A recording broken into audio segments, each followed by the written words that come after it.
The rock left my hand before my brain finished agreeing to the plan. It hit the snake in the coils, hard, and the thing came off the box like a whip somebody had cut loose. 15 feet of desert rattlesnake, moving faster than anything that thick has any right to move, and me standing there in office shoes on a highway that did not exist yesterday. I grabbed the biggest rock at my feet and brought it down on its neck. It pinned.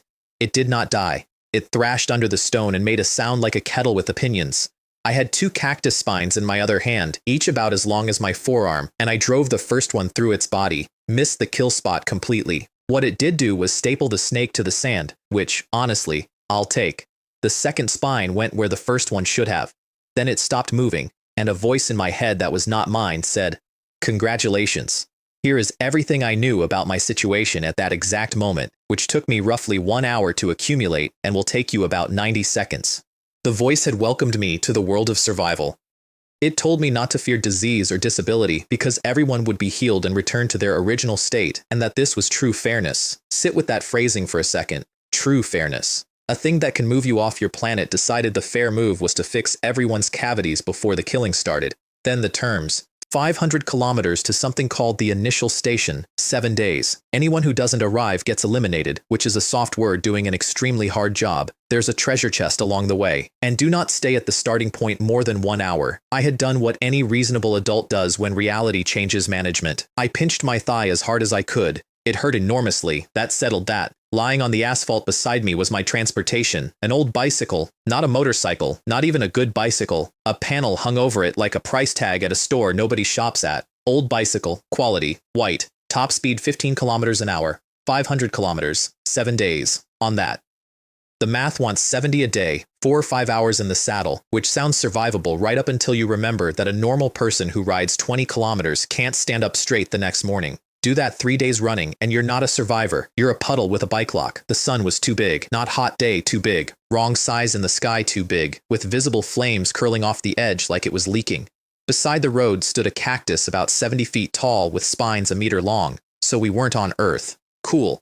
Very cool. Love that for me. There was a chat channel in my head, which is a sentence I have made peace with. 2 of them. A world channel I couldn't speak in. Apparently you have to earn the right to address everybody, which is the first genuinely sensible policy this place has shown me. And a regional channel with 10,000 people in it, 5 messages a day each. Regional channel 9527, 10,000 strangers, all newly relocated, all screaming. One man had been in the middle of taking his pants off when the world changed and wanted to know where Li Jianying went. Another offered him the bicycle as a substitute. A third announced he was going to find the security camera, and then everyone involved would be sorry. There was a man insisting billionaires had done this as a prank, and a man insisting everyone in the channel was a bot except him. 10,000 people, and the smartest thing said in the first 10 minutes was a joke about a bicycle, which is when I spotted the box under the cactus, half buried, one corner showing the exact shape of a thing you're supposed to want, and started walking, and stopped walking, because the pile of sand on top of it was coiled and breathing. Which is how I ended up standing over a dead snake in office shoes, listening to a notification that was 2 lines long, the second of which changed my life. First, kill achieved. Monster killing and treasure chest drop system activated. There was a pause. Then, very calmly, my new invisible landlord explained the arrangement. Any monster I kill drops a treasure chest. Not sometimes. Not with a rare drop rate. Any monster. Every time. White treasure chest, 1 copper coin, 1 experience point, dropped out of a dead snake onto the sand in front of me. I want to be honest about my emotional state here.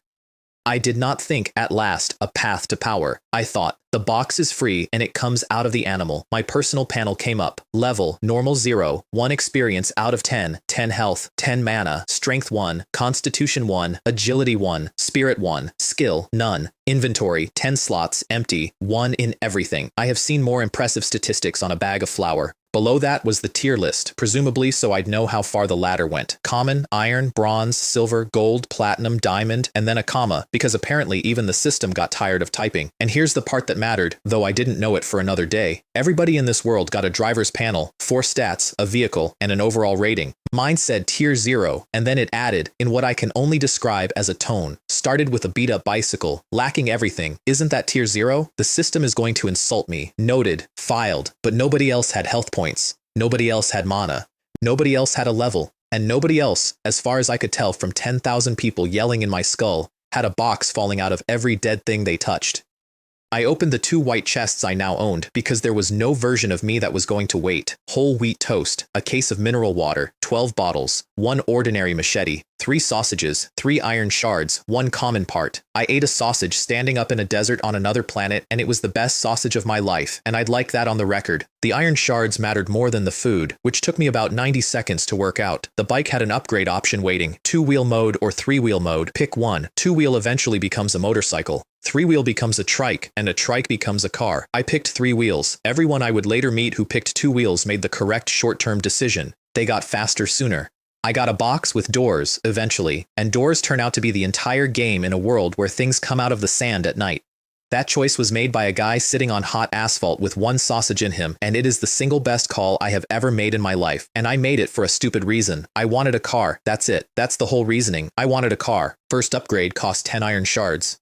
I had 4, so I opened the trading hall, which is a menu, which is somehow the least surprising thing about this world. People were already selling. Iron shards, wood chips, rubber, water, and food had to be purchased separately, which is a very polite way of saying nobody with water was selling it. I took out a bottle of mineral water, drank most of it, and put the last 100 milliliters up for 10 iron shards. 3 seconds. That's how long it lasted. 3 seconds. I sat there looking at 10 iron shards and doing some very ugly arithmetic, because if 100 milliliters of backwash goes in 3 seconds, then water isn't a resource here. Water is currency, and I had a case of it, and nobody else knew that yet. Somewhere on another highway, the woman who bought it was holding a bottle that somebody had visibly already drunk from, having a small crisis. Her exact objection, and I got this from her much later under conditions I'll explain when we get there, was that judging by the trader's name, the other party was definitely a man and wasn't drinking from it, basically an indirect kiss. She drank it anyway. Small sip. Very dignified. She told me the water tasted sweet, which is what happens when you haven't had any in 5 hours. She also had a brand new bicycle, 2 training wheels already installed, and a green blueprint sitting in her inventory for a bicycle booster she could build the second she had parts. Green. On her first chest.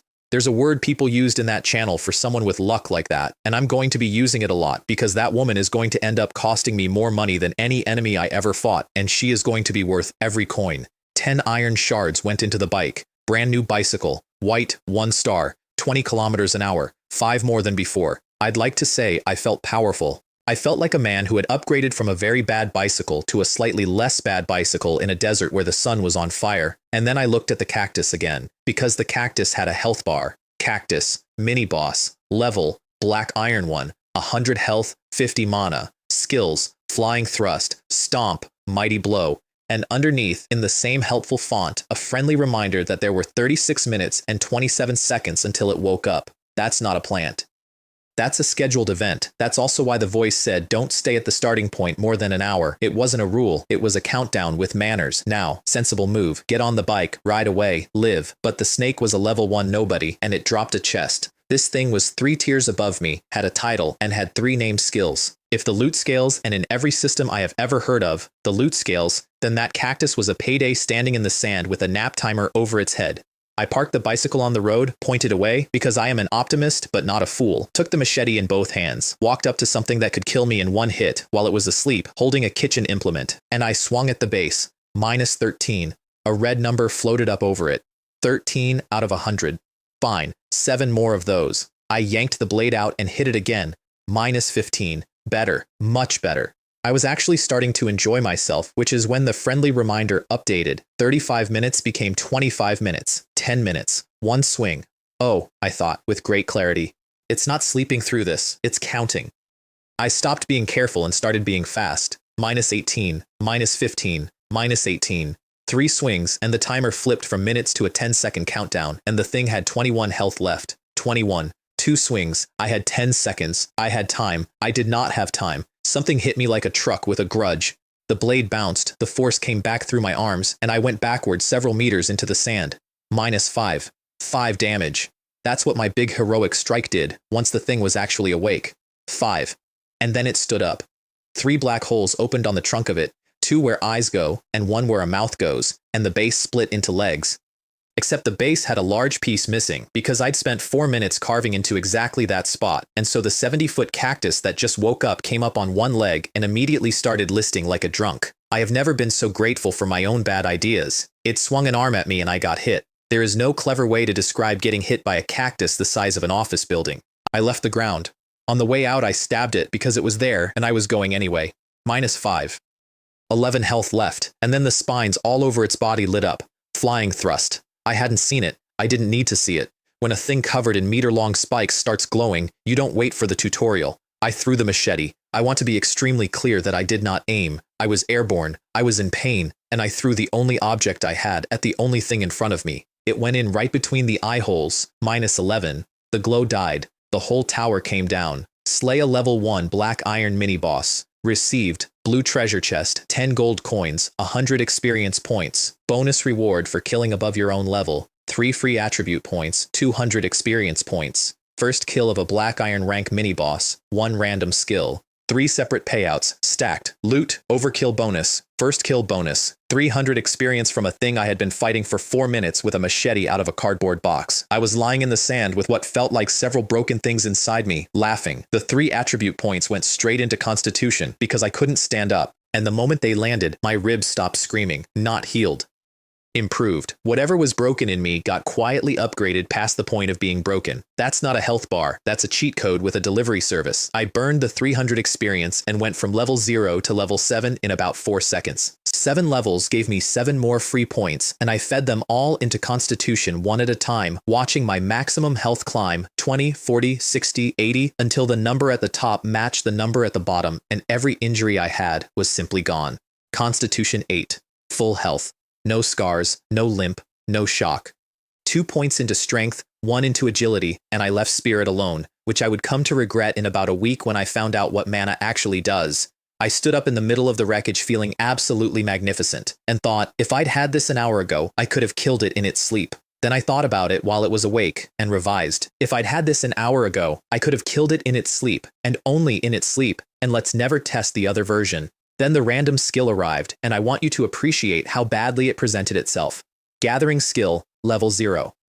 Can gather anything, but at such a low level the amount gathered will be limited, and there is a certain possibility of failure. Gathering.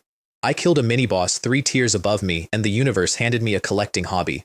I tried it on the dead snake immediately, because I am not a patient man. Data collection failed, and then the snake's corpse vanished. I stood over a patch of empty sand where a snake used to be, so it can fail, and when it fails, it eats the thing. Wonderful. Marvelous. What the hell is this skill? I had 7 skill points sitting there, and no better ideas, so I put 1 in. Gathering skill level 1. Exactly the same text, word for word. The system did not even pretend. I put 2 more in out of pure spite. Gathering skill level 3. Can gather anything. No possibility of failure. At least 1 item gathered every time. Better. And now there was a 70-foot dead cactus lying in front of me. So let's find out what anything means. Data collection successful. 10 cactus spikes, 5 cactus meat, 10 liters of drinking water, 10 liters, out of a plant, in a desert.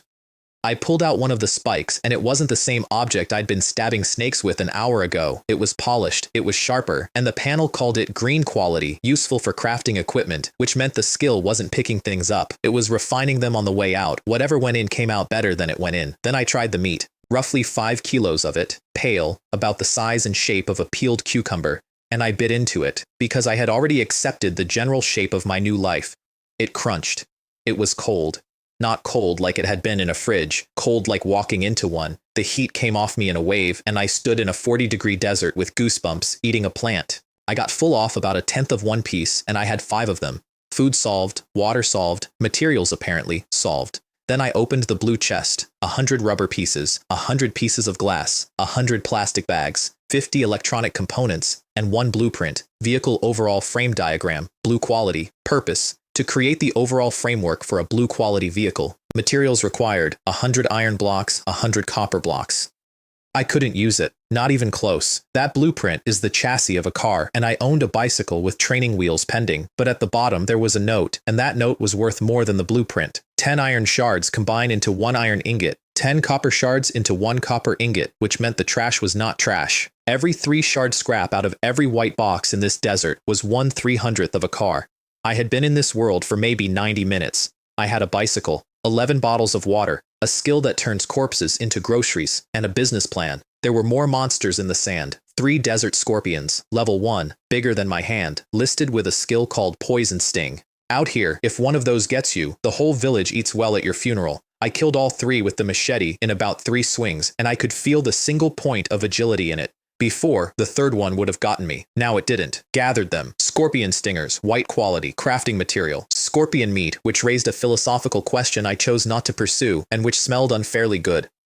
And then I ran out of inventory, because 10 slots is nothing, and I just picked up 30 items. I looked at the chests. Because here's the thing nobody tells you. The boxes don't disappear when you open them. The white ones are wooden, 30 or 40 centimeters long, 20 wide, 15 deep. The blue one is some kind of metal. They're boxes. They're actually boxes. I put my water in a box. I put the box in my inventory. It took 1 slot. 5 white chests, packed to the lid, 1 slot. I have never in my life felt more like I was getting away with something. I was still congratulating myself when the sky turned red. Warning. You have been at the starting point for more than 1 hour. If you are less than 10 kilometers from the starting point after 1 hour, you will be eliminated. Big letters, very red, extremely rude. I got on the bicycle. The channel, when I opened it, was in the exact state you'd expect from 10,000 people who had just received a death threat in a shared group chat. Somebody announced he didn't believe it and was staying put, and asked the sky whether it really thought it could kill him. Somebody else, with what I now recognize as tremendous accuracy, replied that there were a lot of clever people in this channel, and in 1 hour their headcount would be looking much healthier.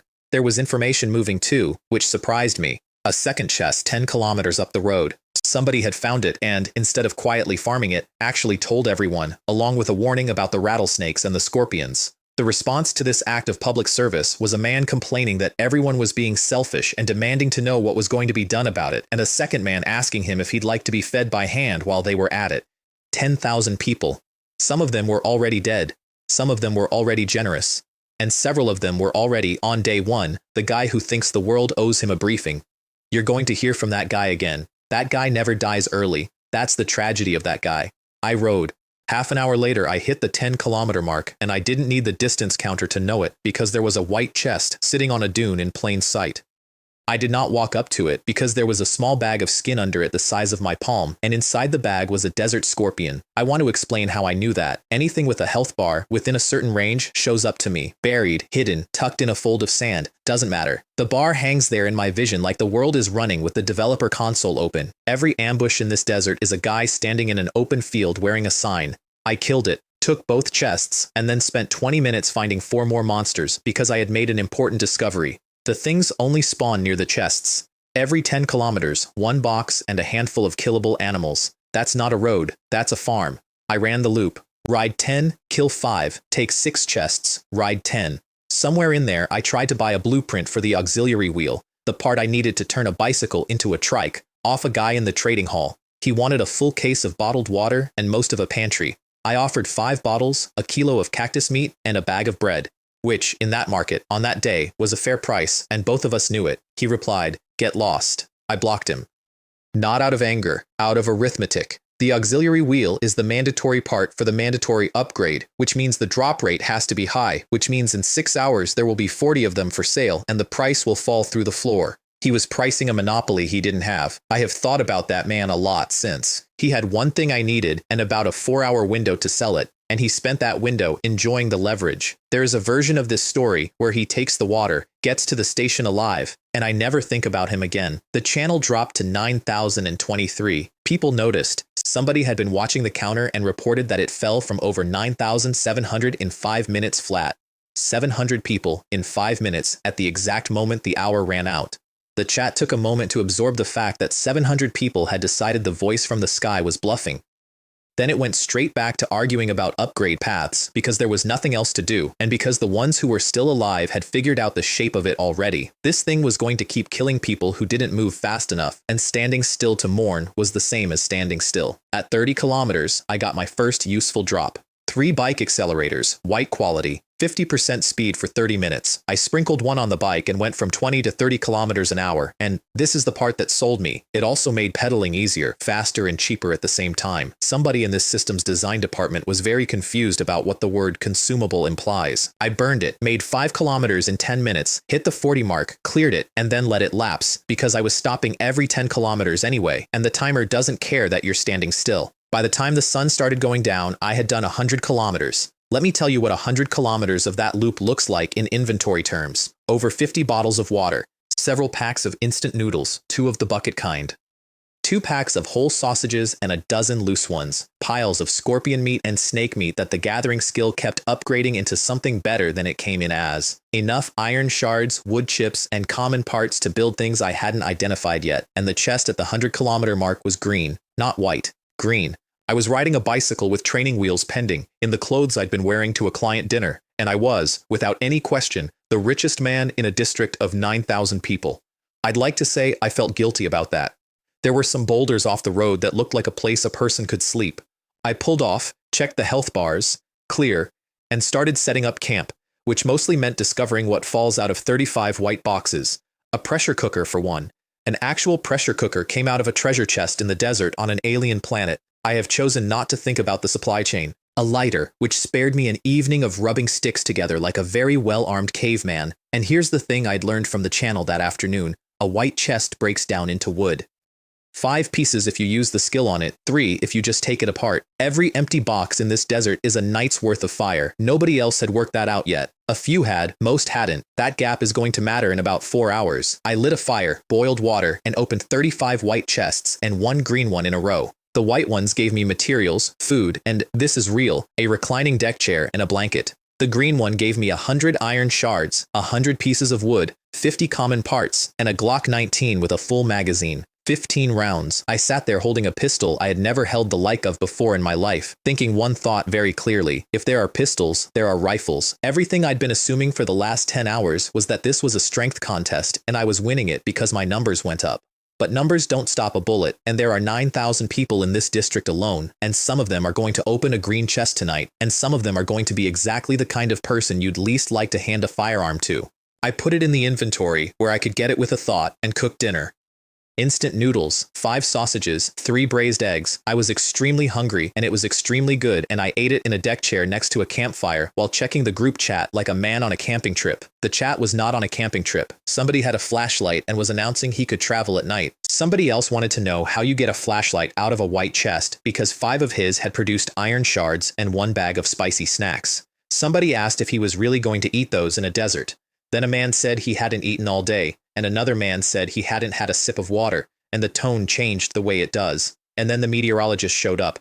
There's one in every crowd, and thank God. He explained patiently to 9,000 panicking people that sand doesn't hold heat, that the air was too dry to insulate, and that the temperature tonight was going to single digits and possibly below 0, and that anyone without a heat source should start solving that immediately. 40 degrees at noon, 0 at night. The replies were what you'd expect. How do we start a fire with no firewood? I found some dried cactus. Does that burn? I have a few wood chips, but if I use them, I'll have none. And a very tired voice. Your life is the thing you're being stingy about right now. And then, inevitably, is there a big shot who could lend me some wood chips? I don't have a single one. To which somebody replied, with the exhausted precision of a man who has explained this before. Walk 10 kilometers, get a chest, break it down. That's 3 chips. That exchange happened about 4 hours before it mattered, and I think about it more than almost anything else from that first week. The information was free, it was in the channel, it was repeated, and a meaningful number of people died that night anyway, because being told what to do and doing it are 2 different skills, and this world only tested one of them. I banked the fire, got in the chair, and went to sleep under a blanket that had fallen out of a box. I woke up because of a sound, not a loud sound. A dry, shifting, many-legged sound coming from behind the boulders, and I sat up in the dark with the fire down to embers and every hair on my arm standing at attention. There were shapes back there. And over the shapes, stacked so densely they overlapped into a wall, were health bars. Desert Scorpion, Level 1. Desert Scorpion, Level 2. Rattlesnake, Level 3, 30 health.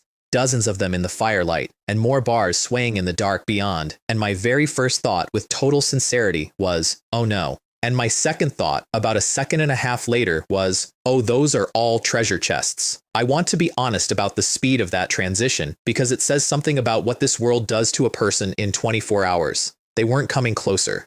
That was the important part. They'd crowd to a certain distance from the fire and stop, like there was a line painted on the sand. So I threw more wood on, the fire came up, and the whole seething mass backed off another few meters, which meant the rule wasn't, they're afraid. The rule was, they can't. So I walked out to them with a machete. Level 2 Scorpion, 2 copper, 2 experience. Level 3 Rattlesnake, 3 and 3. The rewards scaled with their level, which meant the ones that were more dangerous were also worth more, which meant, and I checked this thought twice before acting on it, The correct move was to go find the biggest thing out there. I killed and killed and killed. White chests stacked up in the inventory until one slot hit 99 and rolled into the next. And then something came out of the dark that made a different sound. Desert Viper, excellent grade, level 5, 60 health, skills, deadly poison, venom spray, over 10 meters of it, moving fast. I threw the machete at it because that had worked once, and it dodged, and my only weapon buried itself in a scorpion 30 feet away. Great. The pistol was in my hand before I decided to put it there. 5 shots, in the dark, at a moving target, by a man who had never fired a gun before. The first 2 missed. The third one hit something vital, which I would love to tell you was skill. The 4th missed. The 5th hit. Green treasure chest, 10 copper, 10 experience. I stood there breathing hard with my ears ringing, and the rest of them started backing away. All of them, at once, like the Viper had been holding something up. Now, the sensible thing at that point was to let them go. I made a torch out of the cardboard box the water came in and chased them into the desert. I got about 10 minutes out before the cold and the dark and the total absence of landmarks caught up with my enthusiasm, and I turned around shivering and went back and put more wood on the fire. Final count for the night, 67 white chests and 1 green, 68 kills, in one night, standing in one spot next to a fire while the food walked to me. I leveled to 9, put 2 points in agility, and felt it immediately. Not I'm a bit faster, but a genuine change in how quickly the world seemed to be happening. Reaction time is a stat, nobody tells you that. And then I opened 68 boxes in a row, which is where I learned something about my new life that no one had warned me about. It hurts your hands. I'm serious. 68 lids. My fingers cramped. I was sitting cross-legged in a desert surrounded by a mountain of loot, physically injured by wealth, and if anyone had seen me, they'd have drowned me in spit. 8 blueprints came out of that pile. 3 of them auxiliary wheels, the part that guy wanted a pantry for. 12 hours later, 3 of them, and one of the 3 was green. Green auxiliary wheel. Materials, 30 iron shards, 30 copper sheets, 30 rubber, 10 times the cost of the white one, same function. I built the green one anyway and put it on, and my bicycle went from white 1 star to white 6 stars and picked up 5 kilometers an hour. A green part made a white vehicle better, which meant quality wasn't a label, it was an input, and the vehicle was a sum, not a category. Also in that pile, a tricycle carriage blueprint, and a wheel blueprint, which was everything. Carriage, auxiliary wheel, wheels. The system checked the boxes and asked if I'd like to spend 50 iron shards, 30 wood, and 30 parts to upgrade. Yes. Obviously yes. The bike and the parts next to it lit up white, folded together, and became a delivery trike. Human-powered tricycle, white 7 stars, 20 kilometers an hour, which was slower than the bicycle. I want to be very clear that I stared at that number for a while. 7 stars, and it got worse, because a trike is heavier, and I was still the engine. Then I found the component slot and understood. Wheels and carriage weren't parts anymore. They'd been absorbed into the vehicle itself. The slot was for things that hang off it. An engine, for example. Put an engine in and this stops being something I pedal. That's the whole architecture, right there, on day 1. Everything you bolt on becomes part of the machine, and then the machine has room for more. 2 more blueprints in the pile added component slots, white vehicles cap at 2 extra, so I used both, and went to bed inside an enclosed cargo box with a blanket, a fire burning outside, and 300 kilometers of desert to cover. The green chest, incidentally, gave me a water condenser blueprint, a device that pulls drinking water out of the air, in a desert, where water is currency. I was so annoyed I nearly said something out loud. I'm not short of water. I have 50 bottles and a plant that produces 10 liters when you look at it funny. I put it up for sale because it was worthless to me and worth a great deal to almost every other person in that district. And I want you to remember that sentence because that gap, the space between what a thing is worth to me and what it's worth to 9,000 strangers, is the actual engine of everything that happens next. Not the system, not the levels. That gap. I woke up before dawn on day 2 and went shopping in a field of corpses. The night's kill zone was still there, scorpions and snakes scattered across 100 meters of sand, and I had 7 skill points I hadn't spent. So the first thing I did was upgrade gathering, and I got greedy about it. Level 4 told me the skill could now sometimes exceed the target's limit, which raised an interesting question. If a scorpion contains 1 kilo of scorpion, and the skill can exceed the target's limit, then where exactly is the extra kilo of scorpion coming from? I decided not to pursue that and put 2 more points in. Gathering skill level 6, can gather anything and can harvest sublimated items from a target up to 3 times the target's maximum quantity. 3 times. 3 times the animal, out of the animal. I harvested the whole field. Stingers, fangs, several boxes worth of scorpion meat, a dozen portions of snake, and from the single desert viper, the 10-meter one I'd shot in the dark, 20 kilograms of meat, which is when I found the actual prize. Snake meat, green quality, edible, excellent taste. First consumption increases constitution by 1 point. I read that 4 times. Then I got out the pressure cooker and a bottle of oil, and I fried a steak in a desert at 5 in the morning like a lunatic, and I ate it. Your constitution has increased by 1 point. Constitution 9. From a steak. It took exactly 1 kilogram to do it, and it only worked once. You eat the second kilo, and the system politely declines. But there were 18 kilograms left, and every single kilogram of that was 1 permanent point of constitution for 1 stranger with money. That was the moment I stopped thinking of myself as a guy on a bicycle and started thinking of myself as a supplier. And then, unfortunately, I thought about the cactus, because I'd harvested that thing at gathering level 3, with 5 cactus meat and a shrug. If I'd waited 1 day, 1 single day, and hit a 70-foot black iron mini-boss with a level 6 skill that triples output and sublimates the result, what would have come out of it? I have never fully recovered from that. Genuinely. Years later, I still think about the cactus. I got on the trike and opened the channel. Regional channel 9527, 6,557 members, 10,036 hours ago. The chat had that specific quality a room gets when everyone has stopped pretending. Someone said more than 3,000 people had died in a single day. Someone said he'd been bitten twice and only survived because he found an antidote in a chest at the 110-kilometer mark, and if he hadn't been traveling in the dark, he'd be gone. Then a man got tired and started cursing out whatever had done this to us in detail, at length, with real creativity. Somebody asked him whether he wasn't afraid of getting in trouble. He said he'd cursed it 1,000 times and nothing had happened, which is either bravery or the most thorough scientific study anyone in that channel had conducted.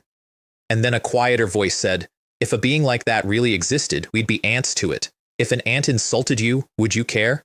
The channel went still for a bit after that one. Ants. Yeah, that's about the size of it. Except an ant with a system that turns every dead thing into a box and every box into a better ant. My fate is in my own hands, not in the heavens. I actually thought that in those words, sitting on a pedal-powered delivery trike in the sunrise, and I want to be clear that I know exactly how that sounds. But I meant it, and I want it in the record, because for the next several hours I was going to be very busy proving it with a spreadsheet. I went to the trading hall and found a green electric motor blueprint, green, an engine, which meant no more pedaling, which meant everything. The seller wanted special materials or blueprints, no coins. I sent him the attributes of the Constitution snake meat. He came back in 10 seconds, which told me everything about how badly he wanted it and asked how much it could raise a person's physique. I told him the truth, 1 kilogram, 1 point of constitution, and that's the cap no matter how much you eat. But that 1 point isn't just muscle. Stamina goes up hard, and so does recovery. He said 1 point wasn't enough and I'd have to add something, which is the correct negotiating move, and I respected it, so I added the blueprints I'd stopped needing. Auxiliary wheel, and the water condenser, which was still worthless to me and priceless to almost anyone else.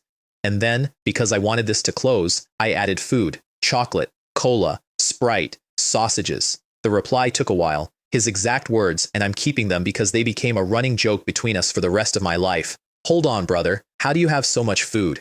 Chocolate is one thing, but you have Coke and Sprite? I told him not to worry about it and to answer the question. He asked for 3 kilos of meat and every blueprint I had. I said dream on and told him the real price, 2 kilos of meat and 5 bars of chocolate for the motor, take it or leave it, because I had no power supply anyway and could wait. He took it. And here's the beautiful part. He took it thinking he'd fleeced me. Because he had that condenser blueprint now, and with the condenser he could manufacture water, and water in that desert was the only thing anyone actually wanted, and he could sell it forever, which is exactly what he did, and it made him rich, and I have never once regretted it. His name was Chen Wei. The night before, a scorpion the size of a soup bowl had come at him in the dark, and he'd picked up his own bicycle and smashed it flat, which killed the scorpion and also totaled the bicycle. The scorpion dropped a green chest with the motor blueprint and 3 antidotes in it, which is the single luckiest thing that ever happened to that man, and he couldn't use any of it, because he had no bike left to put an engine on. So the first time we ever spoke, he was a guy sitting in the sand next to a dead bicycle with a fortune he couldn't spend. He sent me a friend request after the trade closed. I sat there with my thumb over it for a second, because letting a stranger into your contact list in a world where 9,000 people are dying a day is not a small thing. I accepted it. That is, and I've had a while to check the math, the highest return decision I have ever made. Higher than the trike. Higher than everything that comes later. I accepted a friend request from a man who had just told me I overpaid him. The motor went on the trike. Electric tricycle. Green. 1 star. 60 kilometers an hour. 60. I sat there for a second with my hands on the bars of a vehicle I no longer had to pedal, doing the conversion. This morning, 20. Now, 60.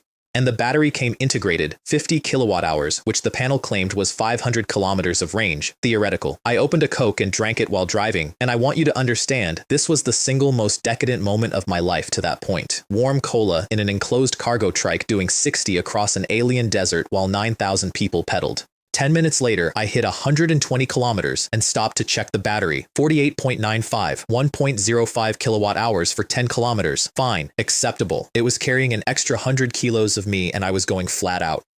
I ran tests all morning like an idiot with a new toy, and by noon I knew the machine. It'll hold 60, even loaded to 300 kilos, but the draw doubles and weight costs speed more than it costs power, which didn't matter because everything I owned was in a box inside my head. At 200 kilometers, the desert changed the terms. The monsters at the chest points doubled, 10 instead of 5, all level 3 instead of level 1, and they weren't clustered anymore. They were scattered across a wide area, so I couldn't just park and swing. Good news, 30 experience and 11 chests every 10 kilometers. Bad news, 2 minutes lost at every stop, and 2 minutes at every stop over 300 kilometers is an hour I don't get back. I did the arithmetic and accepted it. I was not going to reach the station today. That was fine. That had always been fine. Anyone racing to the finish line in a world that pays you per kill is running away from the money. At 180 kilometers, I hit normal level 10. Your current level is normal 10. After completing the advancement quest, you can advance to the iron rank.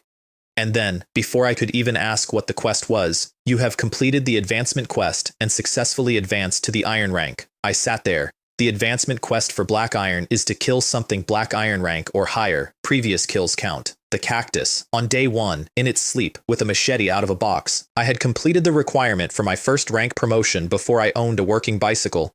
Black Iron gives you 2 free attribute points per level instead of 1.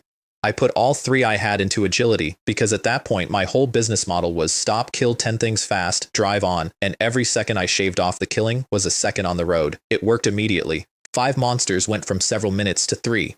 By 300 kilometers, I had a different problem, and it was the funniest problem I have ever had. My inventory was full. 10 slots. 4 of them were nothing but white treasure chests, 99 to a stack. I'd stopped opening them because opening them takes time and I was farming. I had over 100 boxes and nowhere to put the next one, so I stopped, took everything out, and had a bad afternoon. 108 white chests, opened by hand, one after another. My constitution was 9 at that point, and I was still worried about permanent damage to my fingers. 100 iron blocks came out of that pile. 100, which is 1,000 iron shards, which is the exact number on a certain blue blueprint I'd been carrying since day 1. Several more blueprints came out too. Wheels, auxiliary wheels, 3 carriages, and I did something that felt slightly insane at the time. I built all of them and put them in the trading hall at triple the material cost. Not because I needed the money, because finished goods take up less space than blueprints plus materials, and the trading hall is technically storage. I was using a market as a closet, and people bought everything, and then 2 green chests. The first one gave me 10 copper blocks, 10 pieces of glass, and 10 boxes of instant noodles. 10 boxes, 240 packs. I want you to appreciate that in a district where people were rationing wood chips, a green treasure chest handed me 240 packs of instant noodles, and my honest internal reaction was disappointment. The second green chest fixed my entire life. Weapon forging diagram, green quality, craft a green weapon from 3 types of material, inventory, expansion scroll, green quality, increases inventory capacity by 5 slots, the scroll first, obviously, because that was the actual crisis. 15 slots, I could breathe, then the forge. 3 materials, the note said, and the materials decide the weapon. I had a mountain of scorpion stingers and viper fangs, so I put in 10 stingers, 10 fangs, and 1 cactus spike, because it seemed rude not to include the thing that started all this. Venomous Fang Dagger, green quality, attribute 1, sharp enough to cut a hair in 2. Attribute 2, deadly poison, target loses 1 health per second for 3 minutes, 1 a second for 180 seconds, 180 damage. My own maximum health at that point was 80. I made a weapon that would kill me twice, out of garbage I'd been carrying around because I couldn't be bothered to throw it away. I plucked a hair and tested the edge because of course I did, and it split. Then I spent the last of that hour on the least glamorous and most profitable thing I did all week. I harvested 100 empty treasure chests. Breaking one down by hand gives 3 wood chips. Running the gathering skill on one gives 5 and sometimes 9. 100 boxes. I ended that hour with thousands of wood chips. In a desert, where the temperature hits 0 at night. Where the only thing standing between 9,000 people and a swarm of scorpions is a fire. I want to flag that, because in about 36 hours, it's going to be the most important number in this story, and at the time I genuinely just thought I was tidying up. Night 2, 400 kilometers. I stopped early, built a fire out of stones, and made dinner properly. Snake stew in the pressure cooker, scorpion skewered on whittled sticks and roasted over the coals. 2 beers which had fallen out of a box because at some point you stop asking. I was Black Iron 3 by then, and I'd finally put points into spirit because I'd spent the whole day feeling like my brain was a wrung-out towel. Turns out running kill loops for 14 hours is mentally expensive and the system tracks that. Then I opened 108 white chests and 2 green ones, and a white chest, a white one, gave me the best item of my first 3 days. Low energy air conditioner, white quality, operates normally from -10 to +50 Celsius. I stared at it while sitting in a desert that had been 40 degrees at noon and would be freezing by 3 a.m. I built it, installed it. Electric tricycle, green, 2 stars. The star rating went up from an air conditioner, which taught me a rule I'd have never guessed. Comfort counts. The system grades a vehicle on what it's actually like to be in it, not just how fast it goes and how hard it hits, whether you can stand to live in the thing. That single fact is the reason I'm alive, and I learned it from a white quality air conditioner. The green chest gave me another expansion scroll, 20 slots now, and 3 green vehicle accelerators, not the white ones. Green plus 50% for white vehicles, plus 100% for green ones for a full hour, 100% for an hour on a green vehicle, which I had. If that had dropped 30 minutes earlier, I'd have driven straight to the initial station that night. I put them away and swore at the sky in a friendly manner. Then a message came in from Chen Wei, and my week changed shape. "Boss," he said, "someone wants to buy your stat meat. Do you still have any?" Which was interesting because I had never listed it. Here's what had happened. He'd eaten 1 kilo himself, sold one, and then quietly told a few people what it did. Not broadcast. Told. And that's the difference between advertising and a market maker, and he did it instinctively on day 2 of the apocalypse with no bicycle. He forwarded me a contact card. It was her. Water bottle, 100 milliliters, indirect kiss, Lin Ruohan. She had, it turned out, been messaging me for a day and a half, and I had not read a single one of them because I had my private messages muted like a man who does not want to be sold anything. Her opening line to me was, roughly, finally, a reply. This Zhou Feng is really arrogant, correct, guilty, moving on. She wanted stat meat and offered iron and copper blocks, which told me something immediately because at 300 kilometers nobody has iron blocks. You'd need 1,000 shards. So either she was farming like a machine or her chests were coming up green. They were coming up green. That woman opened a white treasure chest the way normal people open a birthday present from a rich aunt. I told her blocks were no good to me and asked for blueprints or special items. She sent me a hybrid engine blueprint, green quality, upgrades a vehicle that has both an electric motor and a fuel engine into a hybrid. Note, once used, irreversible. I sat up, because gasoline had started coming out of white chests after the 300-kilometer mark, 1 liter at a time. I had about 60 liters and no way to use them. Then she named her price, a green quality carriage, the vehicle frame blueprint, and 10 kilograms of stat meat. 10 kilos. I had 16. I typed back, "Can you be a little more reliable?" She held. She was good. She said it runs on gasoline and electricity both. It's worth the price. And it was worth something. But not that, and I told her why, in what I still consider the single most useful thing I said all week. Right now, nobody has a 4-wheeled vehicle. A hybrid engine is worth something today and a fortune in a week.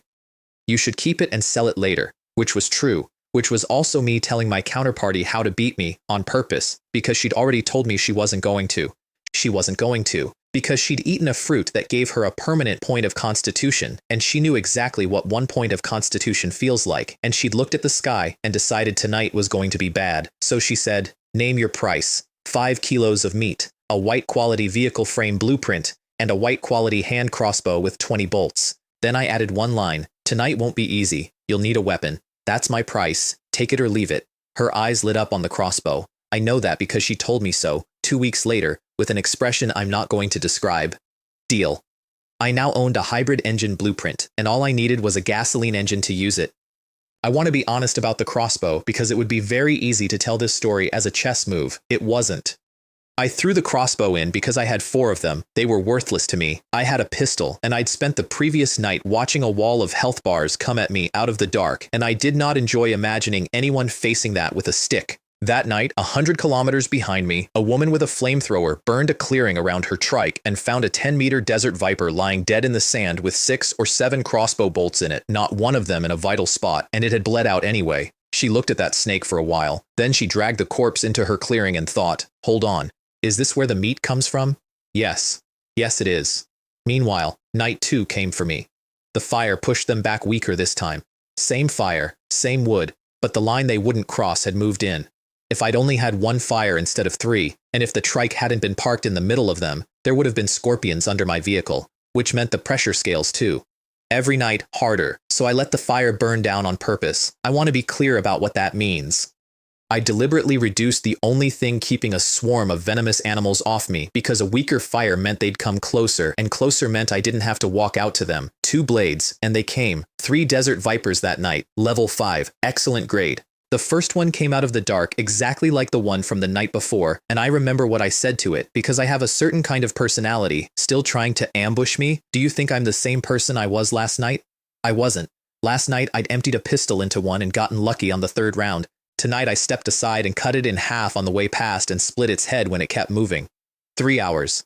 I finished the last scorpion 300 meters from my vehicle, in the dark, with nothing but firelight behind me. I'd used 2 liters of gasoline lighting fires as I went because at some point I stopped defending a campsite and started running a mobile abattoir. Over 200 white chests, 3 green, 700 experience, black iron 5, and I was annoyed, genuinely annoyed, because I'd wanted 3 levels and only got 2. 200 boxes. My hands. Let's not.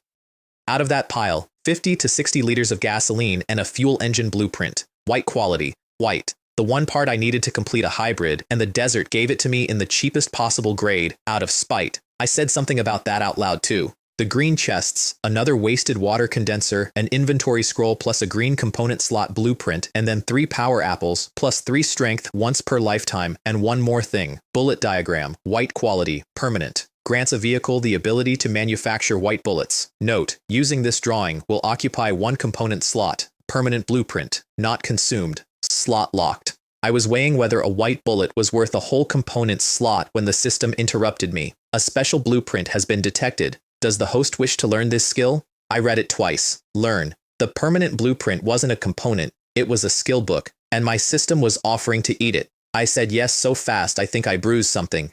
Bullet manufacturing, level 0. Can manufacture 9mm white pistol bullets. 1 iron shard, 1 copper sheet, 1 unit of gunpowder makes 10 bullets. I sat there in the dark next to a mountain of empty boxes and did the thing you do when you find the crack in the wall. I can turn permanent blueprints into skills, which means every permanent blueprint in this world is a skill for me, which means I don't have a component slot problem, which means I have a completely different problem, which is skill points, of which I had 6. I put 1 in. Level 1. Now it does 6 to 12mm. Cosmetic. 2 more. Level 3. Consumes 5 mana, 1 shard, 1 copper, 1 gunpowder, 10 bullets, and now it does rifle rounds, sniper rounds, anything. Still white, still ordinary. I looked at my remaining points, gritted my teeth, and dumped the rest. Bullet manufacturing level 5. Consumes 100 mana to manufacture 10 green quality bullets. Adding materials reduces mana consumption and gives the bullets special attributes. Adding materials gives the bullets special attributes. I had a scorpion stinger. I had a fang. 10 iron shards, 10 copper, 1 stinger, 1 fang, 30 mana, 10 green poison bullets. Penetration, powerful, and deadly poison. Target loses 10 health per second for 10 seconds. 100 damage per bullet over time on top of the whole. A black iron level 1 mini-boss, the cactus, the thing that nearly killed me on day 1, the thing I beat by accident with a thrown machete, is 1 bullet now. I ate a power apple which put strength at 9 and noticed my spirit was 5 and was the lowest thing on my sheet by a mile, and made a note to fix that, and then did not fix it for another 2 days because I am a man of tremendous focus and terrible follow-through. Then I built the white fuel engine and installed it. Electric dual function tricycle. Green, 3 stars. Then I used the hybrid blueprint. The 2 engines folded into 1 component instead of 2, 70 kilometers an hour, and the name on the panel changed. Hybrid tricycle. The fuel tank held 10 liters and came empty, which is when I learned that other people's motorcycles had come with a full tank, and I said several things about that. And then finally, I took out the blue blueprint. The very first one. The one that fell out of the cactus on day 1 and that I had been carrying for 2.5 days like a lottery ticket. Vehicle overall frame. 100 iron blocks. 100 copper blocks. I had them. I had more than them. I could have built 5. I built it, and a chassis of some pale alloy assembled itself in the sand in front of me, and it looked like the first genuinely serious object I had ever owned. Install. The frame turned into a beam of light and went into the trike, and the whole thing lit up so bright I had to look away, and when it stopped, Hybrid tricycle. Green, 9 stars, 100 kilometers an hour. Green 9, from a bicycle with a 100% chance of giving you a hernia in 60 hours. The cargo box had doubled in size because the frame it inherited was a car frame and it brought the car's proportions with it, which was excellent and which also meant my consumption went to 1 liter or 1 kilowatt hour per 5 kilometers, which was appalling. It only worked out because I had 60 liters of gasoline and 100 kilometers to go. And then the system told me the bad news, which was the most useful thing it told me all week. Green 9 stars is the ceiling of the second stage. The first stage is bicycle to trike, and it's easy because the parts drop everywhere. The second stage is bolting on components until the thing is green 9, and the third stage, going from green to blue, from a trike to an actual vehicle, requires a vehicle upgrade blueprint, which nobody had, which had never dropped, which I had not once seen mentioned in a channel of 9,000 people. They didn't even give us an instruction manual, I said, to no one, in a desert at 3 in the morning, sitting next to 180 empty wooden boxes. Then I got in the cargo box, closed the door, and slept warm for the first time since I arrived. I want to tell you what everyone else's night looked like because I've heard about it since, and it belongs here. Lin Ruohan spent hers with a flamethrower, burning a ring around a trike and lighting 3 fires and watching the crossbow bolt sticking out of a snake 10 meters from her door. Chen Wei rode all night with a solar mining lamp strapped to his head, having slept through the afternoon on purpose so he could travel while everyone else was pinned down. His plan was to do that every night until the station. He was, at that point, still riding a bicycle. And the channel had worked out something I hadn't. At night, the chest zones every 10 kilometers have no monsters in them at all. You can walk right in, for 1 minute, from the moment your vehicle stops. After that, the swarm arrives. Somebody put it very plainly. If you're really planning to travel at night, don't even think about the chest. 9,000 people, down to 6,300 by morning. And the ones left alive had, in about 50 hours, built a functioning information network out of a group chat with a 5-message-a-day limit. I've thought about that a lot. Everyone remembers the monsters. The thing that actually killed people was not knowing, and the thing that saved them was some stranger typing it out. Day 3, I woke at 6 to an alarm clock that fell out of a treasure chest. I also had several watches at that point, including a Patek Philippe, which I wore for about an hour before swapping it for a digital one, because a digital watch tells you the time at a glance and has a timer function, and the Patek does not. Before I came here, a watch like that was a thing I looked at in Windows.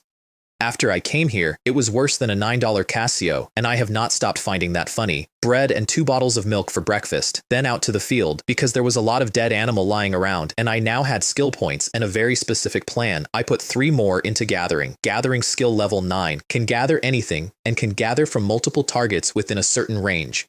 Chance to obtain items with special attributes. Multiple targets, within a range. I waved my hand and everything within 10 meters. Scorpions, snakes, all of it, turned into inventory. The first sweep gave me ordinary stingers and fangs. The second sweep, on the other side of the camp, gave me something else. Triggered successfully, you have obtained special items, highly poisonous scorpion stinger and scorpion meat, green stinger, extremely toxic, and green scorpion meat, first consumption plus 1 constitution. Except when I looked at the volume, something was wrong. I'd harvested 50 scorpions and a dozen snakes and gotten 3 stingers and 5 kilos of meat total, which meant the skill wasn't collecting, it was condensing. 50 animals in, 1 good thing out. Which meant I had just fed 3 desert vipers into a blender for nothing and gotten 50 kilos of green snake meat that gives no attributes at all. If I had known, I'd have harvested those vipers separately. I said that out loud too. I said a lot of things out loud that week. There was no one to say them to. The consolation prize was that green snake meat restores health and mana quickly, which is not nothing, and which fed my people for months. At 100 kilometers an hour, 10 kilometers takes 6 minutes. I did that math and then immediately unlearned it because at full speed, I was burning a kilowatt hour every 5 kilometers with an empty cargo box, and there were only 100 kilometers left and no reason to sprint. Then, at 410 kilometers, the desert changed the rules again, and this time it did it in daylight. 11 health bars, all level 5, and one of them was a desert viper, lying in the middle of the road. For 3 days, those things had kept a respectful 3 meters off the asphalt and only came out after dark. Now there was a 10-meter snake sunbathing across both lanes at 11 in the morning. I killed them, which took 2 or 3 minutes, and put the viper's corpse in my inventory because I had plans for it. And then I did something that I have been asked about more than almost anything else I did that week. I opened the channel and I posted 5 times my entire daily allowance. Attention everyone. Starting from kilometer 410, there are 10 desert scorpions and rattlesnakes plus 1 desert viper, and they are all on the highway. Then I closed the channel and went back to work. The channel, I found out later, detonated. Some people believed me instantly. Some people wanted specifics. One man pointed out correctly that the surprising part of my message wasn't the snakes, it was that I was at 410 kilometers, and a good number of them called me a liar. My favorite response, and I mean this, was the man who objected on the grounds that monsters appearing on the highway in broad daylight didn't fit the storyline. Sir, there is no storyline. That's the entire problem. Somebody else told the trolls to shut up and have some decency. Somebody else said it costs nothing to be careful. And somebody else said the only sane thing in the whole exchange. True or not, be on guard, it's always good to be prepared. I didn't care whether they believed me, that's the honest version. I wasn't building goodwill, and I wasn't running a strategy. I'd seen a thing that was going to kill people in about 6 hours, and I typed it out and went back to farming, and if you'd asked me why, I'd have said, because it took 11 seconds. Chen Wei believed me instantly and panicked because his vehicle had 2 wheels and a 2-wheeler can't just drive over a snake. He spent his entire remaining budget electrifying his bike that afternoon, on speed alone, on the theory that if he went fast enough, the Viper wouldn't get a bite in. Lin Ruohan believed me too and wasn't worried because her trike was fully enclosed and she'd already tested it. What actually annoyed her was the realization that if I was at 410 kilometers, I was going to reach the station that day. She messaged me to ask about it. I did not reply because I was busy. She got angry and floored it and took it out on the scorpions. I'm told that's a pattern. The difficulty stopped scaling after that.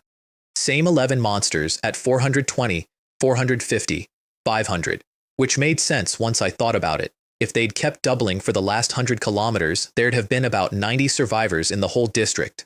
The last chest sat in the middle of the road at the 500-kilometer mark, and a few hundred meters past it was the station. I want to try to describe it. It looked like a serpent, that's the only way I can put it, something long and low and endless, lying across the horizon in both directions further than I could see, and every highway in the world running into its side. Standing at 490 kilometers, there had been one road, mine, nothing else, all the way to the edge of the sky. Past the 500 marker, there was a road every 10 meters, thousands of them. Tens of thousands. All this time, 10 meters to my left, there had been another man on another bicycle having exactly my week, and I could not see him and he could not see me, and the moment we arrived, the wall came down. I drove in. Congratulations, vehicle owner Zhou Feng. You have successfully arrived at the initial station.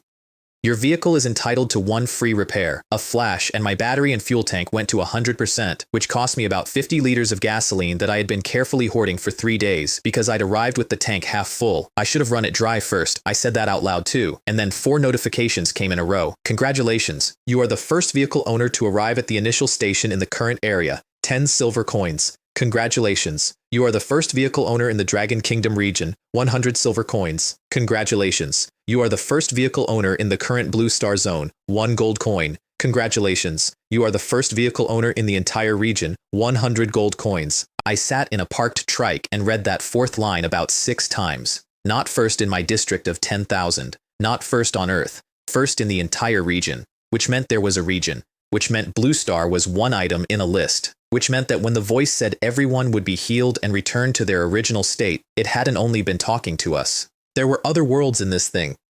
There had always been other worlds in this thing. I filed that thought because I did not have the information to do anything with it and because I had 111 gold coins and a shopping district in front of me. The exchange rate, which I want on the record because it is the most quietly vicious thing in this entire world. 100 copper makes 1 silver with a 10% fee, so really 110. Silver to gold charges 30%. I had 5,000 copper coins saved up from 3 days of killing. 5,000 copper is 50 silver. 50 silver is not 1 gold coin. 3 days of slaughter, a mini-boss, 400 kills, and I could not afford a single gold coin from my own earnings. The only reason I had 111 of them is that the station handed them to me for arriving first and waived the fee. First place doesn't get a bonus in this world. First place gets a different economy. Inside, the station was a hall that went to a vanishing point, elevators every 100 meters, rows of seats, and 5 doors, shops, restaurants, entertainment, leisure, rest. I opened the restaurant first because I am a man of appetite and found a light screen. Chinese, Western. Then 5 tiers. Ordinary, refined, deluxe, extravagant, and special, with special reserved for the top 100 in each zone. I'd like to see just how special this special is, I said, and walked into a room done up like an antique dining hall, with no staff and 1 menu on 1 table. Dragon liver and phoenix gallbladder, 180 million gold coins per gram. Upon consumption, all 4 attributes increase by 100 points. Starry Sky Golden Hound, 150 million, plus a chance at one of its supernatural powers. Abyss Giant Octopus, Bird of Paradise. On and on. Is this a menu or a list of myths? I checked the bottom of the page, the way you do. The cheapest item on it was a plate of fried rice, 20 gold coins, for 1 attribute point. I had 111 gold coins, and 1 plate of fried rice was 20 of them, and it would have bought me a single point of constitution. The same point I'd gotten that morning off a steak I cut out of a snake with a skill I got for free. I left. Not because I couldn't afford it. Because I finally understood what the station was. It's not a shop, it's a scoreboard with a cash register. It exists to show you exactly how much further up the ladder goes, and to sell you a rung at a price that scales with how badly you want it. Which meant the correct move was never going to be buying. The correct move was going to be selling. The shop had 3 counters: copper, silver, gold. Copper bought raw material at 1 coin apiece and nothing else worth having, except 1 blueprint sitting there like a typo. Vehicle storage box, white quality, 10 cubic meters of interior volume, integrates into a vehicle, 10 cubic meters. For 1 copper coin, I immediately tried to buy 100 of them. Limit, 1. Which is when I understood that the copper counter isn't a store, it's a welcome basket. You get the 1. Everybody gets the 1. Silver bought a dozen ordinary white blueprints, and one thing that made my stomach drop. Material synthesis. Grants a vehicle the ability to synthesize basic materials. Note, this only combines like with like 100 iron shards into iron blocks. It cannot combine different types. I'd been doing that for 3 days. Shards into blocks. I thought it was a law of physics. It was a starter perk. Leave the initial station without buying this, and you can never combine anything again. I bought it, and I noted quietly that it was a permanent blueprint, and I now had a skill that eats those. Then I opened the gold counter and finally saw the real store. Green blueprints everywhere. Blue engines, electric, gasoline, hybrid. Things I'd have killed for 2 days ago sitting there with price tags, and upgrade blueprints. The 3rd stage. The thing that does not drop from chests, that nobody in a district of 10,000 had ever seen, sitting in a shop window. Van upgrade blueprint, green quality, 10 gold coins, sedan, SUV, and 1 more. Armored RV upgrade blueprint, blue quality, used on a green 9-star vehicle, upgrades it to a blue 1-star armored RV, 200 gold coins. I had 111. I sat down on one of the rows of seats in that endless hall and looked at my driver's panel, tier 2 now, and the system had upgraded its commentary along with the rating, decent combat capabilities, but unfortunately, the vehicle lacks weaponry, thanks. Working on it, 89 gold coins short, which is 8,900 silver, which is 880,000 copper coins, 880,000. I had 5,000 and I'd earned those with 400 kills over 3 days. And then I looked at the channel counter, which said 5,800, and the arithmetic arrived all at once. 5,800 people, 200 copper each is over 100 gold coins. They all have copper, every one of them. Every kill for 3 days has paid out copper into pockets that have never been able to spend it, because the trading hall runs on barter, and nobody knew the station takes coins. There is nearly 1 million copper coins sitting in this district doing absolutely nothing, and I am the only person here who has seen a price tag. Absolutely feasible. Now, what do I sell? The copper counter has limits on everything. Even for first place in the region, there's a cap on how many of each item I can buy. Everything except 1 item. Water. Unlimited. 10 copper per liter. I stood there for a moment and let the whole shape of it arrive. Then I spent 2 or 3 hours preparing, which mostly meant opening every chest I'd hoarded past the 400-kilometer mark because I needed volume. Here is the final arithmetic, and I want to walk you through it because it's the first honest business I ever ran in this world, and it looks like charity from every angle, except the inside. I bought 1,100 milliliter portions of water from the station. That's 100 liters. That's 1,000 copper coins. I already had 4,000 more portions out of treasure chests, which cost me nothing but 3 days of murder. 5,000 portions of water. I put all 5,000 up in the trading hall at 1 copper coin each. 1 coin. Limit 1 purchase per person. I want to be precise about what that price means. In that hall, at that hour, people were selling 10 milliliters of water for 5 iron shards. I was selling 100 milliliters for a single copper coin, which is roughly the cost of a wood chip. The channel took about 90 seconds to notice, and then it lost its mind. Somebody announced that a big shot had listed 5,000 bottles at 1 copper coin. Somebody else said, wait, copper coins can buy things now? Weren't those useless? And then, right on schedule, my favorite man in the entire district arrived. A conspiracy, he said. It's definitely a conspiracy. Zhou Feng must have discovered the real purpose of copper coins, and he's here to harvest ours. And a second man replied, and I want this on a plaque somewhere. You idiot. If he wanted to harvest you, Would he limit it to one per person? If there were no limit and it cost 10 coins each, there'd be a line out the door, which is exactly, precisely, 100% correct, and he worked it out from the limit, and I have never known who he was. Then the tone changed. In this desert, water is life. Is 1 copper coin too much to pay to save a life? Thank you, Joe Feng. I haven't had a drop in almost 2 days. Where did you get so much water? Did you find an oasis? Impossible, said another. There's no oasis in this hellhole, or someone would be selling in bulk. I think he's reached the initial station and he's bringing it back to us. That man was the first person in the entire world to work out what I was. Half the water was gone in 2 or 3 minutes. By evening, my copper had gone up, not down, over 30,000, and I'd sold nearly every white blueprint I'd built at 10 to 30 coins apiece, well below what the market would bear. But the copper wasn't the point. Not really. 30,000 copper is 300 silver is 3 gold coins, and I needed 89. The point was that by sundown on day 4, every single person in a district of 5,800 people knew my name, and the thing they associated with it was a bottle of water at a price they could afford. I have made a lot of money in this world since. Nothing I have ever bought was as cheap as that reputation. Then, with 3 hours to dark, I sold the wood. Tens of thousands of chips, 3 copper coins each, 10 per person. The channel had a completely different reaction to that one. Why 3 coins? Wood is common. It should be 1, or several for 1. Way too expensive, I'll just break down a chest myself. Oh, expensive? Don't worry, they're all gone. And then the line that ended the argument. 3 copper coins is your safety guarantee tonight, and you think it's too expensive? A bunch of ignorant idiots. If you're so capable, don't buy anything I list. I want to be straight with you about the wood, because it's the one place where the kind stranger version of me falls apart. The station sold wood chips at 1 copper. I sold them at 3. I could buy 10,000 chips and 10,000 wood blocks, and 100 blocks breaks down into 1,000,000 chips, which means with enough patience I could have printed money out of that counter until the sun went out. I marked it up 300%, and every unit sold in seconds. I could tell you it was a fair price because wood chips almost never appear in the trading hall, and when they do, they go for materials, not coins. That's true. The honest version is I priced it at what a night's survival is worth to a frightened man, and that turns out to be more than 3 copper coins. I put another 20,000 up. Those went too. And even then, even selling out everything twice, I'd have made maybe 100,000 copper, which is 1,000 silver, which is 10 gold coins. 10. I needed 89. Wood was never going to get me there. Water was never going to get me there. I needed something better, and I'd been chewing on it since the morning, and what I actually needed was not a product. It was a supply chain. I messaged Chen Wei. I said, put an empty white treasure chest in the trading hall, designated to me, and put something in it first. He asked what? I said a rattlesnake. Alive. Half dead is fine. I don't care how mangled it is. It just has to be breathing.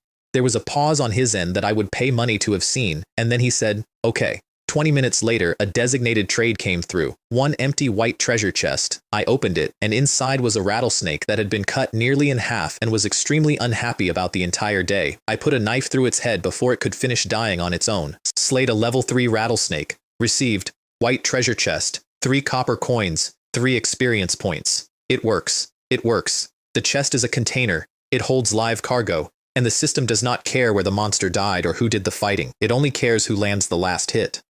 Which means the 5,800 people in this district, all of whom are already killing scorpions every single night just to stay alive, are all standing on top of a resource they cannot use. They kill it, they get nothing. I kill it, I get a box, a coin, and experience. So don't let them kill it. I sent Chen Wei the terms. 10 copper for a live scorpion or snake, 20 for a desert viper, and 5 copper extra for the chest itself. Dead ones are worthless. I don't want them. Then spread the word, and make sure you tell people they have to use a chest to carry it, or the thing dies on the way and they've wasted the trip. He wrote back almost immediately, and this is the part I want you to hear properly, because it's the reason this man is in the rest of my story. He said, boss, a treasure chest only breaks down into 3 wood chips. 5 copper is too much. You're taking a loss. 3 is enough. He negotiated his own price down. He had every incentive to take the 5. He had no way of knowing what I knew. He looked at my offer, decided I'd made an error, and corrected it against himself. I told him no, it's settled. Because he was wrong, and I couldn't tell him why. I get 10 wood chips out of an empty chest with my skill, sometimes a whole block, and I sell those at 3 copper each, 20 copper of wood out of a 5 copper box. I make 5 coins on the container alone before we even get to the monster, and the monster brings me a copper coin, a fresh chest, materials off the corpse, and the only thing I actually cared about, experience. Killing several birds with 1 stone doesn't cover it. I was killing an entire flock and selling the feathers back to the birds. I sent him a flamethrower blueprint and 10 liters of gasoline as a bonus, and he sent back a message with an unreasonable number of exclamation points, and I could feel the man deciding 700 kilometers away that he had bet correctly. Then I opened the taps. 99 flamethrower blueprints, the maximum I was allowed to buy, at 1 silver coin each from the station. I listed them at 10 silver, 1,000 copper, a dozen sold in the first minute. And here is the detail that told me exactly what kind of market I was in. Every single person who bought one paid in copper, 1,000 copper coins each. Not one of them converted first. Nobody in that district had worked out that 1,000 copper is 10 silver. They were doing the exchange in their heads as a straight number, and the number felt affordable. I could have priced it in silver and sold nothing. I also put up 10,000 liters of gasoline. Here's how that was possible. At the station, gasoline is 10 copper a liter, and a normal person can buy 10 liters. The first 100 arrivals get 100 liters. First place in the region gets 500. I was first in the entire region. I got 10,000. I sold it at 100 copper a liter, 10 times what I paid, with a 5-liter cap per person, gone in under 3 minutes. Not because people are stupid, because somebody in that channel had worked out that if you pour a liter of gasoline in the right place and light it, you can trap 20 or 30 scorpions in one go. Gasoline had stopped being fuel. It was ammunition. And by midnight, people in the channel were organizing group buys, chipping in for a liter between 3 of them. I sold 10,000 liters at 10 times cost to people who were spending it to catch monsters that they were then going to sell to me. That night, the entire district of 9,527 stopped sleeping. Every fire in 500 kilometers of desert was burning at triple size, and behind every fire was a person with a stick, trying to break a scorpion's legs without killing it. I did not sleep either. My night went, accept trade, open chest, kill the thing, take the drop, harvest the corpse, strip the empty chest for wood, list the empty chest at 5 copper for the next guy who doesn't have one, accept, open, kill, strip, list, over and over, from midnight until the sun came up.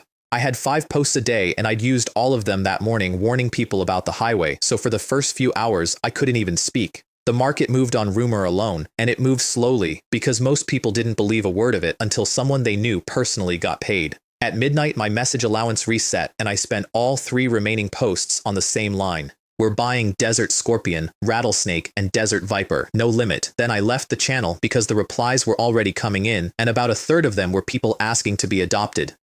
By dawn, I was Black Iron 10 with 3,358 experience banked, my 4 stats sitting at 10, 11, 10, 11, and inventory slots stuffed with more than 300 chests I hadn't even opened. I'd have gone higher, except the Bronze Advancement quest wants 10 kills at Black Iron rank or above, level 10 monsters or better, and there was nothing out there above level 5. So the experience just piled up with nowhere to go, which is a very strange kind of frustration to have. The other frustration was more concrete. I'd hit the point where I genuinely felt sick looking at a treasure chest. I thought about hiring someone to open them for me. I actually thought that at around 4 in the morning, and then I dismissed it because I was too tired to work out how you'd stop a person from simply keeping what falls out. Then I checked the ledger. Currency, 220 gold coins, 110 silver, 157,826 copper, 220 gold coins.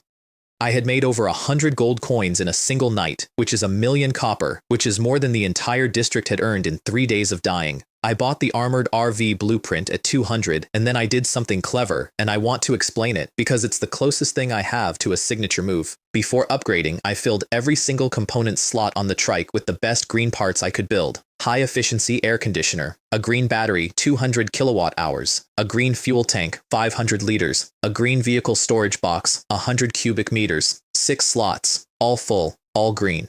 Because I'd noticed something about how upgrades work in this world. When you go up a tier, the components you're carrying get absorbed into the vehicle itself. They stop being attachments and become part of the frame, and then the slots come back empty. So you don't upgrade a bare vehicle and then bolt things on. You load it to the roof with everything you can afford, upgrade, and let the machine eat all of it, and then you have a better machine with 6 empty holes in it.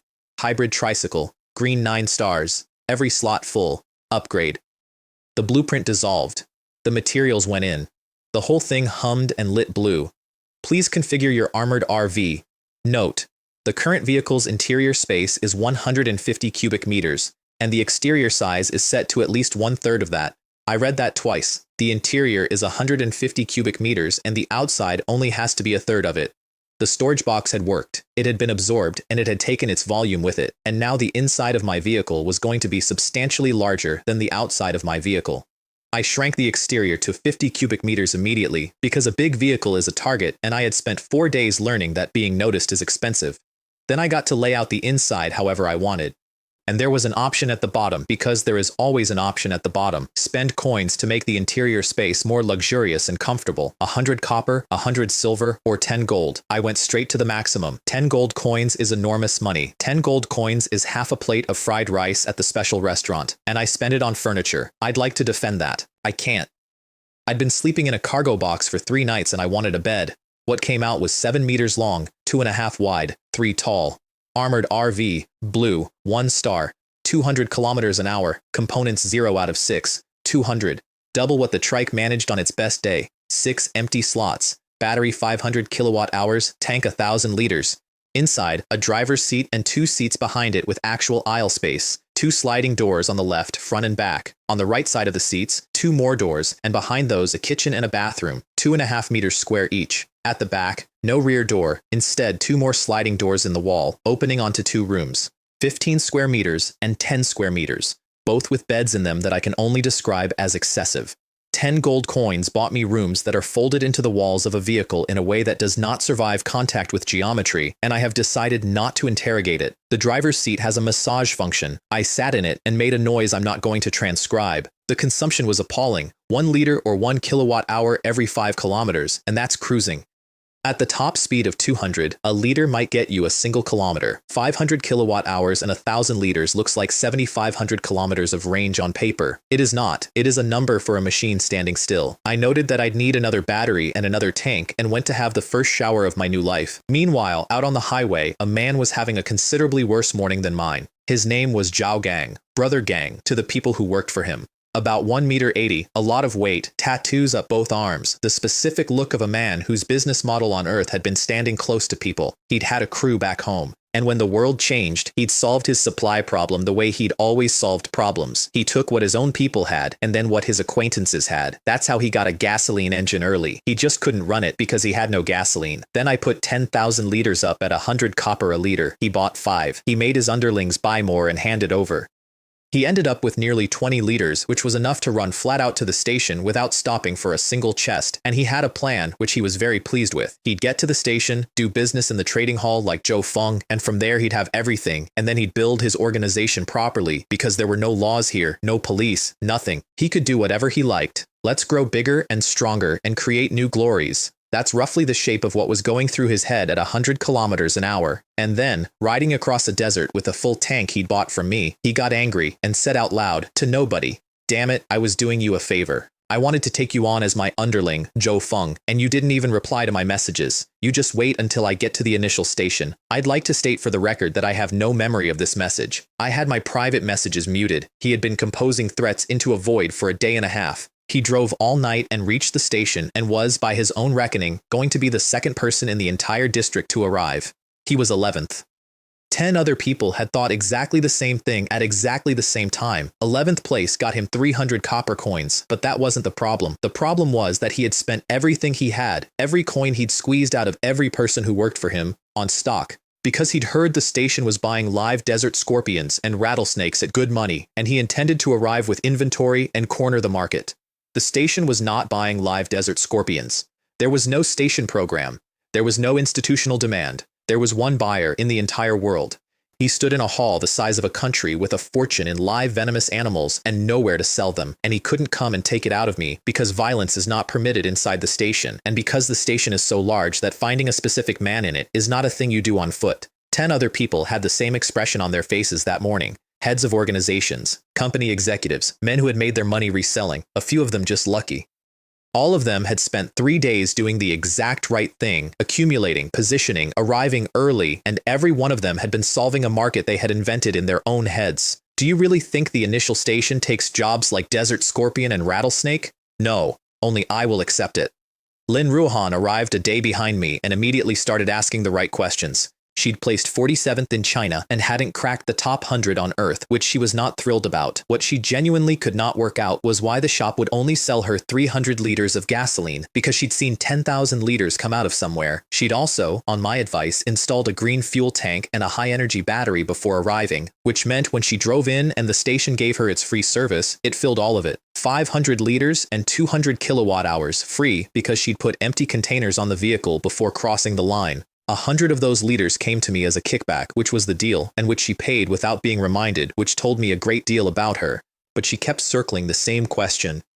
Where did 10,000 liters come from? Is he first in all of China? Is he first on Earth? She never asked me directly. She'd figured out I don't answer that kind of question. And then there was the fourth person in this story, and I need to explain who she was before, because it matters. Gao Lei. She came from a family with real weight behind it, and she had spent years making very sure that nobody could say she'd used it, built a company from nothing, over 100 million, on her own terms, and only after she'd proved it did the family put money in. Cool, sharp, entirely unbothered, the kind of executive who makes a room quieter by entering it. I had worked for her, not close, not on her floor, but hers. I'd been in the room for a few of the early dinners when the company was small, and now, on a highway in an alien desert, she was in trouble, and it was my fault. She'd been doing the smart thing. She'd taken the green chest at the starting point, an actual green chest on day one, which is how she'd built a power-assisted trike faster than almost anyone, and then she'd converted every resource she had into water because water was the one thing everybody needed and nobody had. She was going to corner the water market. It was a good plan. It was honestly the plan I would have run. She finished buying in the night before last, and the next morning I dumped 5,000 portions at 1 copper coin each. The price of water in that district fell to about a fifth of what it had been, and it did not come back, and every coin she had was sitting in inventory that was now worth almost nothing. She saw the name on the listing, Zhou Feng. It did not connect. Why would it? She had a lot of employees, and I had not been an important one, so she did what she'd have done at a board meeting where someone had cost her a quarter, which is she wrote to me directly and told me precisely what she thought of me. I was, at the time, so bored of opening treasure chests that I had wandered into my private messages out of sheer desperation. I saw the name and sat up. We talked for a bit and I confirmed it was her. Then things went sideways, and I want to be exact about it because I have heard the version people tell in that district, and the version people tell is wrong. She dumped her water at a loss, bought gasoline and equipment, and went out to catch scorpions like everyone else. That worked for about a day. Then a desert viper got her in the calf. The antidote cost her every resource she had left. It saved her life. It did not close the wound, and the bite was low on the leg, and her trike was assisted, not electric, which meant she was still pedaling.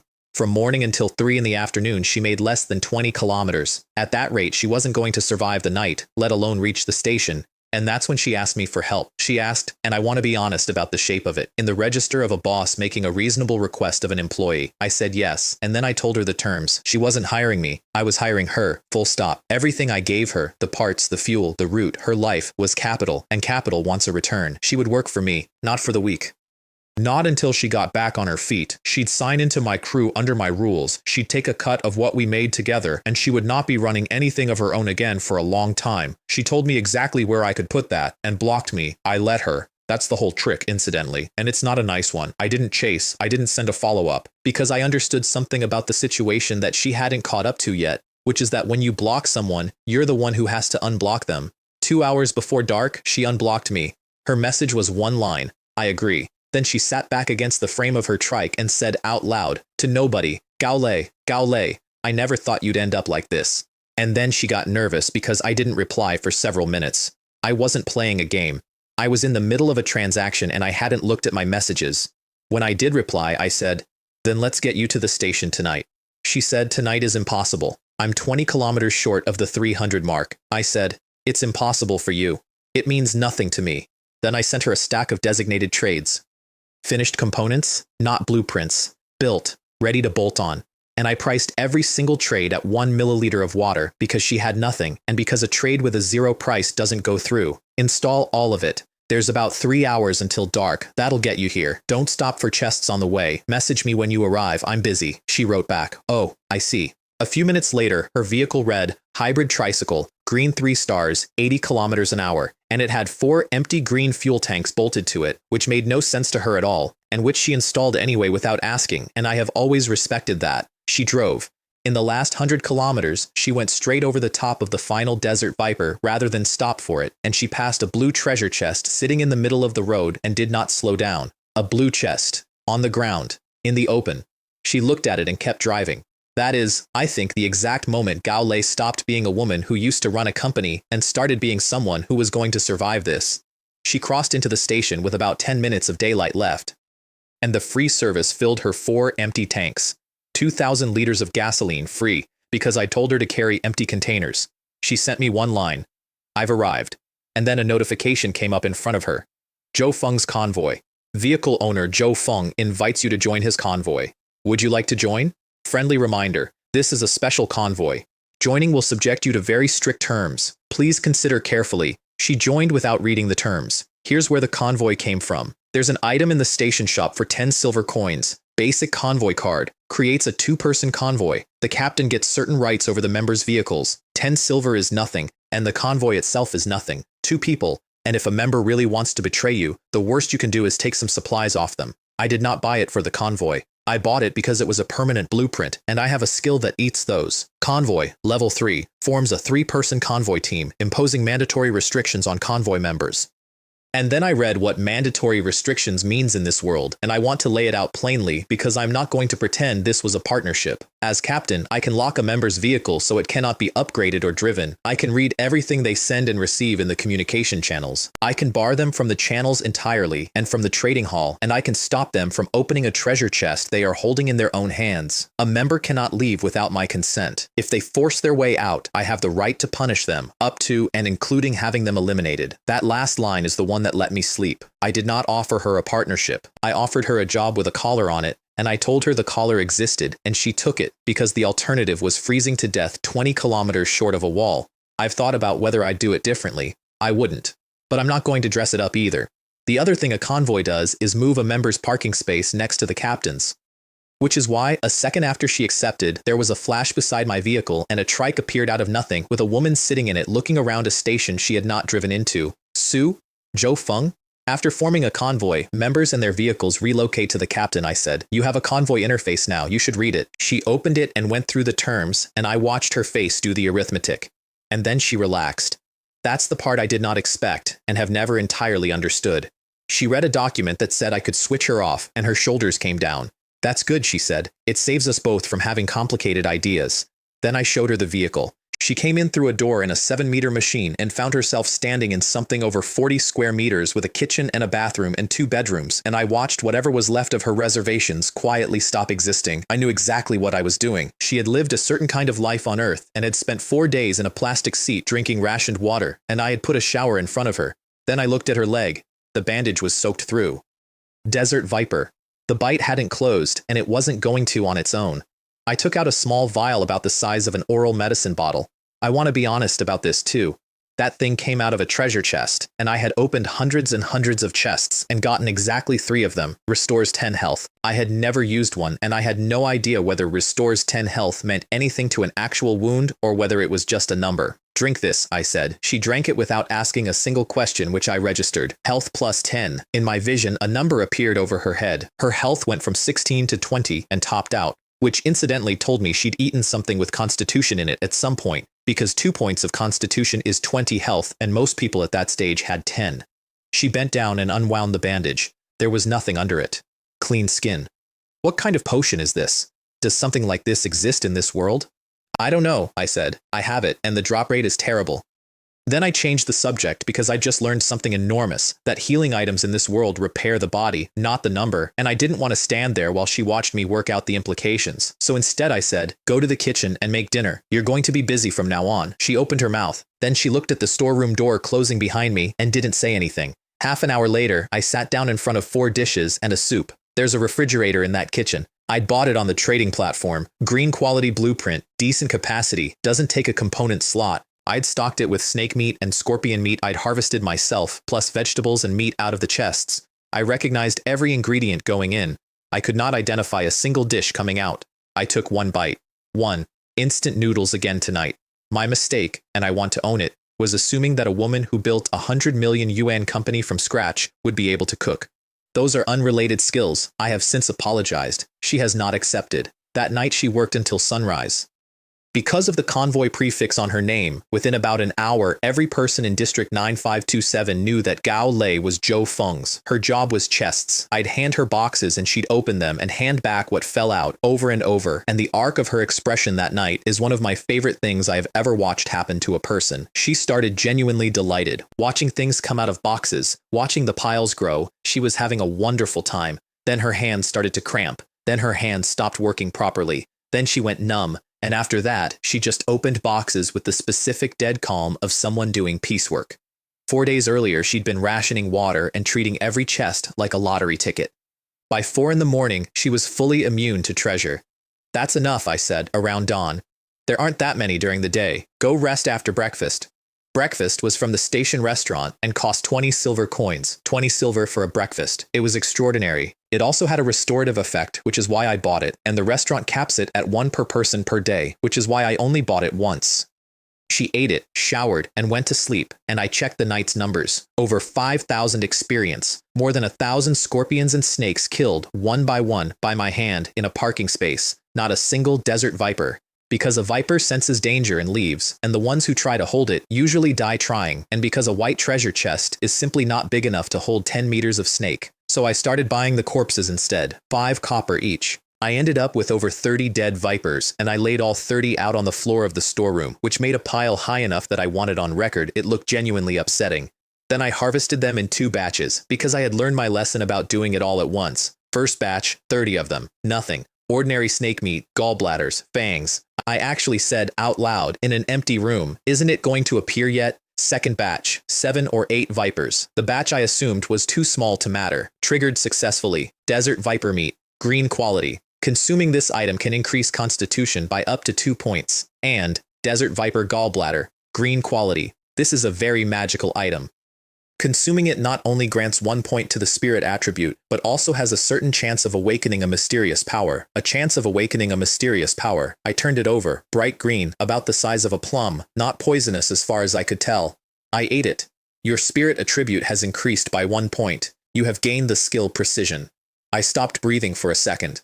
A gallbladder gave me a skill. Precision, level 0. Increases precision rate by 10%. 10% accuracy, which sounds like nothing until you remember that 4 nights ago I fired 5 rounds at a snake in the dark and hit twice, and one of those was an accident. And it's not just shooting. Throwing counts. Impact counts. The system was extremely clear on this point. Even running something over with a car counts as precision. I put 3 skill points in, which was every point I had. Precision level 3. Increases precision rate by 50% and adds locking ability. Locking. 10 mana to lock a target, and inside 100 meters, that's a guaranteed hit.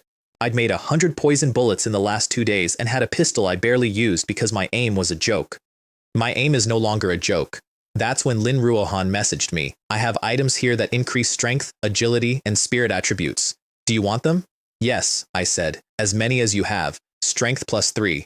Agility and spirit plus 2 each. That's all I have. That's all? I asked her where they came from, expecting some clever purchase, some angle I hadn't found. Of course it's a treasure chest, she said. You think it was bought at the train station?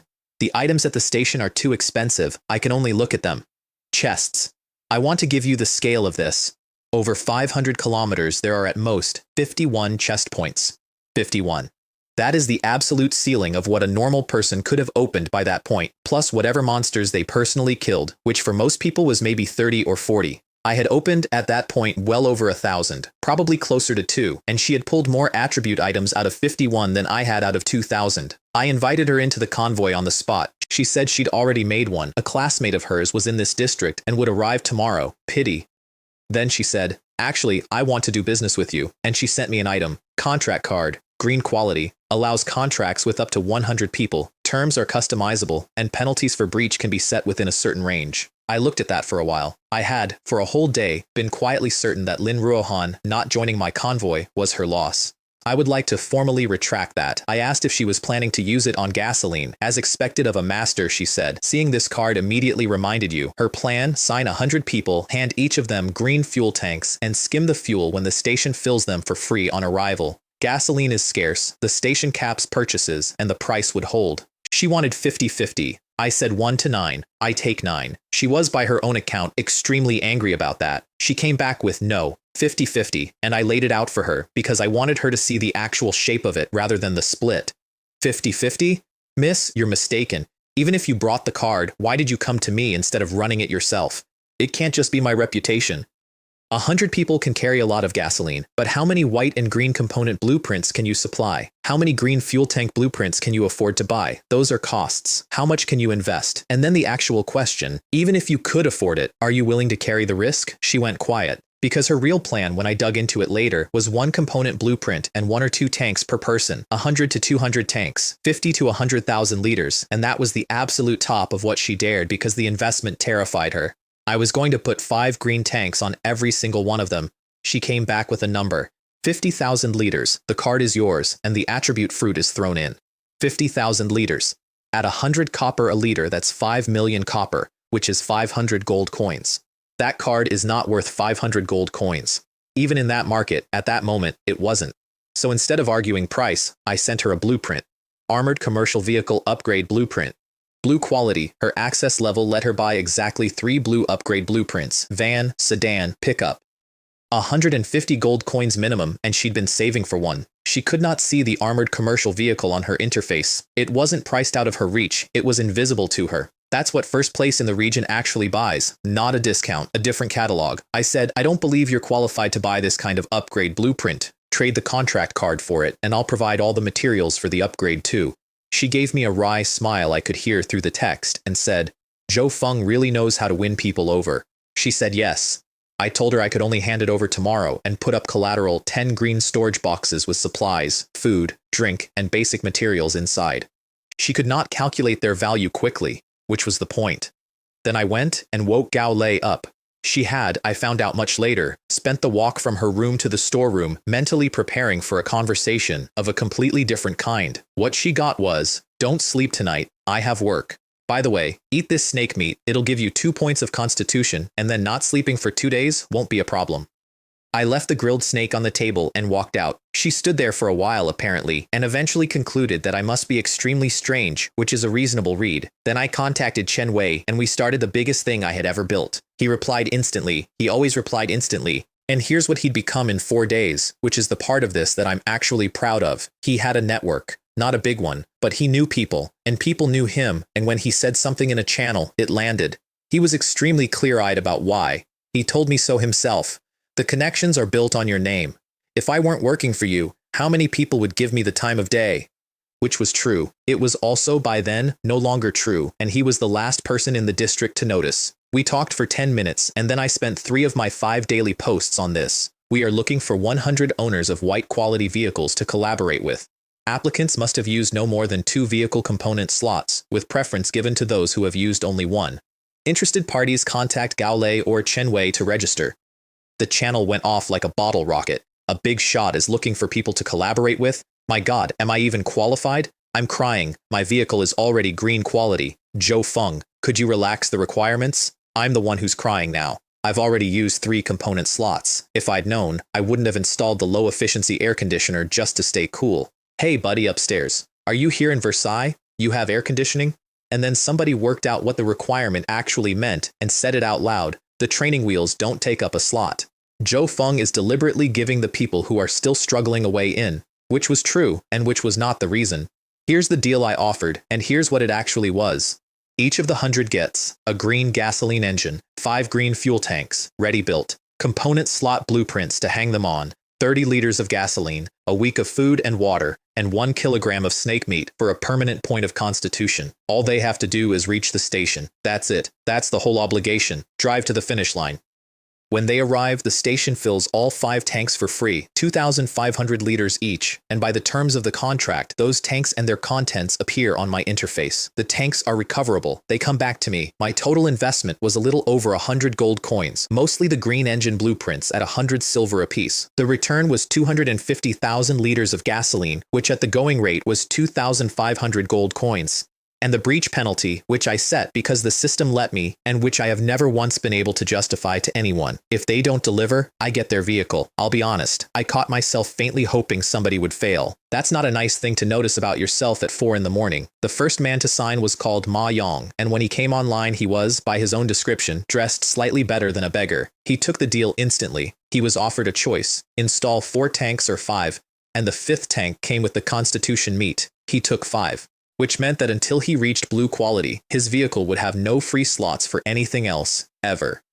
He knew that. He took it anyway, because 1 point of constitution at that stage was the difference between getting a cold and dying of one, and because a chance to survive is worth more than a chance to optimize. Every single one of the 100 made the same choice. All of them took the meat. The list filled in 2 or 3 hours. Ma Yang drove into the station in the afternoon of the 5th day and placed 98th, which got him into the top 100 rewards by 2 slots.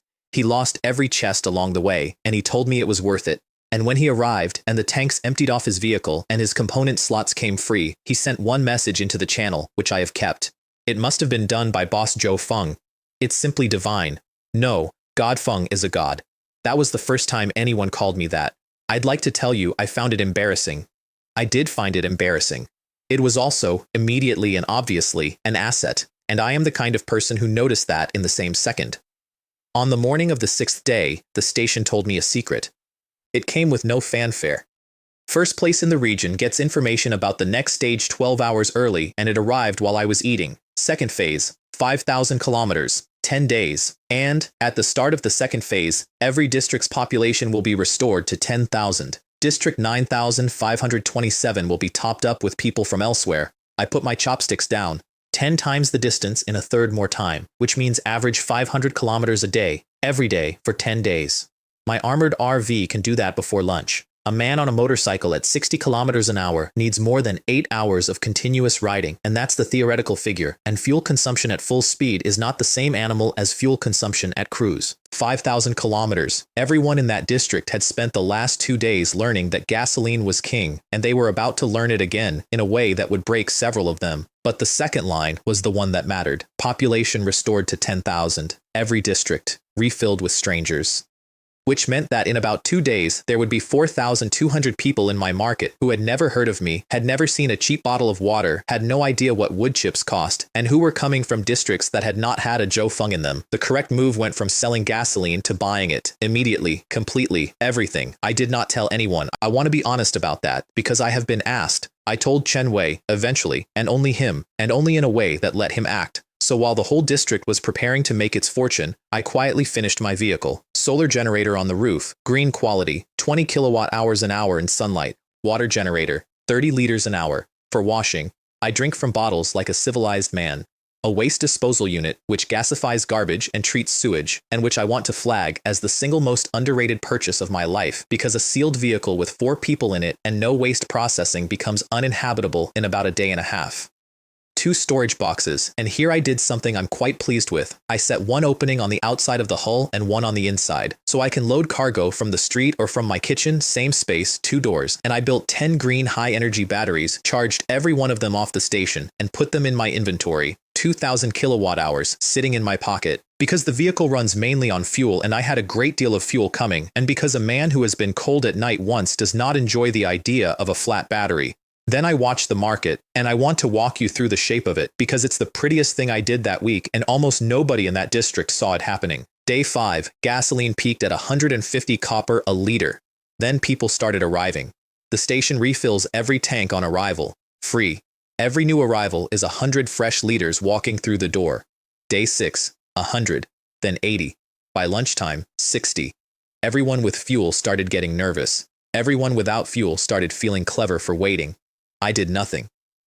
Instead, I sold basic materials at 2 for 1 copper coin, which is half what the station charges, and which lost me money on every single unit. I did that for 2 reasons. 1, it kept my name in every mouth in the district on a day when I needed people not to look too hard at what I was doing with fuel. 2, I was buying white vehicle storage boxes at 1 silver coin apiece. Every driver gets to buy exactly 1 for 1 copper coin, 10 cubic meters, and an inventory slot holds 99 of them. 99 boxes, 1 slot, 990 cubic meters. The channel had a fantastic argument about it. 100-fold pure profit in a single transaction. This box must be extremely valuable. I urge everyone not to sell. You'll regret it. You don't know this, do you? We can only exchange coins at the station, and there's a handling fee. God Feng gives you 1 silver, but that's really 120 copper. So what if it's 120? Nobody gets up early for nothing. Joe Feng is sure to make a fortune. Every single one of them was correct. I was making a fortune.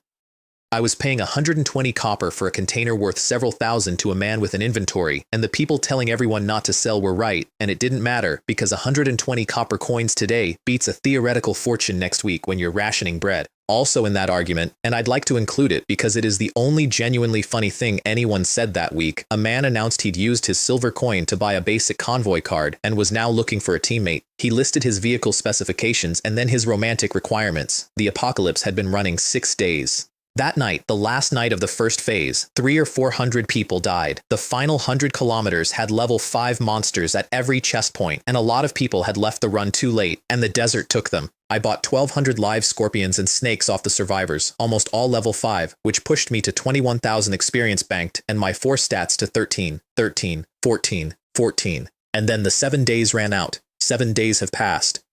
Congratulations to the car owners who have arrived at the initial station. Those who have not yet arrived will be penalized with vehicle cancellation. The channel had about 15 seconds of the worst thing I have ever read. Wait, I don't want to die. I'll be there soon. You are all cold-blooded. You wouldn't even give me a few liters of gasoline. I was 30 kilometers away. No, give me one more day. And then it stopped. Not trailed off. Stopped.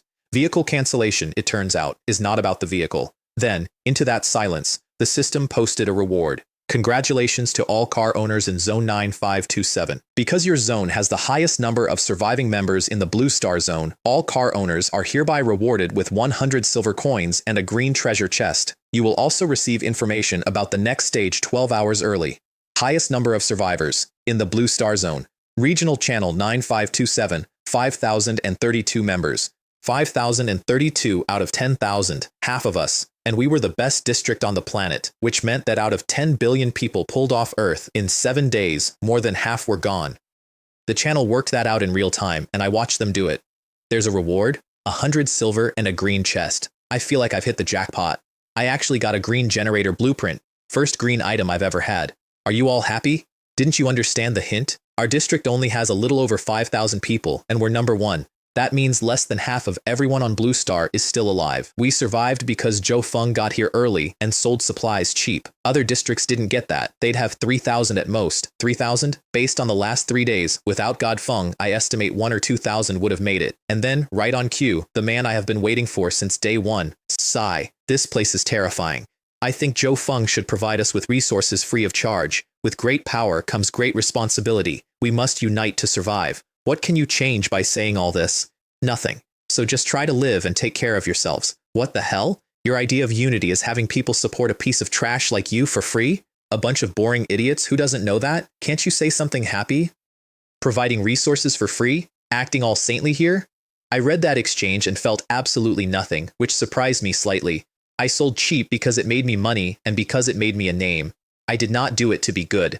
Both of those things being true at once is apparently very difficult for people, and I have stopped trying to explain it. I don't have a saint's heart. I don't do anything without personal gain, and I had 4,200 strangers arriving in about 3 hours. Then the crash came, and it was beautiful, and I want to describe it properly. 5,000 people had just been handed 100 silver coins each. For most of them, that was the largest sum of money they had ever held in this world. And every one of them could buy 10 liters of gasoline from the station at 10 copper a liter, so they all did. Every single one. Because the reasoning is airtight. I paid 10, if I sell at 20 I double my money, and at worst I sell at 10 and break even. 50,000 liters of gasoline hit the trading hall in about an hour. Most of it from people who owned electric vehicles and had no use for it whatsoever. The price went to 45 copper. Gaole asked if we should buy. No. Let's wait. 45 isn't the bottom. At 30, people started to sweat. At 20, the electric vehicle owners started dumping just to convert the reward into anything. I moved. I emptied every listing at 20 copper or below. I had converted all my gold into copper hours earlier, precisely for this. And people noticed. Of course they noticed. Somebody was buying everything, and prices started climbing again as sellers pulled their listings. So I stopped. Completely. Bought nothing over 20 and went to sleep. If you're so capable, then hang it up there and see who gets impatient first. They got impatient first. By morning, it was back down, and I bought the rest. 250,000 liters purchased, at an average well under 20 copper. 250,000 more delivered by the 100 contract holders, who were arriving all day, each with 5 tanks the station had filled for free. 530,000 liters of gasoline. Chen Wei went all in. He'd sold a green bus upgrade blueprint I'd given him to an alliance for 100 gold coins, and he took every coin he had and bought anything under 30 copper. 50,000 liters, everything he owned, in one commodity, on a hunch about a man he'd never met. Lin Ruohan bought 15,000 and hedged because she is smarter than Chen Wei, and it cost her. I announced the second phase route data, 1 chest every 50 kilometers instead of every 10, and the market understood all at once that the fuel wasn't a trade good anymore. It was the tank you cross the desert in, 300 copper, 380, and then the districts merged early because we'd earned it, and 9,528. 9,529, and 9,530 poured in, and the channel went back to 10,000. 4,200 people arriving from districts where about 1,600 out of 10,000 had survived, where 2 or 3 people in the whole district had a blue vehicle, where gasoline had at its worst hit 1,000 copper a liter. They walked into a district with 5,000 survivors, 30 to 50 blue vehicles, and a man sitting on 500,000 liters of fuel. I listed 500,000 liters at 500 copper a liter. It's sold out. I want to be clear about what happened to the people who arrived that day. They were not fleeced. They were saved. Every one of them needed fuel to survive 5,000 kilometers. Most of them had never been able to buy any at a price they could reach, and I had it at 50 times what I paid, and they bought it, and they lived. Both of those sentences are true simultaneously, and I have made my peace with it. Somewhere in that flood, a group calling itself the Tianhe Merchant Alliance decided to fight me on price. They pushed gasoline to 800 copper a liter in the hall. I was displeased, not because they were competing, because the cake I was baking was large enough for everyone, and they came to the table with a knife, so I listed 10,000 liters at 750. They bought it to protect their price. Then another 10,000. They bought that, then another, and they kept buying, and I want to note that this genuinely surprised me. They had money. Real money. They took 200,000 liters off me, which came to 15,000 gold coins. 15,000 gold coins from people trying to defend a market. Then they hit their limit, stopped buying, and instead pushed the price to 1,000 copper and listed 500,000 liters of their own, betting that the spread would make everyone clear out my remaining stock at 750 first. Clever, genuinely clever. So I left 10,000 liters at that price, exactly as they expected. And then I dumped 120,000 liters at 10 copper a liter, 30 liters per person. Hard cap. Every single person in the district got fuel. Not much. Enough. And not one of them was ever going to pay 1,000 copper for anything again. Their 500,000 liters turned into a very large paperweight. I also dumped basic materials and food at a fraction of station prices because Tianhe had been reselling those at 10 times cost too, and I wanted their entire catalog underwater on the same afternoon. Earning less? I was ecstatic. I'd already taken 15,000 gold coins off them for the privilege. Somewhere in a very luxurious extended truck at the far end of that station, a middle-aged man sat looking at his own inventory with an extremely unpleasant expression. Very well, Zhou Feng. You're quite something. You actually dared to trick me, you lucky bastard. You really think you can mess with me, Zhangbo? You just wait. I did not know his name yet. I did not know what he looked like. I knew a merchant alliance had tried to squeeze me, and I had squeezed back, and that was the entire weight I gave it. He is going to be the most expensive grudge anyone in this world ever formed, and it started because I made his gasoline worthless. Now, the reason I needed 15,000 gold coins, I'd been building toward one item since the morning I walked into that shop. 10,000 gold coins, available only at the gold counter, available only to first place in the entire region. Available, the note said, only during this exclusive opportunity. Talent Awakening card. Quality, perfect. Grants a perfect talent awakening. Note, each car owner can only awaken their talent once. Car owners who have already awakened may use this card to further enhance it. So everyone has a talent. Everyone. Sleeping in them, unopened. And there's a card that opens it, and there are grades of card, and the grade decides what you get. And the best grade in existence was sitting behind a price tag that only one person on the planet could see. That's what the water was for. That's what the wood was for. That's what 400,000 kills and a fuel war were for. I bought it and used it immediately. There was no ceremony. A white light. My body shivered slightly, and it was over. If it hadn't changed my panel, I'd have assumed I'd been robbed. Car owner. Zhou Feng. Talent. Optimized. Optimized. That's it. That's the whole name. I have never in my life been so disappointed by a piece of text, and I have never in my life been so wrong. Overall rating, Tier 3+. Starting from such a low level, achieving such a high rating is unprecedented. The system had stopped insulting me. I noted the change with some emotion. Here's what Optimized actually does, and it took me a day to understand the third part. 1. Integration. My vehicle now has a durability percentage, and while that number is above 0, the vehicle is intact and the people inside it are safe. Not mostly safe. Safe. It restores itself at 0.1% per hour for free forever. 2. Enhancement. Every attribute of the vehicle and every component in it gets a plus sign, and a plus sign means double. Quality doubled. Top speed to 400. Storage boxes to 20 cubic meters. Generators, water makers, everything. Doubled in function and grade. 3. Optimized components. That one has an extra slot, one slot separate from the normal 6, and things can be freely installed and removed from it, and it does not have to be a vehicle part. Anything can go in it, including a weapon. Whatever goes in comes out one grade higher. A green generator installed there becomes blue. I tested it with my pistol. My white pistol came out blue. And then I discovered the part that reshaped the next month of my life. With a weapon in that slot, I can fire it from inside the vehicle, in any direction, without opening a door. I sat in a chair in a sealed armored box and rotated a pistol I was not holding. There was exactly one weapon blueprint for sale in the entire initial station shop. K-type light machine gun, 1,000 gold coins. Green quality, 300 rounds a minute, effective range 800 meters, 1 minute of continuous fire. I bought it, and then I did the thing that had been sitting in the back of my head since the moment I read the second phase data. The second stage has difficulty modes, 5 of them: easy, medium, hard, nightmare, and hell. Higher difficulty, higher reward. In hell mode, the chest at every 50-kilometer marker is guaranteed green minimum. Blue chance up 50%, purple up 10, orange up 1. Extra chests appear off schedule. The final chest at 5,000 kilometers upgrades from blue to orange with a chance of red. Everyone else was weighing risk against reward. I wasn't, because I wanted the monsters. I needed things above my level to kill, because my experience bar had been full for 2 days with nothing worth killing in the entire desert. Hell mode. I picked hell mode with a machine gun and a hunch, and then I went and got in my vehicle, and Gao Lei asked when we were leaving. Now. Next comes your second challenge, the desert journey. Please reach Sansi Station, 5,000 kilometers away, within 10 days. Staying at the initial station for more than 1 hour will result in immediate elimination. A desert journey. Is this what they call tourism? A path of light opened in front of my parking space, and I drove into it. The world changed around us, and it was still a desert, but with cacti scattered across it. I checked one for a health bar out of habit. Nothing, just a plant, which was almost disappointing. Watch your speed, I said. I want to test something. Gao Lei nodded and put her foot down. 100, 200, which is where the panel says the machine stops. 200 is not where the machine stops, because enhancement doubles it.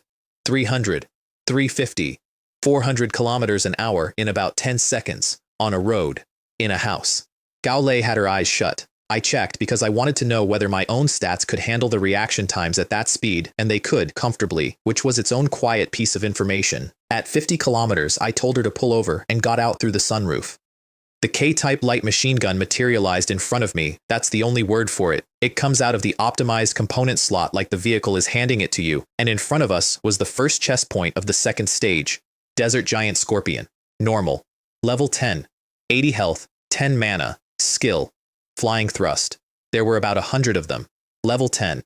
Every single one of them, at a stroke, exactly the tier I had been unable to find anywhere in 500 kilometers of the first stage. I opened fire.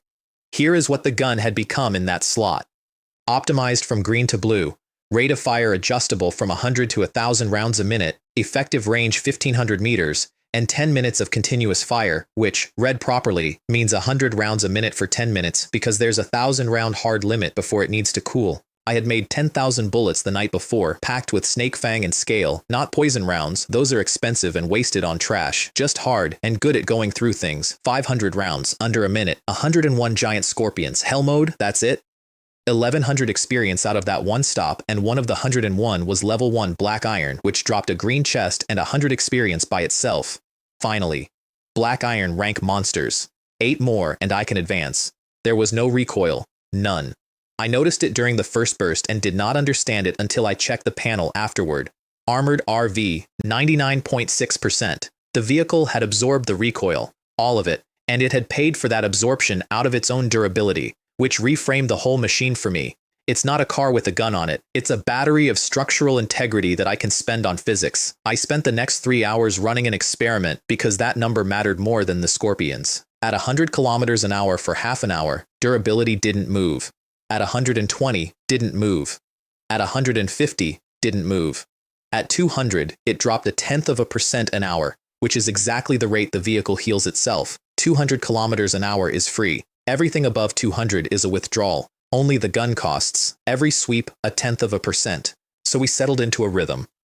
Gao Lei drove at 150 because 200 was beyond her, and I killed 100 scorpions every 50 kilometers, and by 450 kilometers, I killed my 9th level 1 black iron scorpion and got a notification I'd been waiting 3 days for. You have completed the advancement quest and successfully advanced to the bronze rank. 9. I'd only killed 9. Then I remembered. The cactus. Still working. 4 days later, from beyond the grave. 31,000 banked experience and bronze costs 2,000 a level. I burned it all and came out at bronze 7 with 21 free attribute points because bronze gives 3 per level instead of 2. 21 points. Gao Lei's 4 stats added together did not total 21. I pushed everything except strength to 20 and put 2 into strength, and the reasoning was cold. I have a machine gun and a pistol. I do not need to punch anything. Strength can wait. Gao Lei, in the driver's seat, said afterward that she noticed the change and couldn't describe it, just that I seemed more. Then the sky spoke to everyone at once. Since 10 million players in the Blue Star Zone have now surpassed 100 kilometers, leaderboards will open immediately. Tier leaderboards, vehicle leaderboards, and resource leaderboards. The Blue Star communication channel is now open. Top 10 in each region's 3 leaderboards may speak 5 times daily. Top 100 may speak once. Leaderboards, a planetary channel. I ignored the channel entirely and went to the boards because a leaderboard is a map of everyone who could hurt you. First place in District 9527, all 3. Fine. First place in the Dragon Kingdom region, all 3. First place in the Blue Star Zone, all 3. Tier rankings. First, Zhou Feng, Tier 3 plus special evaluation bonus. Second, Arthur Bentley, 2nd tier. Third, Charles William Croft, 1 person on the entire planet at Tier 3, me, and hundreds at Tier 2. Vehicle rankings. First, Zhou Feng, Blue 1 star plus. Second and third, Blue 2 stars. I stared at that. My vehicle is a lower star grade than the 2 below me, and it's ranked above them. That's what the plus sign is. It isn't cosmetic. The system counts it as more than a full star tier. Resource rankings. First, Zhou Feng, 152,826. Second, 63,905. 90,000 points clear of second place. Which confused me because I'd sold most of my materials cheap before departure and given away a fortune in food, and I still had a lead you could drive a truck through. And then I found the reason, and it changed how I played the entire stage. Treasure chests count as resources. White, 100 points. Green, 1,000. Blue, 10,000. Purple, 100,000. I had 900 white chests and 18 green in about 4 hours of hell mode driving. That's 108,000 points, out of boxes I hadn't even opened. My actual food and materials came to less than 50,000. I was not first because I was rich. I was first because I was carrying my own unopened wealth around like a man with his pockets full of lottery tickets. The system, incidentally, had asked my permission for this, and I'd said yes without reading it properly, which I want to flag as a genuinely stupid moment. Does the host share some inventory data with an external special mechanism for detection? Note: sharing this data will not affect the host. An external mechanism. Something outside my system was asking to look at my inventory, which told me something I'd suspected since day 1 and now knew. My system is not the survival world system. They're separate. The survival world cannot see inside me unless I let it, and when it wanted to, it asked politely, and I said yes because I was in a hurry. I have thought about that a great deal since. Then I read what being on top of a leaderboard pays. Hold first place for 3 hours and you collect a daily reward. District first, 10 green chests. Dragon Kingdom first, 1 blue chest. Blue Star first, 5 blue chests. Sweep all 3, and you choose 15 blue chests or 1 treasure chest synthesis opportunity. Synthesis. 10 white chests become 1 green, 10 green become 1 blue, and so on upward, with no cap on how many you do in a single use, though it only goes up 1 grade at a time. 1,000 white makes 100 green, not 10 blue. Once a day, 10 days left. Today green, tomorrow blue, the day after, purple. I stopped hiding my chests immediately. I'd been concealing part of my inventory from the boards. You can block items from being counted, and my score would have been over 500,000 if I hadn't. Now I wanted the number as high as it would go, because the number was the machine that made bigger boxes. The channel, meanwhile, discovered me all at once. Number 1 on all 3 lists? No wonder it's God Feng. Truly amazing. I knew God Feng was strong, but the strongest on the entire planet? There are hundreds of people at Tier 2 on this whole world, and only God Feng has broken through to 3. I'm still rated at Tier 0. My resource score is a little over 100. Seeing God Feng's number, I feel like we're playing different games. This is surreal. And then, on the Blue Star channel, where 2 billion people could read it. What kind of garbage ranking is this? Second and third have Blue 2-star vehicles, and first place is Blue 1-star. Zhou Feng must have cheated. Cheating. I sat in a chair in an armored house doing 400 kilometers an hour and thought about that for a second. How exactly does an ordinary person cheat in the survival world? Wait. I do have a system. That's probably considered cheating. Fine. Cheating it is. 2 other names on those boards mattered, and I want to introduce them now because they're going to sit in the background of the next month. Arthur Bentley, Blonde, blue eyes, an armored Humvee, a woman with a carbine standing next to it, 7 or 8 extremely capable people around him. He'd pulled a blue chest in the first stage and opened a high-level convoy card out of it, a 100-person convoy, in a world where everyone else was chaining basic 2-person cards together like a human centipede. His reaction to the vehicle rankings, as reported to me later. What's going on with Zhou Feng? I understand his overall rating, but his vehicle is only blue 2 stars. How did he get ranked ahead of me? And one of his people, cheerfully, don't rush. We get an upgrade card every 50 kilometers. We'll catch up. And another, he's just a Chinese from the Dragon Kingdom. How could he possibly be our match? We are destined to become the masters of this world. I've kept that quote. It ages beautifully. Charles William Croft. Old family, the kind nobody's heard of on purpose. When the world changed, his family closed ranks around him and poured everything into one man. He reached the initial station on the afternoon of the 3rd day and then used what he bought there to drag his own people in, which earned him more coins, which he reinvested. 3rd on all 3 lists, which triggers its own reward, 10 blue chests. He was, and I say this without any grudge, the 2nd best player on Earth. If I hadn't existed, he'd have been 1st, and he'd have deserved it. And Zhang Bo.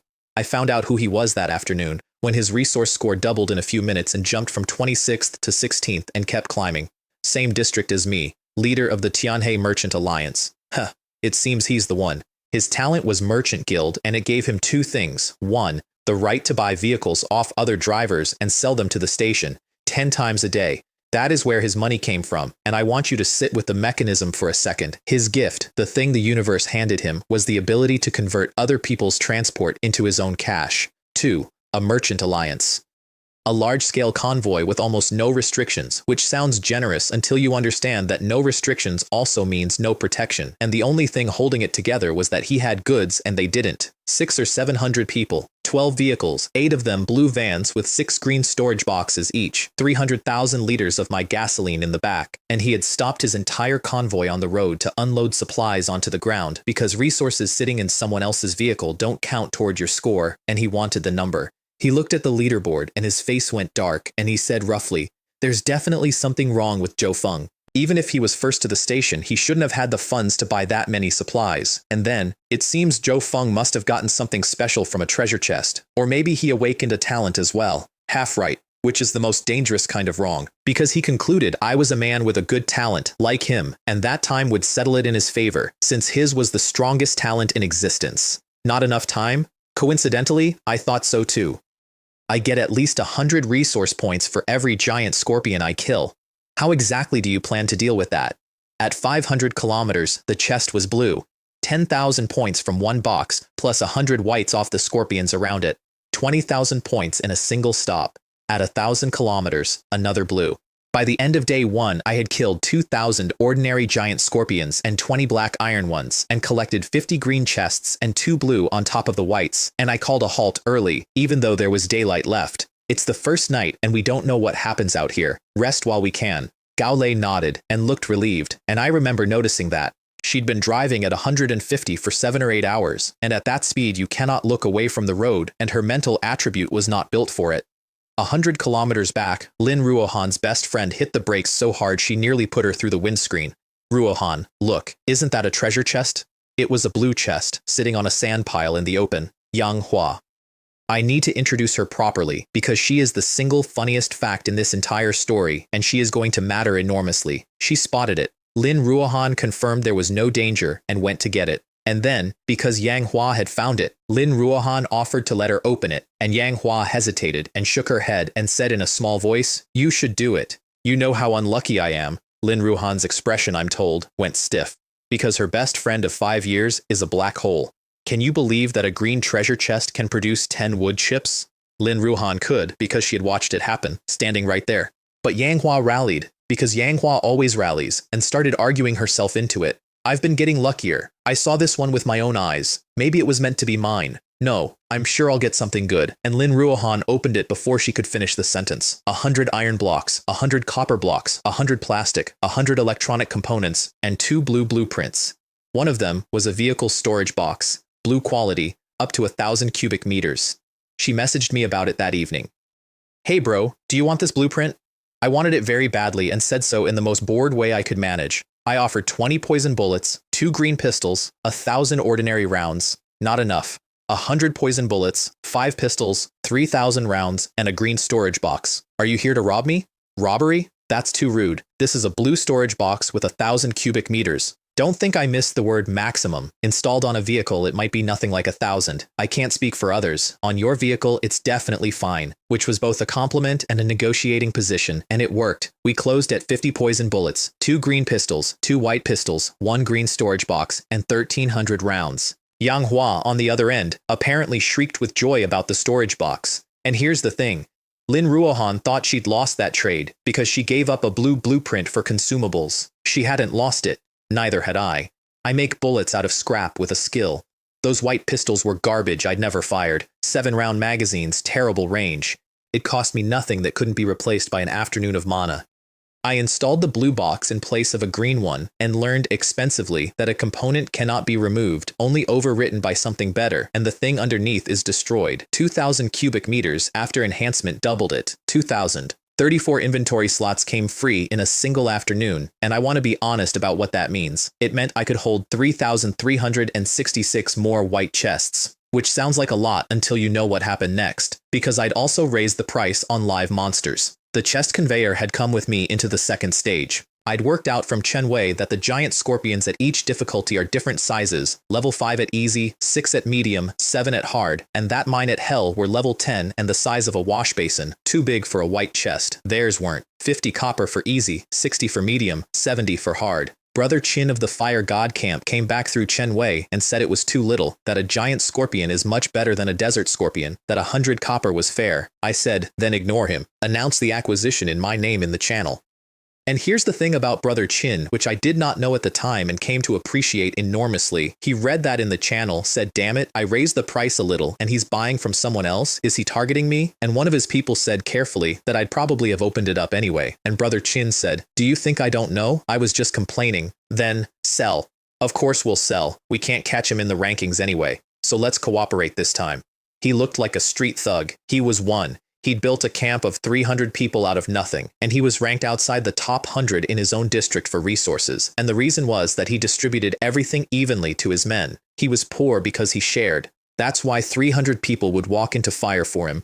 Within an hour, 400 or 500 giant scorpions came through the hall, over 100 of them from Fire God Camp.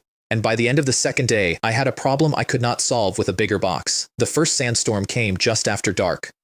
I'd noticed the wind, which was itself alarming. The first 1,000 kilometers of the first stage had been utterly still, and now there was a breeze that turned into a gale in about 60 seconds. Then something hit the hull. Zhou Feng, this is bad. It should be a desert storm.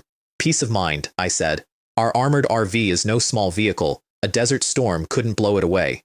And then I got out anyway and did something with my hands because I did not actually believe myself. I took out a green storage box, 10 meters by 5 by 2, a shipping container, and set it down beside the vehicle.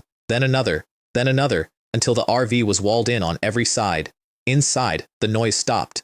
The containers rattled and shook, and one of them slid a meter or two, and the sand piled against the windward side and made them heavier and steadier, and we sat in the middle of it and felt nothing. The channel did not have containers. If you have a convoy, link your vehicles together. If not, drive off the road into the desert and dig a pit and put the car in it. Are you serious? I was about to buy iron shards to weigh my car down and now they're gone? Hey bro, want iron shards?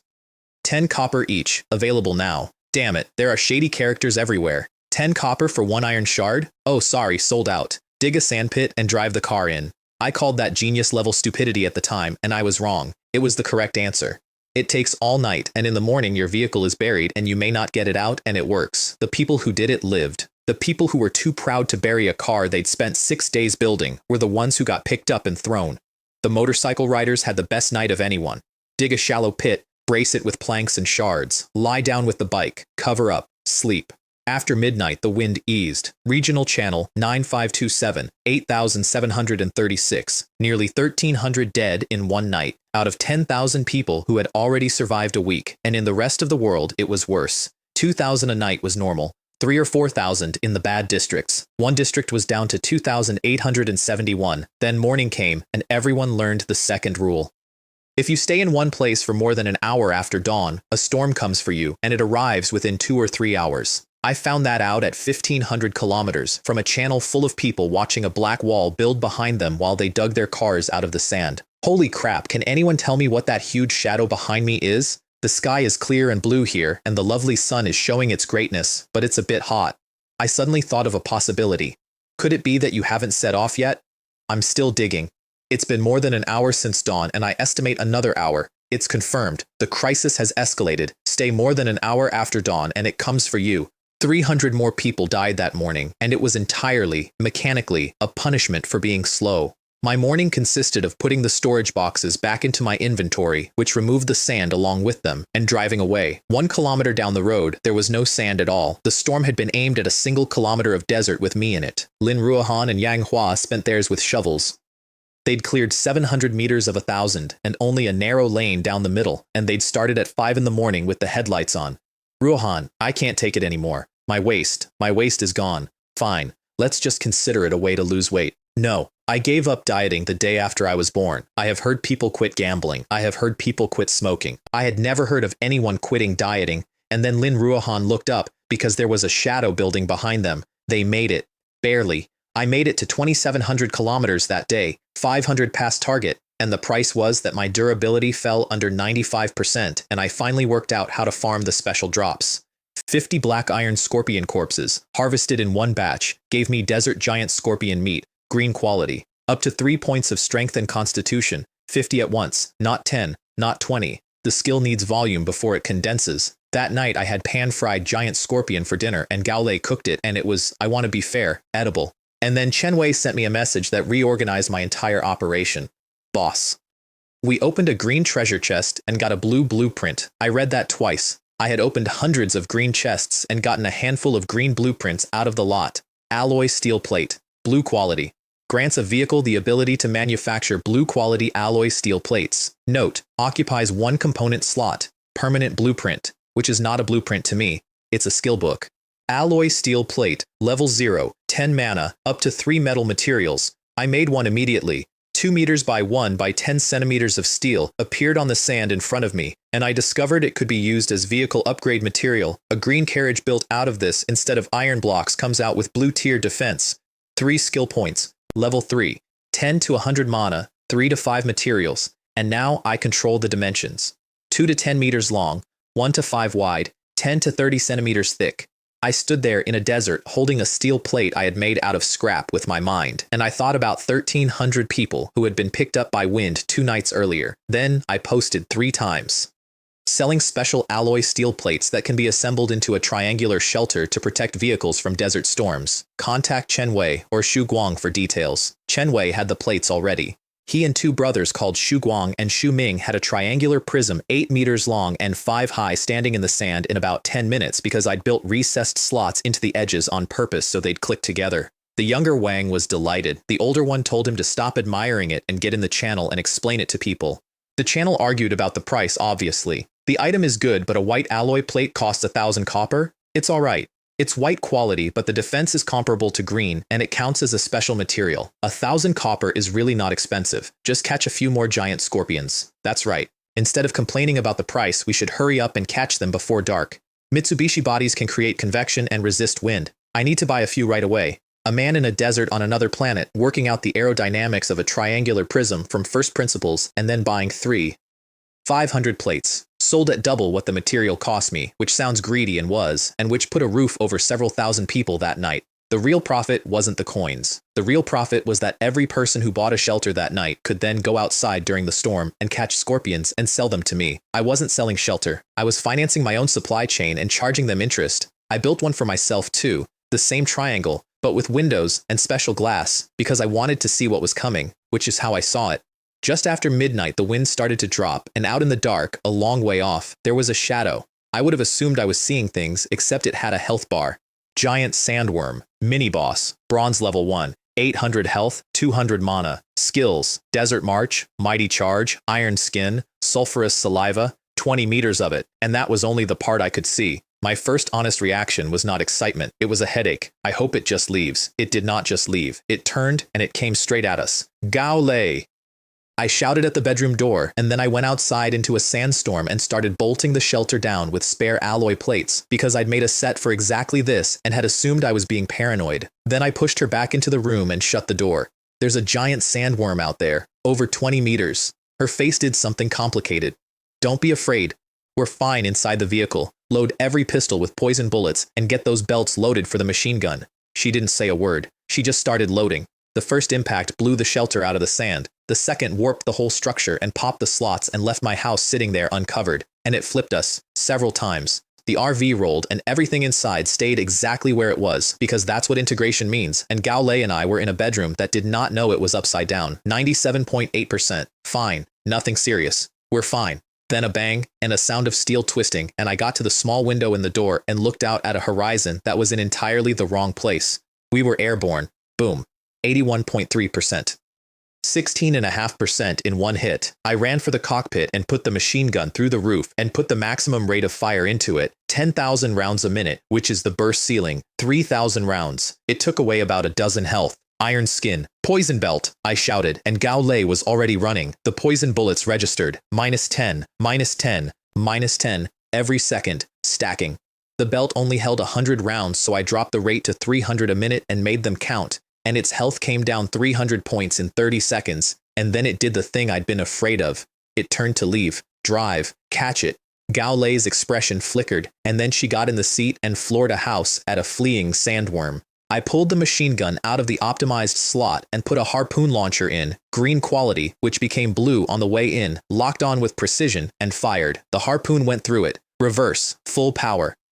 I moved the launcher to the rear, climbed out of the sunroof, and emptied everything I had into it while 400 kilometers an hour of armored vehicle dragged a 20-meter worm backwards out of the sand it was trying to dive into. It stopped moving, 68.9%, and the outside of the vehicle didn't have a scratch on it, not one. The inside was wrecked. Everything not bolted down had been through a tumble dryer, but the hull was untouched, and I finally understood the first ability of my talent.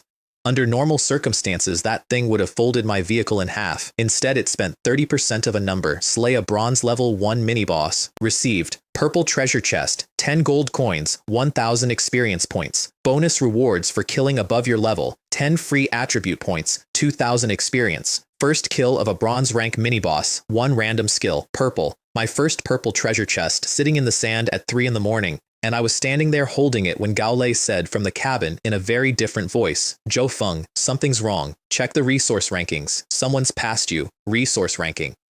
First place, Zhang Bo, 200,000. Second place, Zhou Feng, 180,865. 200,000 exactly. Round number, not 198,000, not 203. 200,000 at 10 minutes past midnight at the exact moment the 3-hour clock starts. That's not an accumulation, that's a message. He'd been holding supplies back all day, not scoring them, just piling them in vans behind him.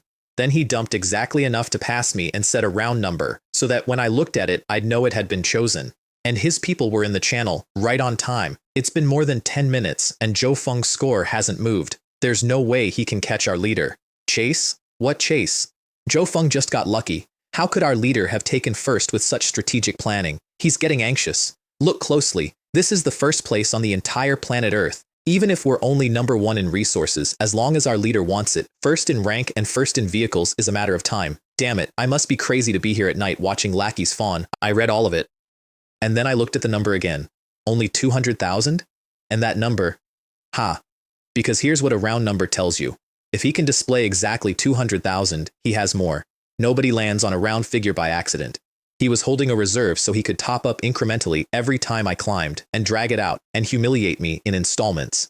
I had, in my hand, 1 purple treasure chest. A purple chest is 100,000 resource points. I put it in the blue storage box on my vehicle. Then I put in 300 green chests on top of it, 300,000 more. And then I adjusted, very slightly, until the number read exactly what I wanted it to read. Resource ranking. First place, Zhou Feng, 654,321, 654321. I did not send him a message. I did not post in the channel. I never spoke to that man once, that entire night. I just made the number say it. On the truck, Zhang Bo looked at 654321 for a long time. The woman who had been draped over his arm started shaking apparently, and he threw her on the floor and told her to get out, and she ran without stopping to feel the pain, which tells you everything about that man that I could tell you in a paragraph. And then he said out loud, in a voice they described as hoarse, "Su! Yang! This is outrageous. How dare they humiliate me like this? I swear I won't be a human being if I don't kill you to vent my anger."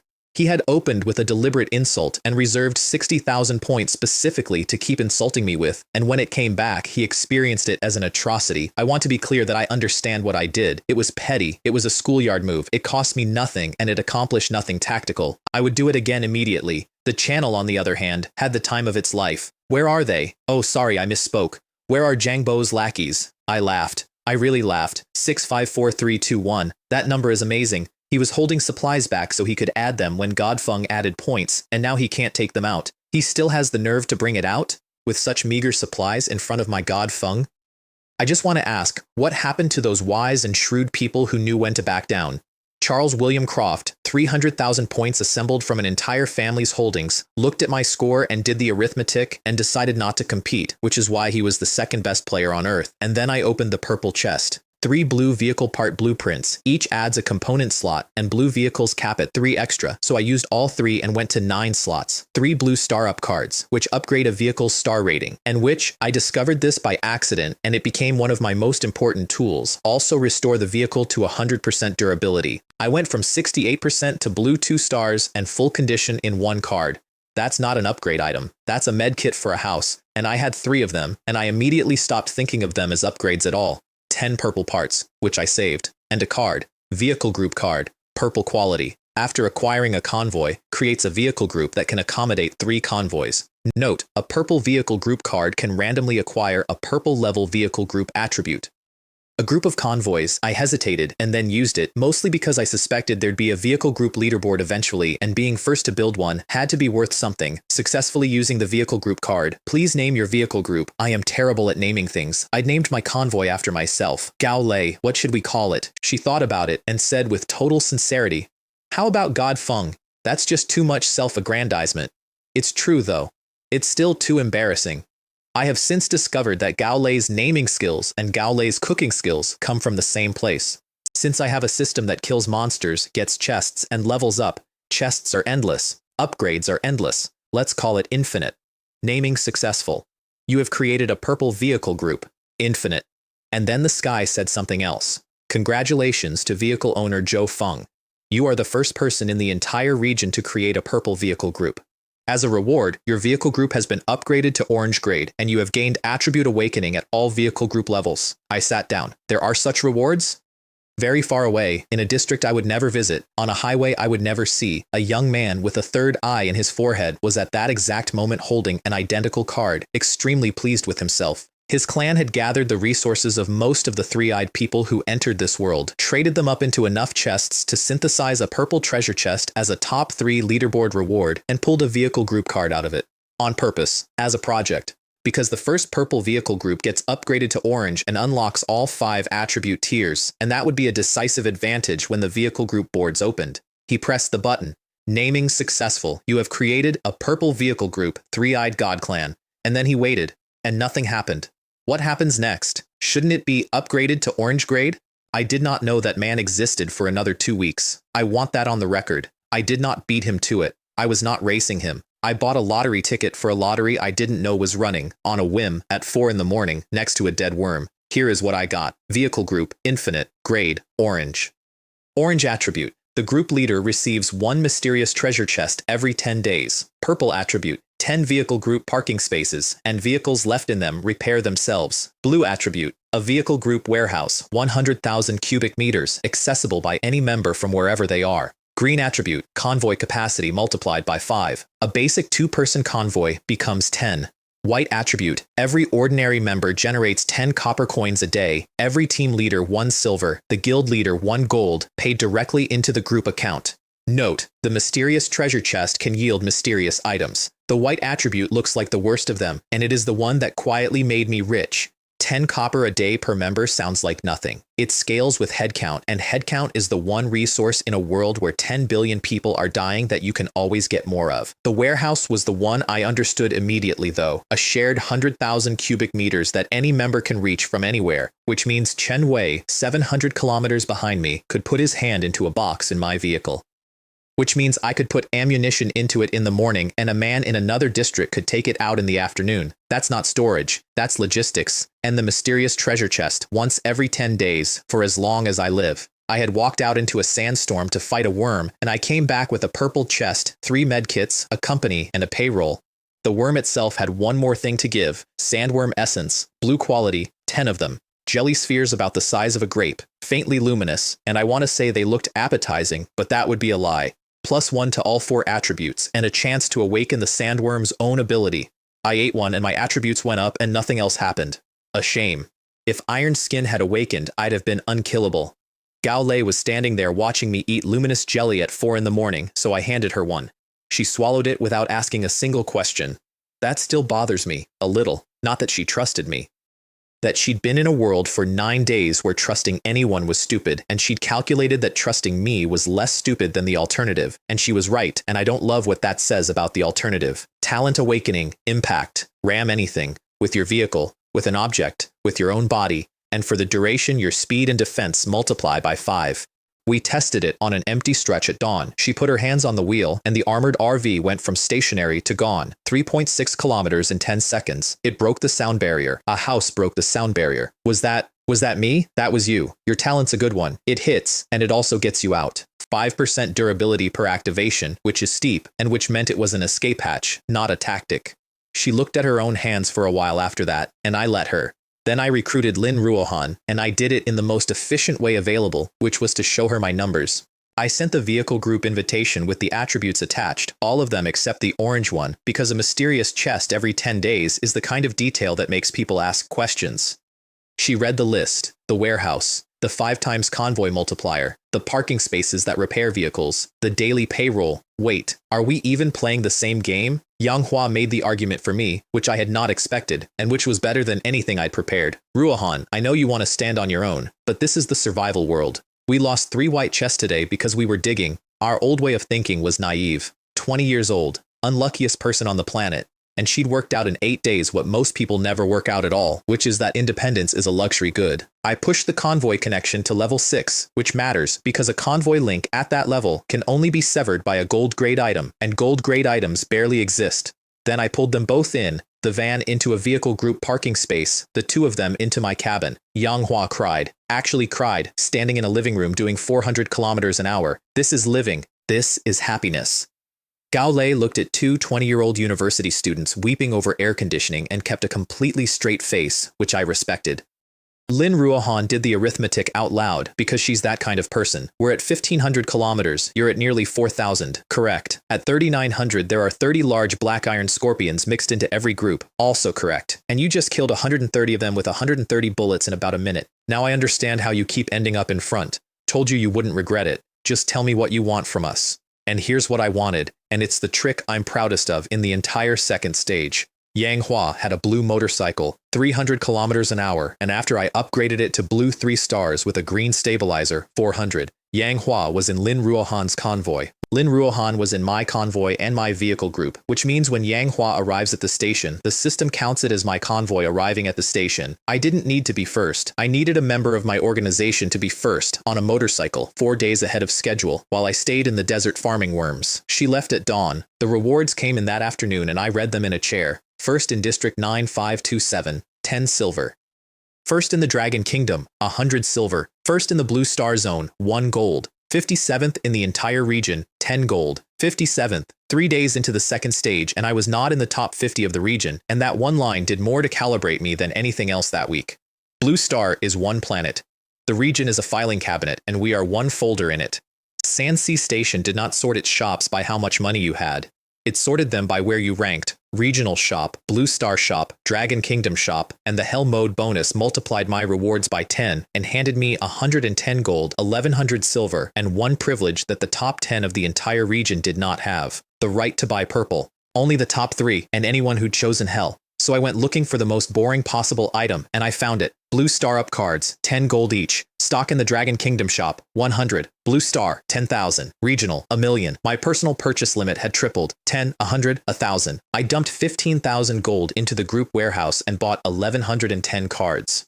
Then I listed them in the Interzone Trading Hall, accessible only to the top 100 of Blue Star at 1,000 gold apiece. 100 times what I paid. You're actually a robber, Lin Ruohan said. Relax, they'll buy. By evening, I'd sold over 800,000 gold. Out of an item anyone in the top 100 of the region could have bought for 10 if they'd been in the top 100 of the region, which they weren't, and if they'd chosen Hell Mode, which they hadn't. I didn't sell them a card. I sold them the fact that I'd walked into the harder room. Priya Sharma bought 3 and jumped to first on the vehicle board. Zhangbo bought 8, took his own vehicle to blue 9 stars, and came out 11th because I had spent a small amount of money quietly upgrading Chen Wei's truck into the top 10 specifically so that Zhangbo would land one place outside it. We've been played. Those cards in the hall are definitely Zhou Feng's. Yes, obviously. You bought them anyway. The station rewards came in while I was still in the desert, and Yang Hua collected them for me on a motorcycle. That deserves one more sentence because it's the cleanest thing I did in that stage. She rode 400 kilometers an hour across open sand for a day and a half, arrived at Sanxi Station as a member of Lin Ruohan's convoy, which was a member of my convoy, which was a member of my vehicle group, and the system counted my organization as having arrived. I was 700 kilometers behind her, shooting scorpions, and I got the first arrival prize. Everyone copied it within a day. Chen Wei came 4th in the district, Zhang Bo 2nd, Brother Qin 3rd. All 3 of them sent their fastest rider ahead the moment they understood what had happened, and I have no complaint about that whatsoever. A trick you use in front of 10,000 people is a trick you are donating. What none of them copied was what I did next with the money, because none of them could. 12,000 gold of that went into a K-type heavy machine gun, blue quality, which came out of the optimization slot purple, 100 to 5,000 rounds a minute, 5 kilometers of range, 10 minutes of fire, 12.7 millimeter, anti-materiel, in a house.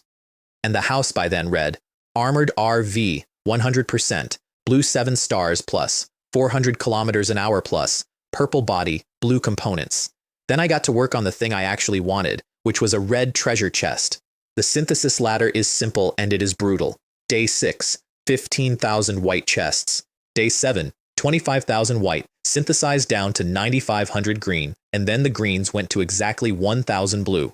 Day 8, 15,000 white, and the 1,000 blue became 100 purple. Day 9, 12,000 white, and the purples became 10 orange. Day 10, 8,000 white, and the 10 orange became 1 red chest, 1, out of roughly 75,000 boxes.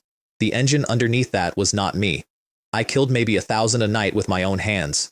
The rest came from a district of 10,000 people who had discovered they could catch scorpions. I'd raised the live price to 80 copper, and, this is the part that mattered, I let people settle in silver and gold. Ordinary players lose 20% to the exchange when they break a silver coin, so being able to sell in the higher denomination was worth more to them than the price rise was to me. 2 scorpions, 1 silver 60. Every household in the district was catching them. The channel had invented the technique itself. Leave 1 wall of your shelter open, let 1 wander in, seal it, sell it to me in the morning. Zhang Bo ground his teeth and sent his own alliance out to catch them, because 1,000 scorpions a night is 80,000 copper, and he was not going to let that go to strangers. Which meant the man who had sworn to kill me spent his nights filling my supply chain. The nights escalated on schedule. Night 2, 5 worms, 1 mini-boss and 4 elites, 1 purple chest and 4 blue. Night 3, 15 worms and no mini-boss at all, which taught me the system doesn't scale linearly, it rolls. It also taught me the bonus for killing above your level only pays free attribute points 3 times, ever. After that, it's experience only. I'd been quietly planning a career around that number, and the system closed it in 1 line, which is the system all over. The worms came back every night, and they came back on a curve I could not predict. Night 2, 5 of them. 1 mini-boss, 4 elites, 1 purple chest, and 4 blue, out of a single night's work. And I went to bed genuinely believing I had found a renewable resource. Night 3, 15 worms, and not 1 mini-boss among them. 5 elites, and 10 merely excellent. 15 is 3 times 5, and the payout was worse, which taught me the thing about that world I have never stopped applying. It does not scale, it rolls. Volume gets you an average. It does not get you a guarantee, and anyone who plans around a guarantee is going to walk into the night where 15 of them show up and none of them are worth anything. The corpses were worth something regardless. 400 kilograms of worm produced sandworm meat, blue quality, +2 constitution, and +2 strength. I put that on the group's contribution board at a price ordinary members could actually reach, and by the end of the week, I had a queue. That was the point where Infinite Vehicle Group stopped being a name I'd picked at 4 in the morning and became a structure. Chen Wei came in as deputy leader.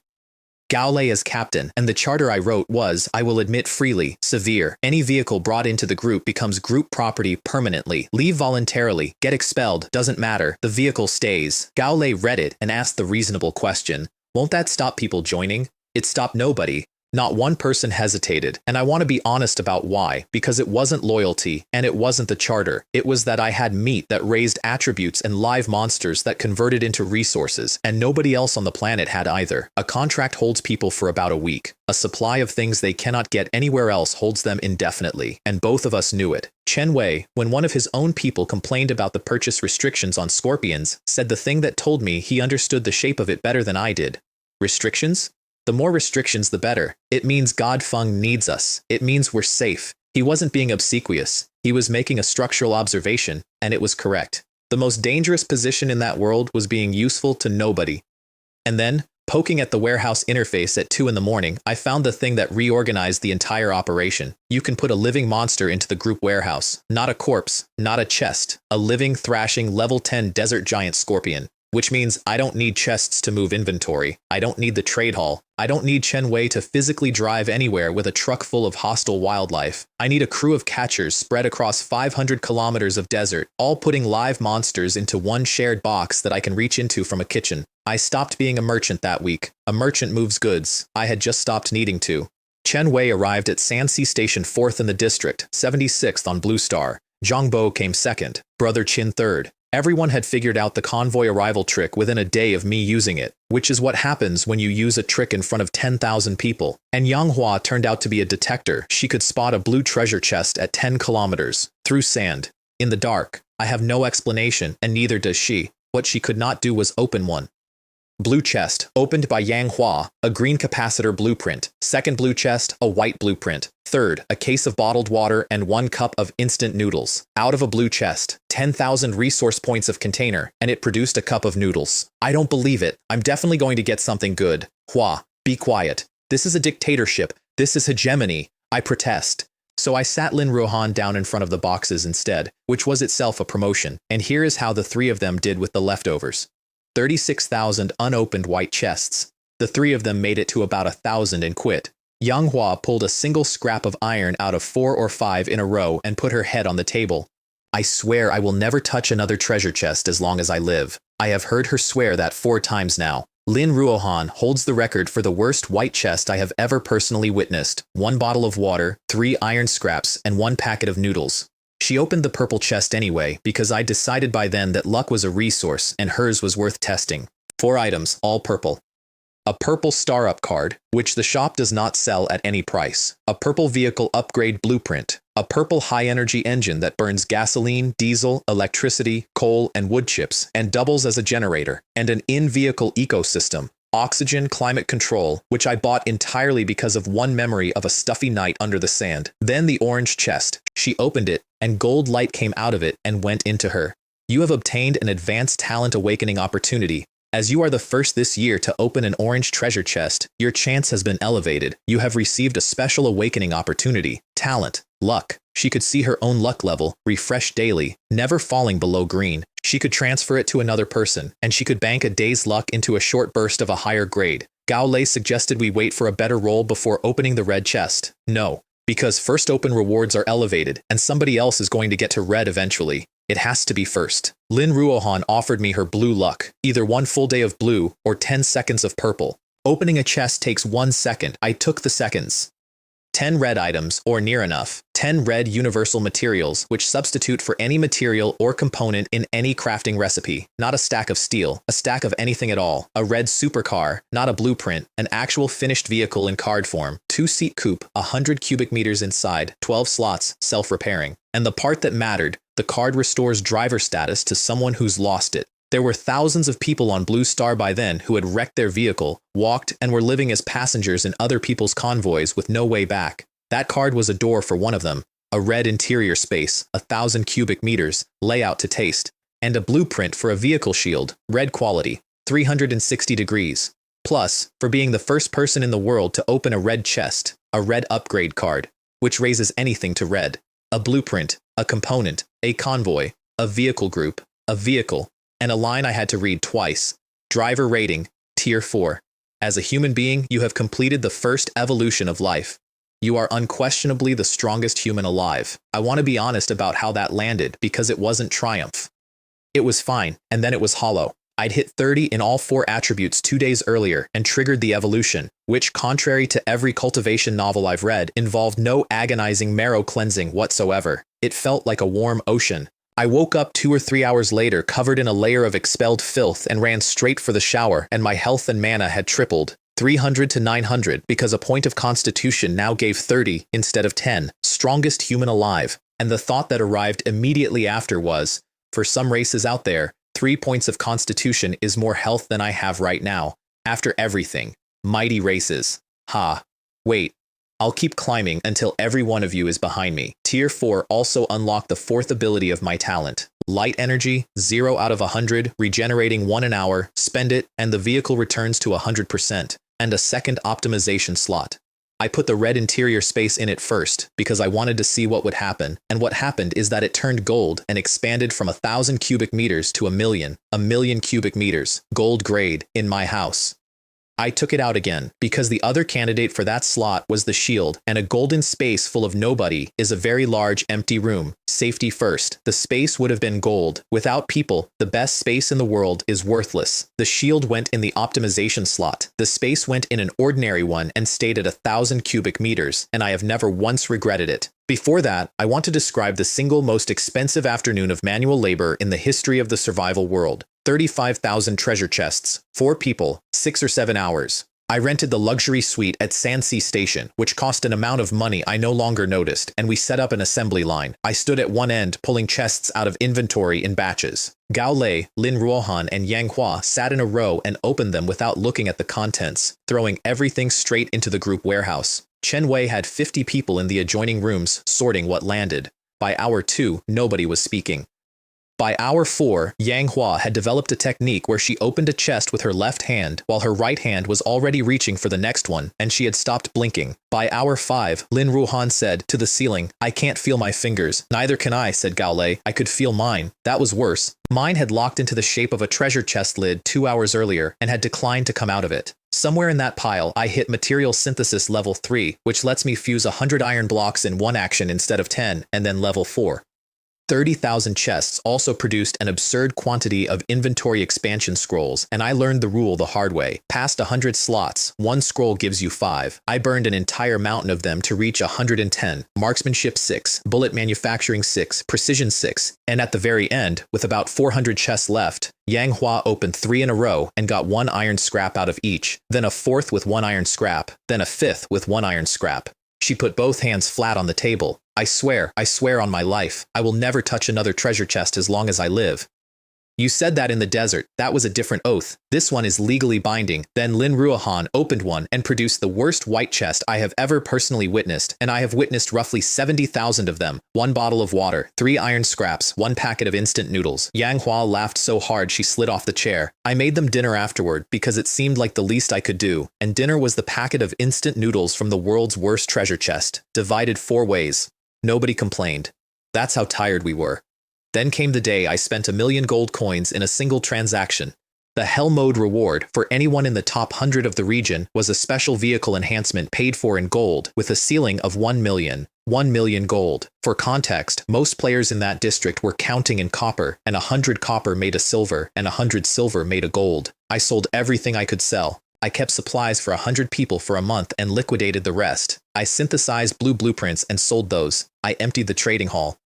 I got to 1,000,000, and then I put in the 1,000,000, plus the red upgrade card, plus 3 of my 10 red universal materials. Afterward, I had 100 gold coins and 70,000 copper to my name, which is roughly what I'd had after selling gasoline on day 4. Here's what came out. Armored RV, durability 200%, purple 1 star, double plus. Light energy 100 out of 100, plus 1 an hour. Speed 600 kilometers an hour, with a ceiling of 1,200 kilometers an hour. That is nearly the speed of sound, in a vehicle with a kitchen in it, and 3 components, 1 for each red material. The red living space, upgraded so that I could open an entrance to it from anywhere inside the vehicle, or up to 10 meters outside it, which means I can be standing in a desert and open a door into my own living room. An energy converter that turns gasoline, electricity, firewood, coal, and I checked this twice, oncoming wind into stored energy, 10,000 units at a time. I can now run this thing on wood chips. I spent 4 days cornering the gasoline market, and the machine has outgrown gasoline. And a domestic ecosystem. Air conditioning, underfloor heating, sunlight, running water, oxygen, plumbing, plus 1 health and 1 mana per minute to anyone inside. My house heals people now, slowly, but it does. The second stage ended 4 days later. District 9527, 7,300 survivors out of 10,000. Higher than the first stage and first on Blue Star again, and I know exactly why. I sold 500 alloy steel shelters on the second night and several thousand people slept under a roof they'd otherwise not had. I made money on it. Both things are true. I'd rather be the man who profited from selling roofs than the man who watched. Then the sky laid out the third stage, and it was a different kind of sentence. Zombie siege. 10,000 kilometers. 30 days. The destination, Dawn Station, has no shops. Nothing to buy at any price, with any ranking. Everything you need for the next month, you take out of a box or you do without. There would be special stalls along the route, in the dangerous places, which is the system's idea of a joke and also a fairly clear statement of what the route was going to be like. Districts merged into blocks of 100,000. 4 leaderboards now, rank and vehicle combined into 1, convoys, district survivor counts, and kills. And no more holding rewards, no more collecting a prize for sitting on top of a list for 3 hours. The only thing that paid was finishing. 10,000 kilometers, 30 days, zombies. I looked at Gao Lei, who could break the sound barrier by wanting to, and Lin Ruohan, who could hand her luck to another person, and Yang Hua, who could see a blue chest through a sandstorm and could not open one without producing noodles. Then I looked at my house, which was faster than sound and ran on firewood and had a shield. Let's go be tourists somewhere else. The third stage smelled wrong. That was the first thing, not the sight of it. The sight of it was almost beautiful after 10 days of sand. Green, trees, a road with lane markings on it, buildings. I got out and breathed in, and there it was underneath everything, faint and absolutely everywhere, rot. The second thing was the abandoned cars. They were all over the road, doors open, some of them. Bags still in the back seats, someone shopping, a child's seat. Everyone else drove around them. I collected one, gathering successful. Obtained 10 iron scraps, 1 white vehicle upgrade blueprint. I stood there with my hand on a dead sedan and did some arithmetic. 100 white blueprints synthesize into 1 blue. A blue upgrade blueprint sells for 200 gold.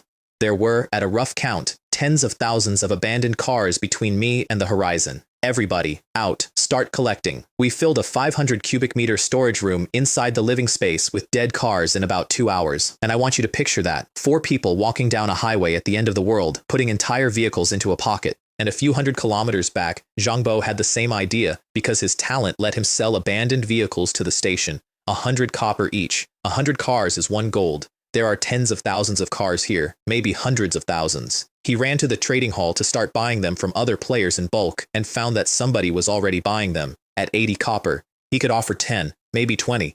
They tell me his face went gray. I hadn't done it to him. That's the part I enjoy most.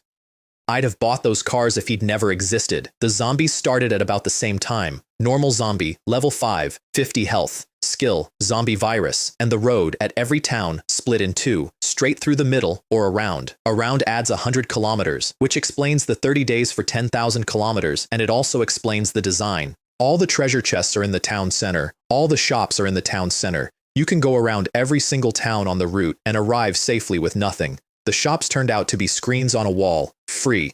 1 case of water and 1 packet of sausages, for sale. An alloy machete, a green pistol, 200 rounds of ammunition, 3 rounds of any caliber for 1 iron scrap. Absurdly cheap. And then you select an item and a 3-minute progress bar starts, during which you must not die, in the center of a town full of zombies. It's cheap, but getting here isn't, Gao Lei said. This isn't a shop, it's a reward, and the stock was different in every town, randomly. Some people found a blue vehicle upgrade blueprint on the shelf. Some people crossed 4 kilometers of infected city and were offered 100 rounds and 2 machetes with no gun to put them in. I collected 5,000 abandoned cars over the next 2 days, dumped them all into the group warehouse, and gathered the entire pile in 1 action. Obtained. Nuclear engine blueprint, 1. Blue vehicle upgrade blueprint, 10. A nuclear engine. I had no use for it whatsoever, because my energy converter already runs on firewood, and there is something deeply funny about being handed a nuclear reactor by a scrapyard and thinking, no thanks. I burned sticks. The 10 blue blueprints sold at 200 gold each. The 5,000 cars had cost me 40 gold. And then I had a genuinely stupid thought, and it turned into the biggest operation of the entire stage. Can I collect a zombie? Gathering successful. Obtained basic virus agent, 1. Removes the zombie virus from an infected person within 1 hour and grants +1 constitution. Note 1. Do not use as an enhancement. An uninfected person will simply become a zombie. Note 2. Even after cleansing, irreversible damage has already been done to the body. I read that 3 times. Every person on this planet who gets scratched by a zombie is now on a 1-hour clock, and I can manufacture the cure by picking up the thing that scratched them. Gao Lei read it over my shoulder and became a different person. Not the woman who couldn't cook, the woman who used to run a company. It's useless to us. To an infected person, it's their life. They will not care what it costs. And don't price it in gold. Nobody who needs it will have gold. 1 dose, 100 live zombies. I looked at her. Compared to actual capital, I thought, I'm honestly quite a nice person, because run the math on what 100 live zombies gets me. 100 doses of virus agent to sell again, 100 white treasure chests, 500 experience, 500 copper. I get paid 4 ways for handing over 1 item I got for free. The channel reaction was exactly what you'd expect. 100 zombies? That's daylight robbery. Gentlemen, zombies are extremely durable. Don't take the head off, break the legs, then it's yours. The smart ones already worked this out and have a stack of packaged, delegged inventory. With 3 points of agility, you can outrun 5 of them at once. It's not brave. It's just true. Half an hour after the announcement, I had 30 doses worth of orders and 3,000 zombies in the warehouse. An hour later, over 100. Within a day, there were speculators buying zombies off catchers at 200 copper and reselling at 600, and an entire secondary market existed for a currency that had been trying to eat everyone the previous morning. At 500 kilometers, the zombies changed grade. Mutant zombie, excellent quality, level 7 to 8. And made precisely no difference to a heavy machine gun, and taught me one more rule of the system that I did not like. The higher your own rank, the less low-level monsters pay you. At the 1,000-kilometer town, 500,000 people before the world changed, I set up expecting hundreds of thousands of zombies. There were 3 to 5,000, 10,000 rounds, 3 minutes. Vehicle durability fell by 1/100%. And then Yang Hua in the passenger seat said, "Captain, 10 o'clock. That zombie's strange. It looks like a liquor." From the movies, liquor, little boss, bronze level 1, 1,000 health, skills, zombie virus, swiftness, tongue whip. It dodged bullets, not slowly. It saw the line of fire and moved off it, and what did land skidded off armor plating that a 12.7mm round should have gone through like paper. 300 rounds for 1 target. After a town where I'd killed 5,000 with 2, what came off the corpse rearranged my understanding of what a gift is. Optimized T-virus agent, blue quality, 3 of them. +5 to all 4 attributes and permanent immunity to the zombie virus. Note, this agent alters part of the human DNA, fixing the racial genes and making it nearly impossible to break through one's limits or evolve further. +5 to everything, immunity to the plague that's ending the world, and in exchange, your ceiling is welded shut forever. I'd broken through at 30 in all 4 attributes. I'd felt what was on the other side of that wall, and this thing hands you a sprint and takes the road. I did not use one, neither did anyone in my group. I told them why in 1 sentence, and Gao Lei understood it before I finished it, which is when she said the thing that made me laugh out loud in a city full of the dead. I think Zhang Bo needs an optimized T-virus agent very badly. He'd been undercutting us on abandoned cars by a copper or 2, all day, out of spite, so we sold it to him. Not directly, he'd never buy from me. We ran it through Chen Wei to a 17-year-old called Ding Xiang, who had never appeared in any leaderboard and looked exactly like what he was pretending to be. A greedy kid with something valuable and no protection. And Zhang Bo, to his credit, spotted the catch. This thing has a side effect. It alters DNA and locks evolution. And Ding Xiang, 17 years old, improvising, gave the single best performance of the entire stage. Leader Yuan, save your breath. Evolution? Do you even know what that is? What matters here is strength. What does DNA have to do with anything? I only contacted you because you can actually pay. Zhou Feng's price didn't suit me. He bought it. He paid over the odds in gold. And then he threw in 2 cards he clearly didn't understand the value of, because to him they were junk. A vehicle group attribute boost card, which took my group's white attribute up a grade and turned my payroll from 10 copper per member per day into 1 silver per member per day, and a processing vehicle slot card. He upgraded my company's revenue by a factor of 10 as a tip for the privilege of buying his own ceiling. Then he injected himself with an enhancement vaccine on top of it and became a biomodified human, which sealed the door with a second lock. I want to be careful here because it would be easy to tell this as a story about a fool. He wasn't a fool. He was the 2nd richest man in our district, and he'd built an alliance of 700 people out of nothing. He just believed that power you can hold today beats a limit you might reach someday, which is a reasonable position, right up until the day the limit matters, and I already knew the date of that day because I was going to set it. The liquors multiplied as the kilometers went on.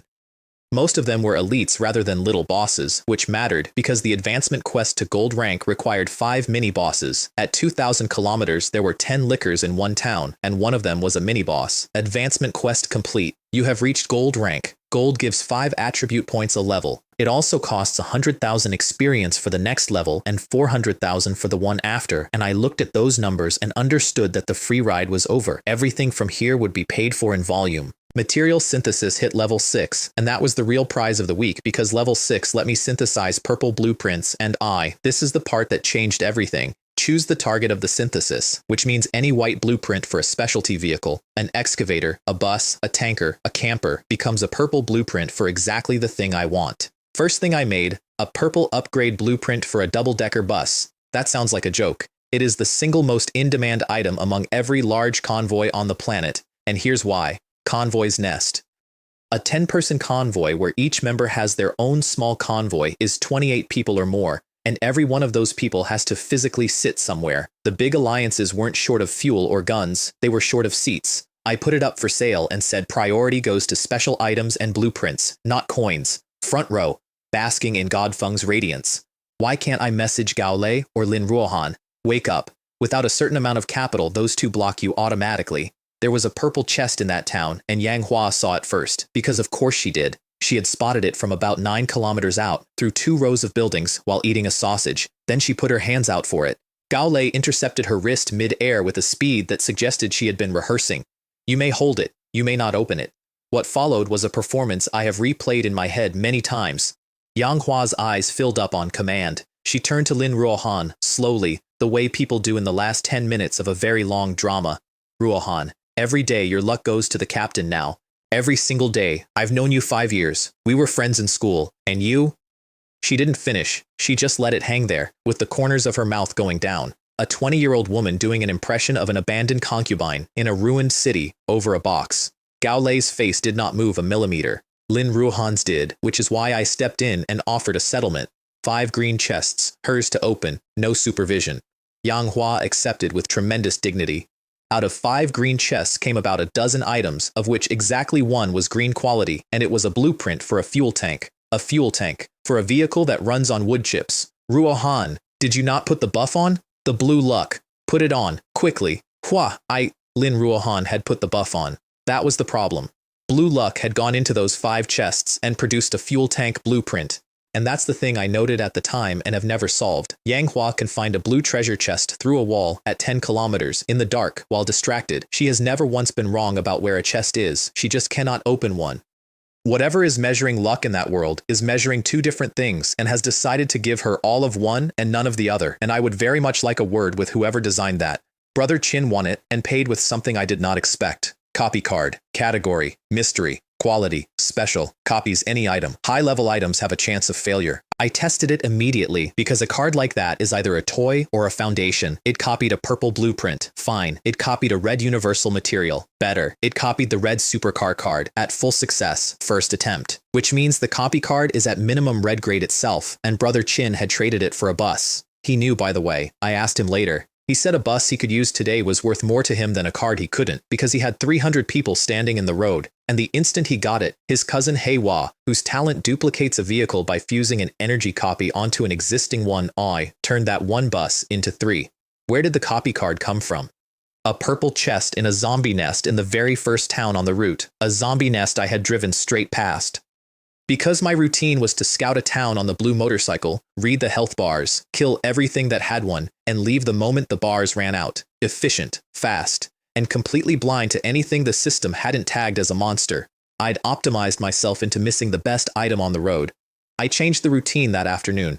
At 3,000 kilometers, there were over 10,000 zombies in one city, and a liquor at bronze 10 with 2,000 health and a skill called Steel Fang, plus 30 more below it. 3,000 rounds. Over 100 blue chests, and not one of them scratched the vehicle because the red shield held without flickering. A bronze 5 liquor hit it at full speed and the durability didn't move. I ran the numbers afterward and concluded it would hold against silver and probably against gold 5. Gold rank 3, attributes 39, 40, 40, 40. Next level, 400,000 experience. I was the strongest human being alive. I owned a company that paid its members in silver, and I had a shield that nothing on this continent could break, which is exactly the point in a story where somebody should have told me to look up. They came at sunset, not after midnight, not at some polite hour when a person might reasonably be indoors. The sun went orange and the road went dark and they were already moving. Night Demon, normal, Black Iron level 1, 120 health, skills, Nightwalk, summon, Nightmare, excellent, Black Iron 5, 250 health, Black Iron, every single one, meaning 100 experience apiece, minimum, and there were thousands of them. 1,000 of these is 100,000 experience. Come on then. I put the heavy machine gun through the roof and killed 2,000 in about 4 minutes, and then the rest of them ran, not scattered, ran, in every direction at once, away from the light, and they did not come back. I sat there with the smoking barrel and a genuinely unpleasant feeling in my stomach because nothing in this world had ever run from me before. Scorpions charged, zombies charged, worms charged. The design of this place was that things came at you until they were dead. They were scared, Yang Hua said. Night demons are smarter than zombies. They have intelligence. Did you get that from a film? Said Gao Lei. And Yang Hua, who had been wrong about everything except monsters for 2 straight weeks, said, "What's wrong with that? First ordinary zombies, then mutants, then lickers. It's all been exactly like the films. So the demons will be like the films too." Nobody had an answer. She was right. We chased them off-road and lost them, which was its own lesson. My house does 600 kilometers an hour on tarmac and is a very expensive brick in a forest. What they dropped made up for it. Night Demon Essence, blue quality, +1 to all 4 attributes, and a chance to awaken a Night Demon lineage skill. Note, if no skill awakens, 3 essences grant night vision. All 4 of us took 3 and got night vision, permanently, which meant that from that evening on, the dark was simply a different color of day for us and nothing else. The rest of the world had a worse night than we did. Convoys of 50 and 60 people were erased entirely, and not by force, by tactics. The demons sent a handful of weak ones in from the front, let the convoy engage, and came in from the flank with everything else while people were looking the wrong way. Something was collecting zombies too. The channel reported that the zombies from a neighboring town had gathered at a crossroads, in numbers that made no sense, positioned exactly where people fleeing the demons would run. Zombies do not do that. Somebody was doing it with them. Zhangbo's motorcycle vanguard, 3 riders, the furthest forward players in the district at 4,300 kilometers, were wiped out to the last man that night. His response was to order his entire alliance to drive through the darkness. Some night demon is going to stop me from taking first place. They tell me his eyes were bloodshot when he said it. They also tell me he wasn't tired. Bio-modified people don't get tired the way we do. They get something else. Lin Ruohan's luck came up purple for the first time the next morning. 1 full day of purple, or 3 seconds of orange. I took the 3 seconds, and in those 3 seconds I opened 2 purple chests, the vehicle group's mysterious chest, and 20 blue chests back to back. Then the orange ran out mid-reach, and the next 4 opened like Yang Hua had touched them, which she found extremely funny, and mentioned for the rest of the month. Out of the purple chests came 2 things that changed how I fought. Mechanical legs, purple blueprint, 8 legs, 8 meters each, replacing the wheels. The vehicle walks. It can raise itself 1 to 8 meters off the ground. It moves at 1/3 of its top speed, which for me is still 200 to 300 kilometers an hour, and it goes places roads don't. I'd lost the demons in a forest the night before. Now the forest was a road. And a Barret Thunder God, purple. 8,000 meters of range, auto-lock, night vision, and rounds that both penetrate and detonate. An ordinary round from it goes through blue-grade steel. It might cover less ground than the machine gun, but one-on-one, I can take down a silver rank boss with it. Out of the group's mysterious chest, the one the orange attribute pays me every 10 days, came something better than a gun. Search radar, orange quality, 10-kilometer radius, automatic alerts on hostile targets, target lock for tracking. And then, because I have learned to ask stupid questions, can it find a treasure chest? It could. 3-kilometer radius, color graded by grade. 3 women who had been complaining about sleep for 2 days immediately declared themselves wide awake and went out to collect chests. Gao Lei, meanwhile, was building an actual institution. She'd introduced a contribution point system into Infinite Vehicle Group. You bring in live monsters, materials, information, kills. You get points. You spend points on ammunition, on essences, on awakening cards. I could make 30,000 ordinary rounds in a single crafting action. That's a wage I can pay forever. And the essences started awakening talents in other people. 5 went to Chen Wei's crew and 3 of them woke up, 2 with a 30% speed burst for 10 minutes, and 1 with mental shock. Mental shock, which meant that somewhere out there in the dark, there were night demons that could hit a mine directly, and we now knew about it because a truck driver from our district got their ability by accident. Ding Xiang, The 17-year-old who'd sold Zhangbo his own ceiling had earlier woken iron skin off a sandworm essence. Not the version I'd hoped for, a better one. His armors his vehicle as well as himself, which is why Chen Wei's armored truck spent the next week driving through zombies and demons like they were weather. I want to say plainly that this was the best week of the entire stage, and the reason had nothing to do with my numbers. It was watching a street thug's crew, a 17-year-old and a man who'd started with a bicycle turn into people with abilities because I'd been in a position to hand them jelly. Chen Wei sent me a message about it that I've kept. Boss. 3 of my brothers awakened today. 2 months ago, I was a delivery driver. He didn't finish the sentence. He didn't need to. The rankings reorganized themselves that morning into 4 lists instead of 3, and I read them the way you read a weather report before a long drive. Ranks, with vehicles now folded in. I was the only Tier 4 on the planet. Tier 3 alone required 20 points in all 4 attributes, and there were a handful of people who had that.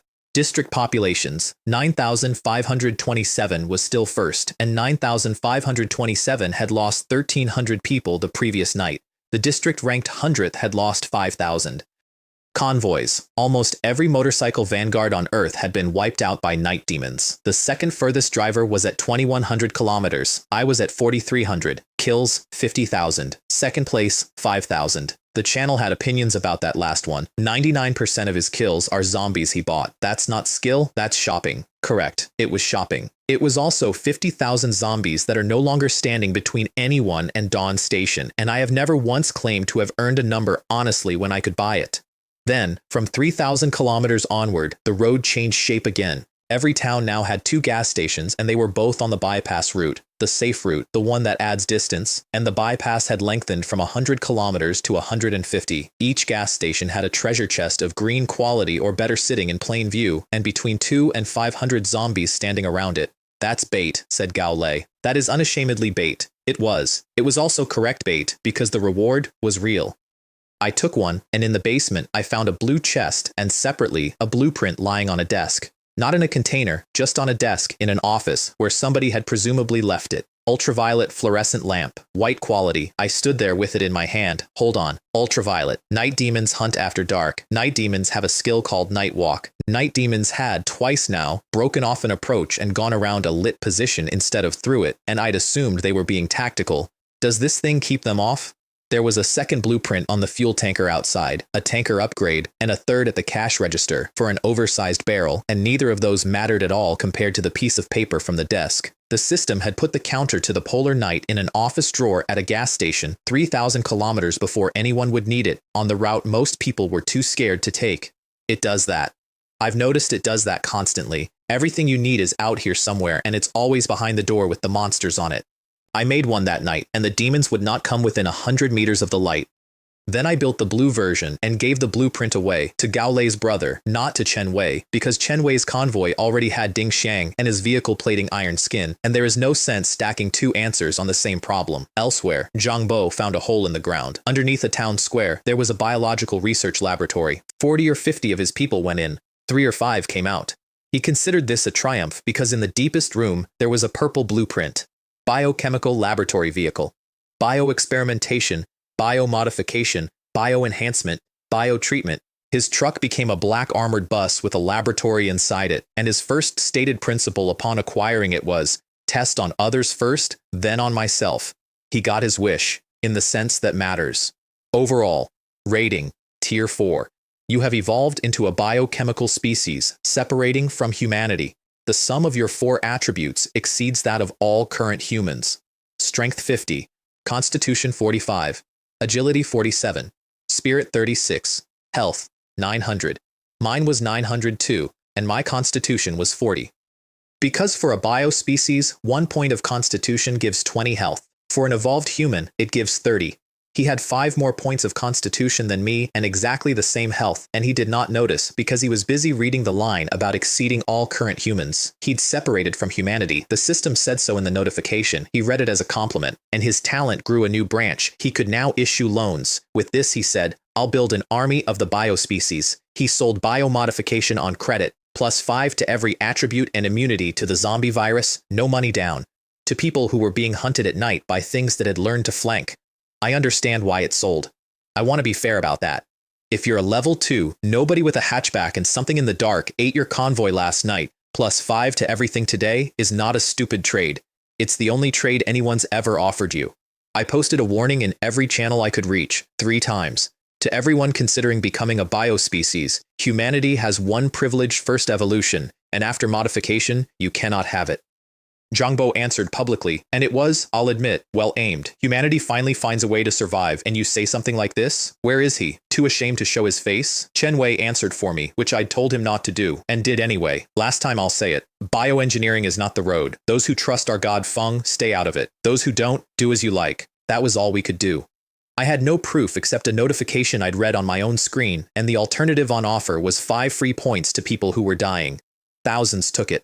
The radar found the demon's nest 3 nights later, and it found it in the dumbest possible way. I noticed every hostile contact was entering the city from the west, so I drove west. An abandoned factory. I put the vehicle on mechanical legs and walked it in. 8 legs, 8 meters, an armored house stepping over a perimeter fence like a spider. And I have to admit, I enjoyed that more than was reasonable. Night Demon Guard, Elite, Bronze 1, 900 health, 1,000 experience each. I set the shield to its lowest output, which produces a glowing film about a centimeter thick because I wanted to know what they could do to it. Nothing. They could do nothing to it. They hit it and stopped and hit it again. Night Demon Leader, Mini Boss, Bronze 10, 1700 health, skills, Night Walk, Summon, Speed, Armor Penetration. It took one look at the situation and turned to leave, which confirmed the intelligence theory permanently. I swapped the machine gun for the Barrett in about a second. That's what the optimization slot does. It hands you weapons like a butler, and the first armor-piercing round went through several interior walls of the factory and took the leader's leg off at range, through masonry, with nothing but a radar lock to aim by. The second one finished it. 10 blue chests and 30 green ones from the nest. And 1 black dot on the radar, in a corner, which turned out to be a category of container I hadn't known existed. Night Demon Treasure Chest. Only ever found in a nest. 10 essences. 3 Night Demon potions, and a Heart of the Night Demon, blue, which guarantees the awakening of 1 lineage skill, and if you hold 3 at once, you choose from 3. I had one. I put it away, because I already had a use in mind for it, and it wasn't for me. Zhangbo cleared a nest too, that same week, in an underground hotel parking garage. He lost 2/3 of the people he took in, and he got his own black chest, and out of it came the item that decided the next 3 days of both our lives. Challenge card. Quality. Special. Issues a compulsory challenge to a specific driver. If they refuse, you randomly take one of their important abilities or items. If you win, you take everything they have. If you lose everything you have. That morning the rankings updated. First, Zhou Feng, Tier 4+. Second, Lin Ruohan, Tier 4. Third, Zhangbo, Tier 4. Third, with the highest attribute total on the planet. Behind a 20-year-old university student he'd never heard of because she was standing next to me and I'd been feeding her jelly. He looked at that list for a while, and then he said, to nobody, Zhou Feng, your life is now on a countdown. He started in the channel, publicly, the way he did everything, Zhou Feng, submit, and I'll consider letting your people keep their vehicles. Ignore him, I told the cabin. He's a keyboard warrior with a laboratory, so he used the card. Zhangbo has issued a compulsory challenge. Do you accept? If you accept and lose, your opponent receives everything you own, and underneath it, because the card shows you what you're facing, his numbers. Strength 53. Constitution 50, Agility 50, Spirit 39, Health 1000, Mana 390, then mine, 43, 43, 43, 44, Health 1290, Mana 1320. He had 10 more points of strength than me and 300 fewer points of health, and I sat and looked at those 2 columns for a long moment because I wanted to be absolutely certain I wasn't the one making the mistake. And with this you decided to challenge me? I accepted. What happened next had never happened on this planet before. The system opened a broadcast. Entry. 1 copper coin. Anyone, anywhere, any district, tens of millions of people were watching within about 10 seconds. Then 100 million. A comment in the broadcast chat cost 1 silver, pinning 1 cost a gold coin. People were paying a gold coin, 100 silver, 10,000 copper, a genuine fortune to almost everyone watching, to put a sentence on a screen. Most of them were paying it to argue about arithmetic, because somebody worked it out inside the first minute, and then Chen Wei spent 3 gold coins pinning it in 3 languages so the whole planet could read it. A biospecies gets 20 health per point of constitution. An evolved human gets 30. That's it. That's the entire fight, and it was public before it started, and roughly 100 million people understood it before the man in the arena did. We got 10 minutes to prepare. I spent 3 skill points pushing alloy steel plate to level 6 and discovered that at 6 I could produce an orange-grade iron block, a material that otherwise only drops out of orange treasure chests, which almost nobody on Earth had ever seen, so I made myself an undersuit out of it. Close-fitting, layered, the whole torso. It was, I want to report, extremely comfortable, like thermal underwear that could stop a truck. Then the arena opened, and he was already standing in it, and he was 2 meters tall. He had not been 2 meters tall a week earlier. "Kneel," he said, "and maybe I'll let you keep your life." And I want to be honest that at that moment, in front of 100 million people, I did not feel clever or heroic. I felt annoyed, because I had warned this man's customers 3 times in every channel I could reach, for free, and he'd sold them their ceilings anyway, and now he was going to demonstrate the result on my face. Are you actually an idiot? You never completed the first evolution, and you decided to challenge me. Where did you find the courage? He came in with a fist about 3 times the size of mine. I caught it, open palm, and then I shook him off to one side the way you'd shake water off your hand. The broadcast chat, I'm told, stopped moving for a second and then went vertical. He inflated. That's the only word. 2 meters became 3, his shoulders came apart and rebuilt themselves wider, and the laboratory work showed in every seam of it. Watch closely. This is my strongest form. I hit him once. Here's the arithmetic nobody in that arena had done except me and about 100 million spectators. 1 point of strength gives an ordinary person 10 units of power, a biospecies gets 15, an evolved human gets 30, 53 times 15 against 43 times 30. He went across the arena like he'd been hit by a dump truck because functionally he had been. Strongest form? It's not much stronger. The second one was to the head. The whole thing lasted under 3 minutes. The broadcast screen went dark on 100 million people mid-sentence. I just found somewhere to park, opened the stream, and it was already over. What was that? He looked unbeatable and he fell over in 2 hits. Bioengineering is a dead end. Real strength is attributes and evolution. That last one got pinned about 40 times by 40 different people, each paying a gold coin, and I did not pay for a single one of them. I want to sit in this for one more paragraph, because it's the only moment in this entire story where I got exactly what I wanted. I had told the truth, publicly, for free, 3 times, and been laughed at by a man selling the lie on credit. And then the system built a stage, sold tickets to the entire species, and let me demonstrate the proof in under 3 minutes. That is not something you get to have. I had it once. The cost landed about an hour later, and it landed on people who hadn't done anything. When a driver dies, everything of his transfers to the winner. Zhangbo's alliance had been built on selling other people's vehicles, including, at the end, his own members, and when he died, everything registered to him came to me, which left over 100 people standing on a highway in the middle of a zombie stage with no transport at all. They hadn't challenged anybody, they joined an alliance because it had food. The people he'd put into debt for their modifications had the opposite morning. The debt died with the lender. They woke up owing nothing and carrying a locked ceiling they didn't know about yet, which is not a happy ending either, just a quieter one. The victory reward came with 3 options. 1. Take everything, plus my share of the broadcast revenue, 16,534 gold coins out of 1 copper tickets, which tells you how many people watched. 2. Trade the whole haul for 1 random item of equivalent value. 3. Choose a single talent, vehicle, or item of the defeated and upgrade it. I took the third. Special talent card, merchant, 1 full grade above his merchant guild. I gave it to Gao Lei, who already had impact from a sandworm. Yang Hua began to make her case for why she should have it, at length. Don't look at her. I'm afraid she'd sink our entire treasury with those black hands of hers. That's discrimination. Fine, said Lin Ruohan. 50,000 times 50,000. Go. Ha. Elementary. 250,000. Hua. There is a calculator in this vehicle. What merchant actually did was turn Gao Lei into a national bank. She could sell anything directly to the survival world itself. No buyer, no negotiation, no trade hall. She could not buy from it, which is the balance. She could lend to anyone, seeing their true net worth before she set the interest, and seize property to the full value on default, even if they'd repaid 9,999 out of 10,000. I read that clause and looked at the woman who had priced a virus cure at 100 live zombies and thought, yes, this is the correct owner for this. And at rank 3, she could list and buy in the trade halls of 10 districts at once. In 4 hours, she bought 30,000 live zombies. I had to stop the vehicle. I had to physically park an armored house on the roadside and stand there killing zombies one after another for hours because my finance department had bought more inventory than my production line could process.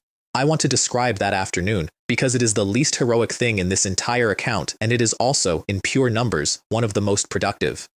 I parked the vehicle on the shoulder of an empty highway. I opened the group warehouse, and then I stood there and killed zombies, one at a time, for 6 hours. Take one out, remove it, put the chest away, take the next one out. There is no technique, there is no danger. My pistol removed a level 5 zombie in 1 round, and I had 30,000 of them queued up like luggage. Gaolei came out after about 2 hours to see how it was going and found me in the middle of a corpse field the size of a car park working steadily with the expression of a man doing data entry. Are you all right? I'm fine. I'm running a warehouse. Should I buy fewer next time? Buy more. I'm not complaining. I'm just going to need a bigger road. 60,000 unopened white chests by nightfall. And all 3 of the women's vehicles went onto the group parking spaces, not to be driven, not to be repaired, but purely to be used as additional storage, which is the most undignified fate a vehicle can have in that world, and which nobody objected to for 1 second. That's the sentence where I stopped being a survivor. Not the day I broke the sound barrier, not the duel. The afternoon I turned 3 cars into shelving. Then, at about 4,500 kilometers, something stood up in the middle of a crowd of zombies that did not belong there. Tyrant, mini-boss, silver level 3, 3,500 health, skills, zombie virus, steel skin, rage critical strike, 3 meters of it standing in a field of shambling level 5s like a crane in a chicken coop. The first Barrett round took away a third of its health and most of one side of its head, and it did not fall down. It swelled to 4 meters and turned toward me. The second round ended it. Purple chest, 1, plus 100 gold, plus 60,000 experience. First kill of a silver rank mini-boss. 1 random skill. Space, level 0, creates a space 1 meter in diameter, 1 meter. I nearly laughed. Then I put ammunition in it and empty magazines, and discovered I could load them with a thought. No hands, no reaching. A magazine empties. I think about it. It's full. The most powerful thing I got that week was a 1 meter bubble, and it was because it removed the last half second between me and the trigger. Its corpse gave a tyrant heart, purple, plus 1 to all attributes, and a guaranteed tyrant lineage skill, with a choice of 3 if you hold 3 hearts. And then, at 5,000 kilometers, the shop stopped selling variety. Every free gift and all 10 items for sale were ultraviolet lamps. 10 out of 10, in a world where the stock had been random in every town on the route. I walked outside and looked down the road, and a few kilometers ahead, the sky was black. That's not a storm, I said. Storms aren't that calm. It just feels like it's dark over there, said Yanghua. 100 meters ahead of us, it was night. Where we stood, it was afternoon. There was a line across the highway, and on one side of it, the sun existed, and on the other side, it did not. Congratulations on completing the first half of Zombie Siege. The real trial begins now. Cross the remaining 5,000 kilometers of polar night to reach Dawn Station. Compensation: an automatic treasure chest every 100 kilometers, and a full vehicle repair every 1,000. The system does not give you a free repair every 1,000 kilometers because it thinks you'll be fine. We drove across the line. In the polar night, the demons do not run out. That's the whole problem in one sentence. Kill 1,000 and 10 minutes later, there are another 200 or 300, and 10 minutes after that, another few hundred, forever. I searched for a nest for 2 days and went 200 kilometers off the highway looking and found nothing. There isn't one. The dark itself is the nest. So we built a routine out of it, and it is my favorite thing I did in the entire stage. Hold 200 kilometers an hour. At 200 they can't catch you, but they can follow, and they do, because they're smart enough to pursue and not smart enough to stop.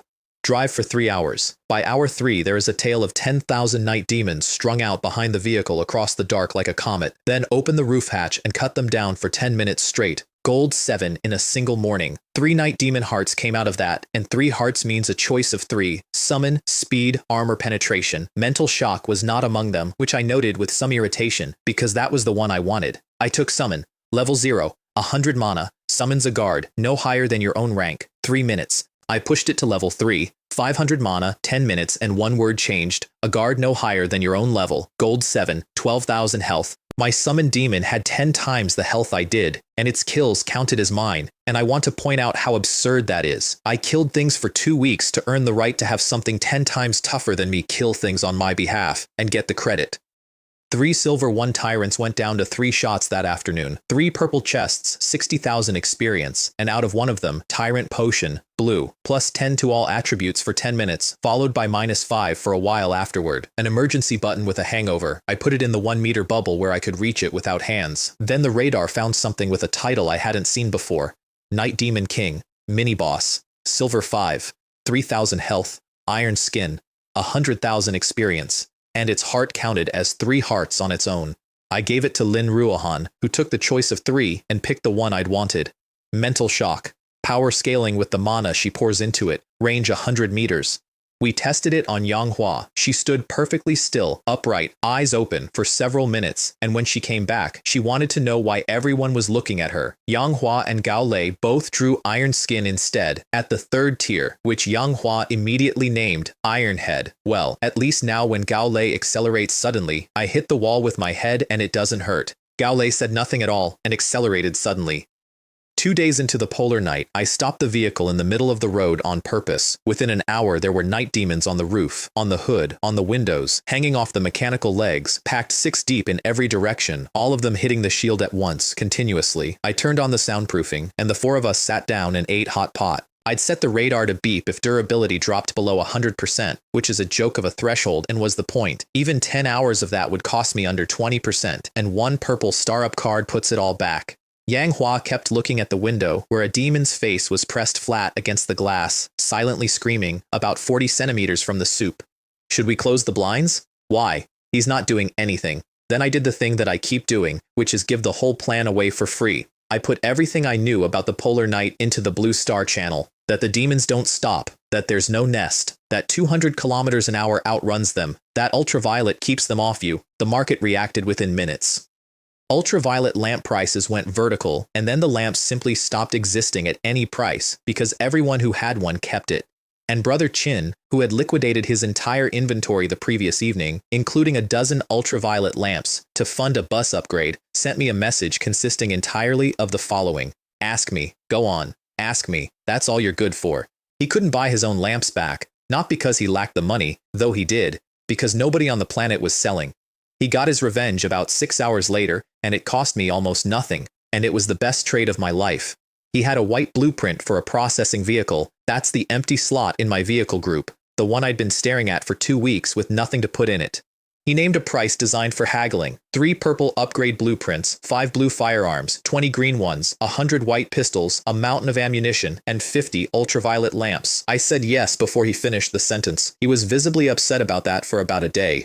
A purple upgrade blueprint cost me 3,000 abandoned cars, which is 24 gold, which is roughly what a competent player earns in an afternoon. I synthesized the white blueprint up to purple, crafted it with orange materials, and got a line I'd been chasing since the 2nd stage. First purple processing vehicle in the region. Reward: upgrade to orange, 2 special properties, and 1 random blueprint. Processing vehicle. Orange 9 stars. Processing speed plus 300%. Output plus 100%.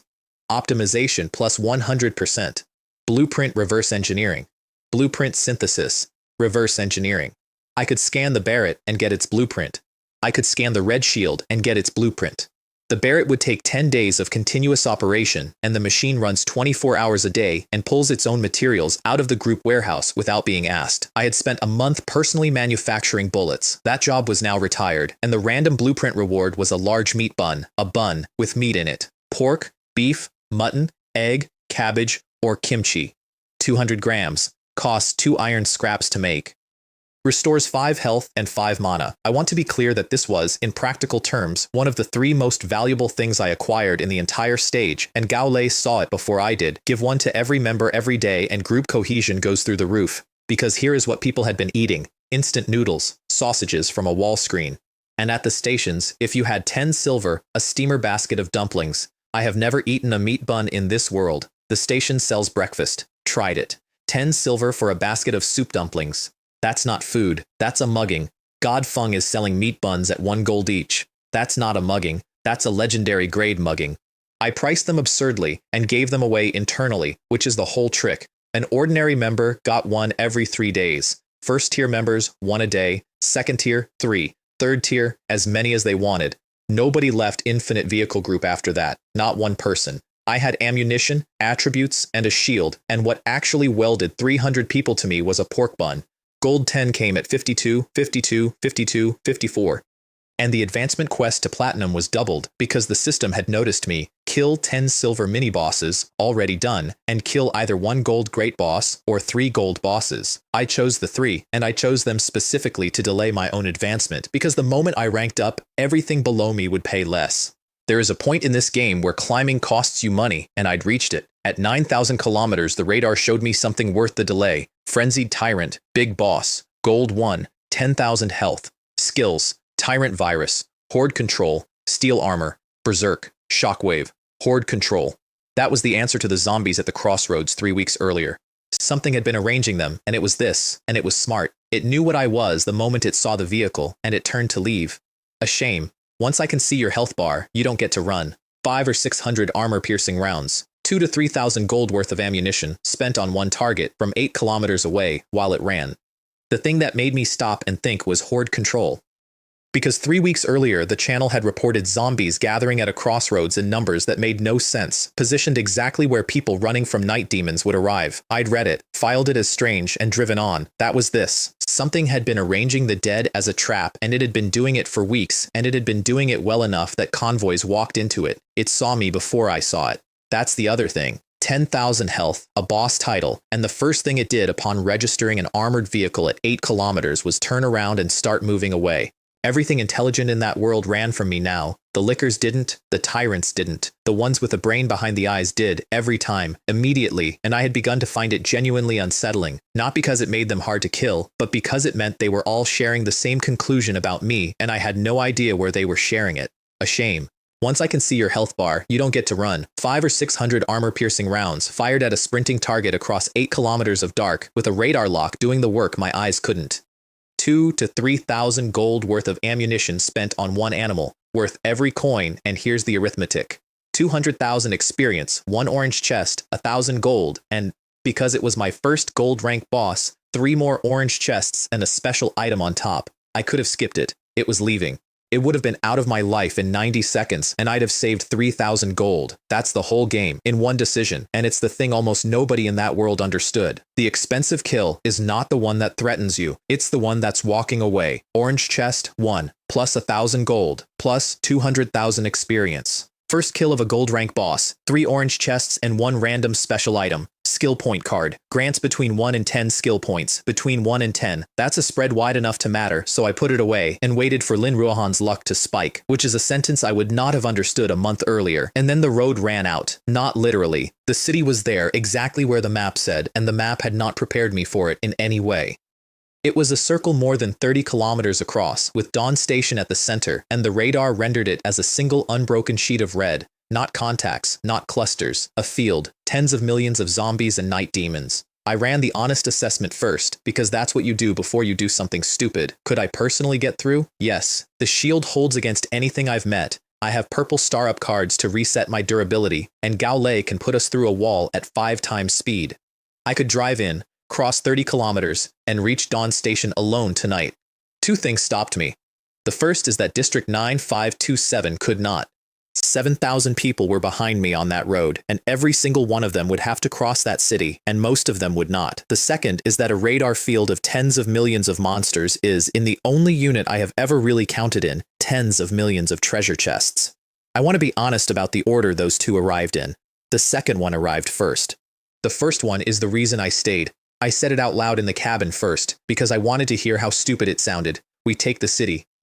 Nobody answered for a second. Then Gao Lei, who had spent a month watching me price things, with what? With 40,000 people and everything in the armory. Lin Ruohan asked the sensible question, which is why she's on this vehicle. And if it doesn't work, if we get 10,000 people killed at the wall, then it's on me, and I'll have done it in front of the entire planet, because the broadcast rights on something this size will sell themselves. I sent it to Chen Wei before I could reconsider. His answer came back in under a minute, and it was not agreement. Commander, we won't even gather 10,000. People are half dead. Half the district has no ammunition left. They've been driving in the dark for 2 weeks. He was right. Every word of it was right. So I didn't argue. I sent him the specifications of the small armory, the 1,000 rifles, the 20 launchers, the 200 shells, the 5 cannons, and then I sent him the price list I was about to publish. White ultraviolet lamp, 10 iron scraps and 10 copper plates. Green light machine gun, 10 silver. Ammunition, whatever the materials cost me. Cost. Every line of it at cost and most of it below.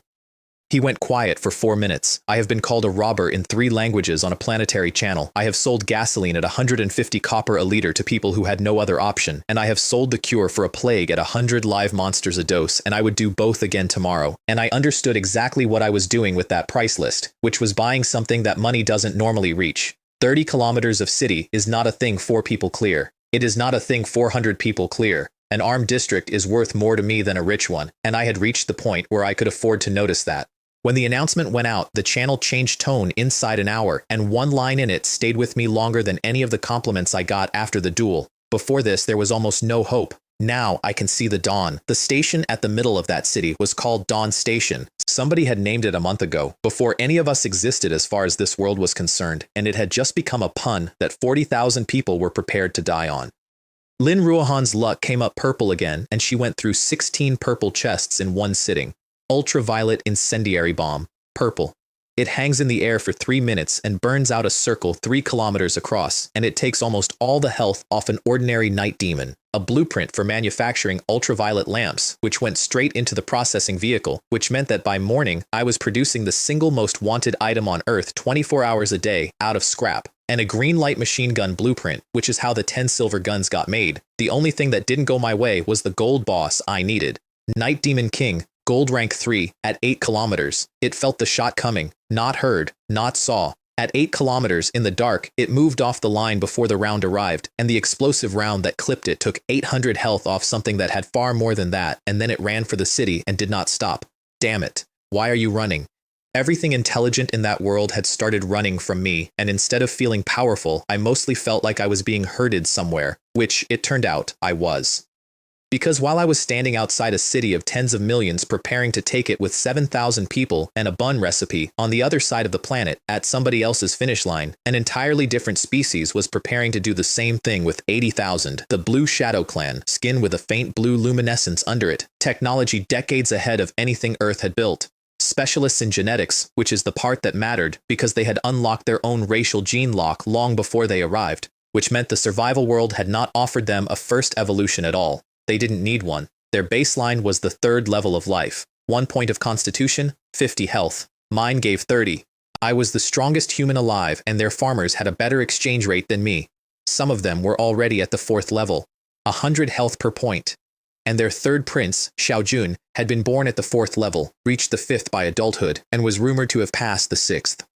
I learned all of this later, from a channel I had no access to at the time, an interracial channel, open to the first 1,000 of each race, with speaking rights reserved for the top 10, the Three-Eyed, Red Phosphorus, the Tiger Clan, Garen, Golden Light, the Fox People, and they were laughing at the Blue Shadow Clan, another lucky little race, poured every resource they had into 1/4 level, and came here to try their luck. Xiaojun, 6th level of life, 3rd prince of a species that could have deleted my planet as a scheduling item, said nothing at all in that channel, because he was afraid that one wrong word would bring something down on his entire clan. I didn't know any of that yet. I was standing at the edge of a dark city with 7,000 people behind me, about to give the first order of my life that more than 4 people would obey.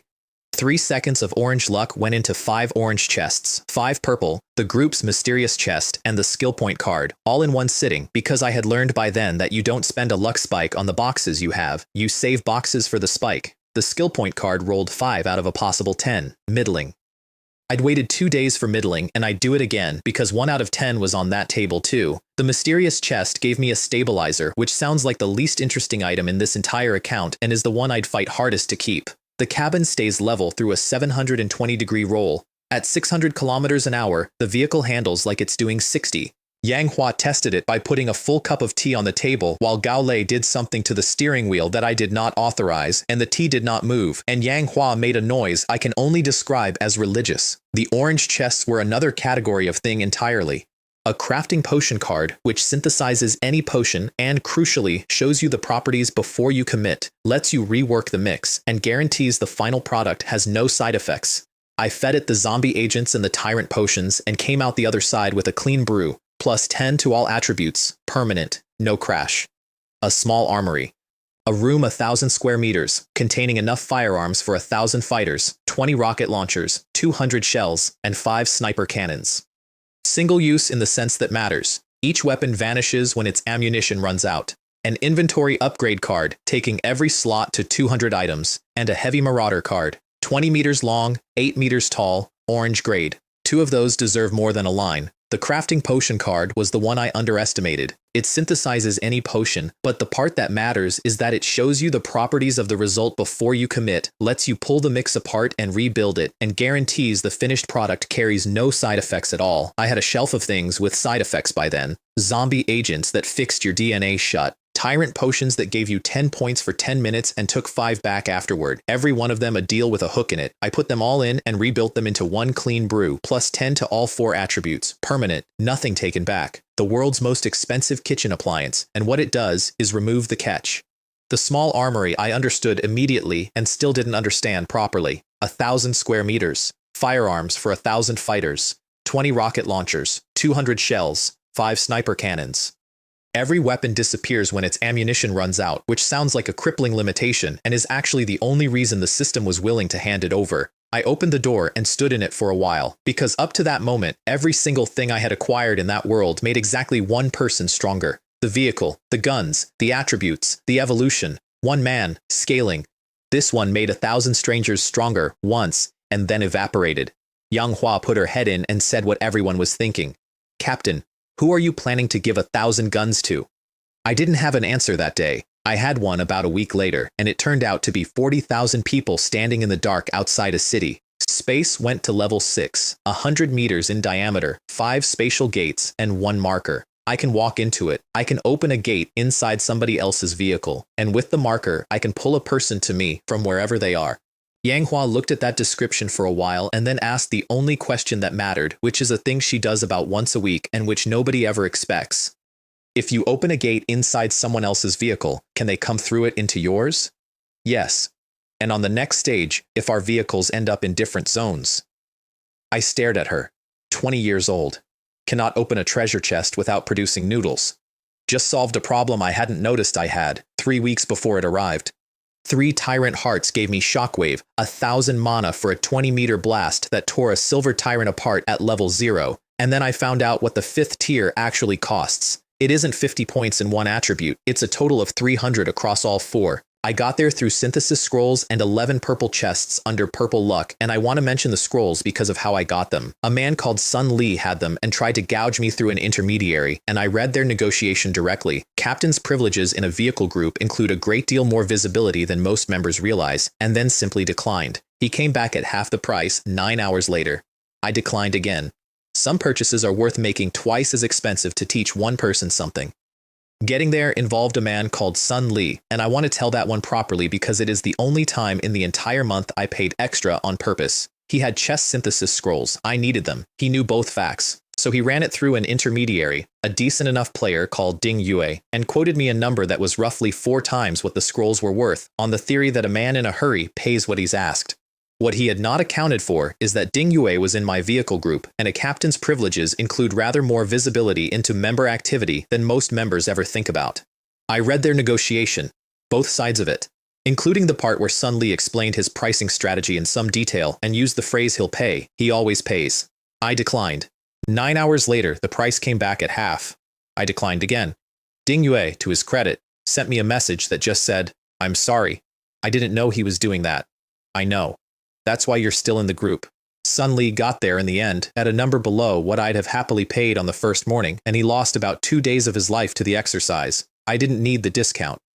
I needed one person in that district to learn that the fastest way to make me expensive is to treat me as inevitable. 11 purple chests under purple luck did the rest. 75, 75, 75, 80. Overall, rating, tier 5. Although you are the strongest of humans, as a first-level life form, you are the weakest among tier 5 beings. There it is again, every single time. Congratulations, you are magnificent, and also, you are the smallest thing in the room. I have stopped finding it insulting. I've started using it as a map. The vehicle went with me. Armored RV, 300% durability, purple 2 stars double plus, light energy 300 with 10 an hour, 700 kilometers an hour, 3 optimization slots. And a new ability I did not see coming, light energy conversion. If there is even 1 round left in a magazine, light energy copies it. An ordinary green round costs 1 unit. A purple explosive round, the kind that cost 10,000 gold in materials, it cost 80. I had spent a month as an ammunition factory. Now the house made bullets out of sunlight it had eaten yesterday. The armory went into the 3rd optimization slot and came out red, 200 meters by 100 by 10, and 3 times the weapons. Then I sent one message to Chen Wei. Pass the order. We assault the Finnish city in 3 days. Commander, we won't even gather 10,000. I sent him the specifications of the armory instead of an argument. He went quiet for 4 minutes, and then the district channel detonated. I want to describe those 3 days, because I have never seen anything like them before or since. Day 1. 3,000 people. They came in ones and twos, mostly in vehicles that should not have survived the polar night, and a lot of them arrived with the headlights smashed and something crawling on the roof. I had a distribution point running before the first 100 arrived. Rifle, ammunition, ultraviolet lamp, no charge, no contribution points, no questions about which district or which alliance. The first man in the queue tried to pay me. He had 11 copper coins in his hand and he held them out. I told him to keep them and take a second lamp. He stood there for a moment and then asked in a completely flat voice whether there was a catch. There wasn't, and I could see him deciding not to believe me, and I understood it perfectly. Nothing in that world had been free for a month. Water cost money, roofs cost money. I had personally charged him for both. Day 2, 15,000. By then the channel had done my recruiting for me, and something had changed in it that I did not engineer and could not have. People were posting supply lists, ammunition counts, which sector they'd take. A man I had never heard of was organizing the Western approach with a spreadsheet. Day 3, close to 40,000. And this is the part I still think about. Thousands of them left unopened treasure chests on the road to get there in time. In that world, an unopened chest on the roadside is a wallet on the pavement. It's the entire economy. It is the thing every single one of us had spent a month rearranging our lives around. They drove past them. Then everyone dug. 2 trenches, 5 kilometers each, cut across both approach lines, and every person in that district emptied their fuel tanks into them. Fuel was survival. Fuel was what I had cornered on day 4 and built a fortune out of while people called me a robber for it in 3 languages. And 40,000 people poured the last of theirs into a ditch on my say-so and then stood next to it holding a free rifle. I gave all of mine, 500,000 liters, the entire remaining inventory, into the trench. It cost me absolutely nothing, and I want that stated plainly rather than dressed up. My engine had run on wood chips for 2 weeks. The gasoline was dead weight I'd been carrying out of habit. Chen Wei knew that. He knew exactly what my engine ate. And when someone in the channel called it the greatest sacrifice of the campaign, he said nothing at all, which is a form of loyalty I hadn't accounted for and didn't deserve. The morning of the assault, District Channel 9527 was completely silent. Is everyone ready? Nothing. 40,000 people and not one line of text. Battle begins in 1 minute. 59, 58. And still nothing, which I eventually understood was not fear. It was 40,000 people who had spent a month being hunted, standing in a line, holding a gun for the first time. 3, 2, 1, kill. 100 signal flares went into the trenches and 5 kilometers of fuel came up on both flanks at once, and the first 10 minutes of that battle killed 100,000 zombies and several thousand night demons for 0 human casualties. 0. Heywa went in first, and this is the payoff to a thing I'd done 2 weeks earlier for no particular reason. I'd pushed him through his first evolution, essences, meat, attributes, the whole ladder, because he was Brother Chin's cousin, and he was close, and it seemed a waste not to, and his talent duplicates vehicles, so he copied the orange heavy marauder, 3 of them, 20 meters each, 8 meters tall, walking into a city of tens of millions ahead of everyone else, soaking every scrap of aggression in the district. The copies last 3 days at most. They only needed 1. By the half-hour mark, there were over 1 million zombies on the line. I spent that half hour sitting on the roof of a shopping mall. I'd walked the vehicle up there on the mechanical legs, and I want to report that Yang Hua's reaction, "The vehicle can climb stairs?" was the correct reaction, and that I enjoyed it enormously. From up there, I could see the whole eastern half of the front, and my job was single target. Every time a tyrant surfaced in that crowd, I removed it before anyone below found out it existed. Barrett, radar lock, 8 kilometers next. We lost nobody for 3 million zombies. Then, somewhere past 3 million, the first losses came in over the channel, and I fired both cannons at once, which was the signal. The whole line opened up. Mortars, launchers, everything I'd handed out for free. 10 minutes of that burned 500,000 square meters of city into open ground and took 3 million zombies with it. And then I brought the house down into the street. The heavy machine gun at 5,000 rounds a minute. The barrel stayed cold. Optimized components don't heat, while the vehicle's durability melted at 3% every 2 seconds, which is the actual limit on that weapon and always has been. Green explosive rounds took 20 or 30 zombies each. Blue ones worked like grenades and cost 20 to 30 gold apiece. 1 minute of that fire cost me more than 100,000 gold coins. I had spent a month accumulating a fortune out of gasoline, chests, blueprints, buns, and other people's greed, and I burned a meaningful percentage of it in an afternoon, 1 minute at a time. Best money I ever spent. I should say who was driving the lead marauder. I hadn't assigned it. I'd sent the 3 cards out with the order and left the seating to Chen Wei, and Chen Wei put himself in the front one. 31 days earlier, that man had crushed a bicycle against a giant scorpion and then messaged a stranger to tell him he was pricing his own treasure chest too low and losing money on the deal. He didn't have to do that. I was the buyer. Correcting me cost him. Now he was 20 meters of orange-grade armor walking point into a city of 10 million dead, with every hostile thing in the Eastern District trying to climb him. I never told him to go first. I want to be precise about that because it's the only part of this whole account I'd defend in front of anyone. He went first because I'd never once left him behind. Then the crowd parted and something came through it that made 40,000 armed people stop shooting. Corpse King, Gold Rank Great Boss, Gold 5. 23,000 health, 8,000 mana, skills, Corpse King Virus, Commander, Steel Armor, Berserk, Shockwave, Mighty Stomp, Brute Force Charge, 10 meters tall, and it had an effect on people that nothing else in that world had. Men who had been fighting for 4 hours without flinching looked at it and stopped wanting to. Not fear exactly, something upstream of fear that removes the part of you that decides to do things. I put a blue explosive round into it, minus 30 out of 23,000, from a round that would have removed 30 zombies from existence. It saw where the shot came from and it came for me, and I did the arithmetic on the run-up and got about 10 seconds. Gao Lei. Aim at it and ram. She did not ask a single question. I have mentioned this about her before, and it remains the most alarming quality she has. Impact. 5 times speed and defense, 700 kilometers an hour of armored house into 10 meters of gold rank great boss. Minus 3,000. Cracks opened across its carapace, and my durability went from 300% to 45. 1 ram. 85% of everything in a single impact from a vehicle that had shrugged off an entire polar night. I burned a purple star up card, 300% instantly, which is the moment I stopped thinking of those cards as upgrades forever. Again, minus 8,500. Then purple explosive rounds from the Barrett, as fast as the light energy could copy them. 1,500, 2,100, 1,800. And the Corpse King roared, and the zombies covered it. Not fled, covered it. They climbed over each other and put their bodies in front of it and took the rounds meant for it. Thousands of them, deliberately, because Commander is not a decorative skill. I pulled the 2 sniper cannons out of the armory and cleared the living shield off it, and then I finished it. Orange chests, 5. Plus 5,000 gold. Plus 5 million experience.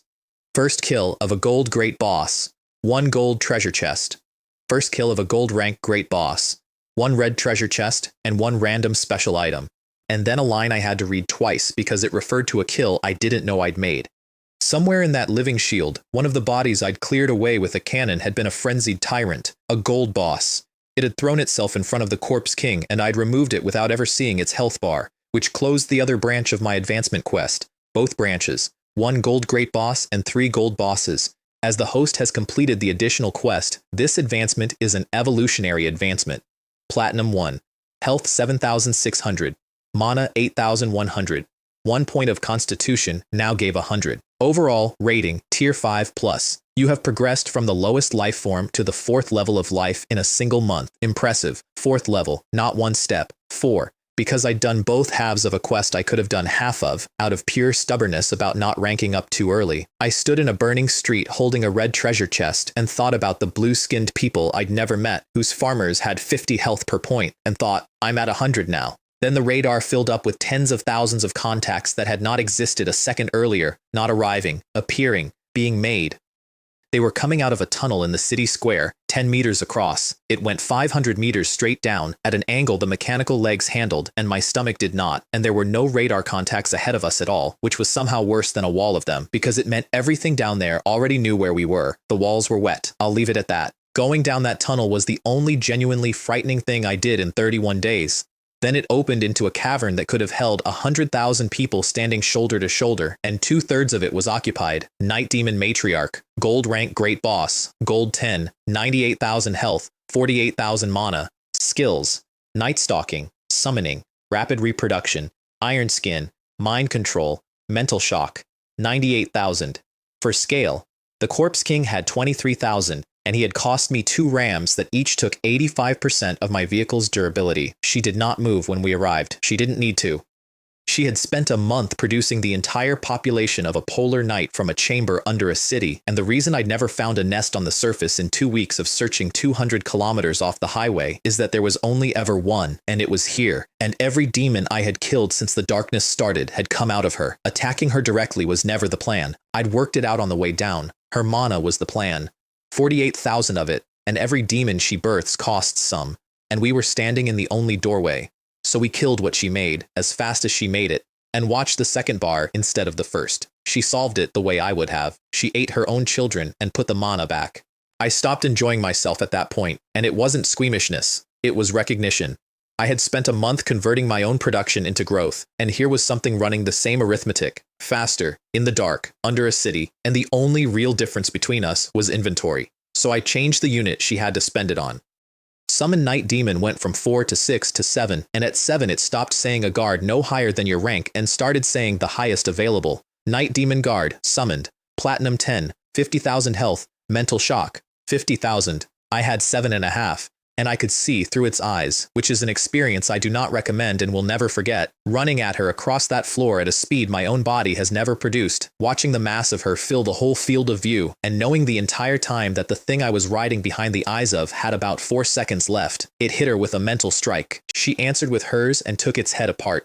3,000 mana. That was the whole plan, and it was never anything else. It couldn't hurt her. It was a coin I could mint at 10 mana a second, and she could not.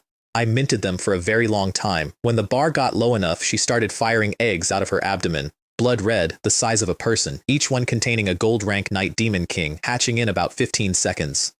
15 seconds is an eternity to a heavy machine gun that never has to reload, and I had spent the previous hour packing the tunnel behind me solid with corpses so that nothing could come down and help her. She had made the whole polar night. She had never once had to defend a doorway. The bar went down, slowly and then not slowly. Orange chests, 10, plus 10,000 gold, plus 10 million experience. And on the surface, at the instant she died, every demon she had ever birthed died with her. 3 to 5 million monsters on the streets above dropped where they stood. What was left in that city was under 1 million zombies, and there were 40,000 armed people standing on top of them. Behind her body, there was a black chest, 3 meters on a side, that could not be moved and had a countdown running on it, 1,000 essences, 100 night demon hearts, and a blueprint for a second evolution potion.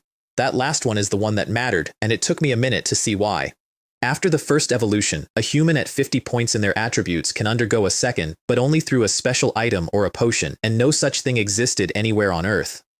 My cost to produce one, 7 to 800 gold. Market price, once people worked out what it was, 10,000. Every human being on this planet had a locked door in front of them, and I now own the only key press in the world, and 10,000 gold coins is a price that thousands of people can eventually reach, which means this isn't a fortune. It's a species-wide upgrade with a queue and a toll booth on it, and I'm the toll booth. Zhang Bo had sold 5 attribute points on credit to people who'd never be able to walk through that door at all. I'd have sold them the door. I'm not going to pretend that's nobility, it's just a better business. Then the system asked me a question. Do you wish to enter Dawn Station now? Your final stage evaluation will be calculated at this moment, which is the whole test, sitting there in one polite sentence. I could drive in right then. 30 days, 10,000 kilometers, done. And take whatever score a man gets for arriving. I said no.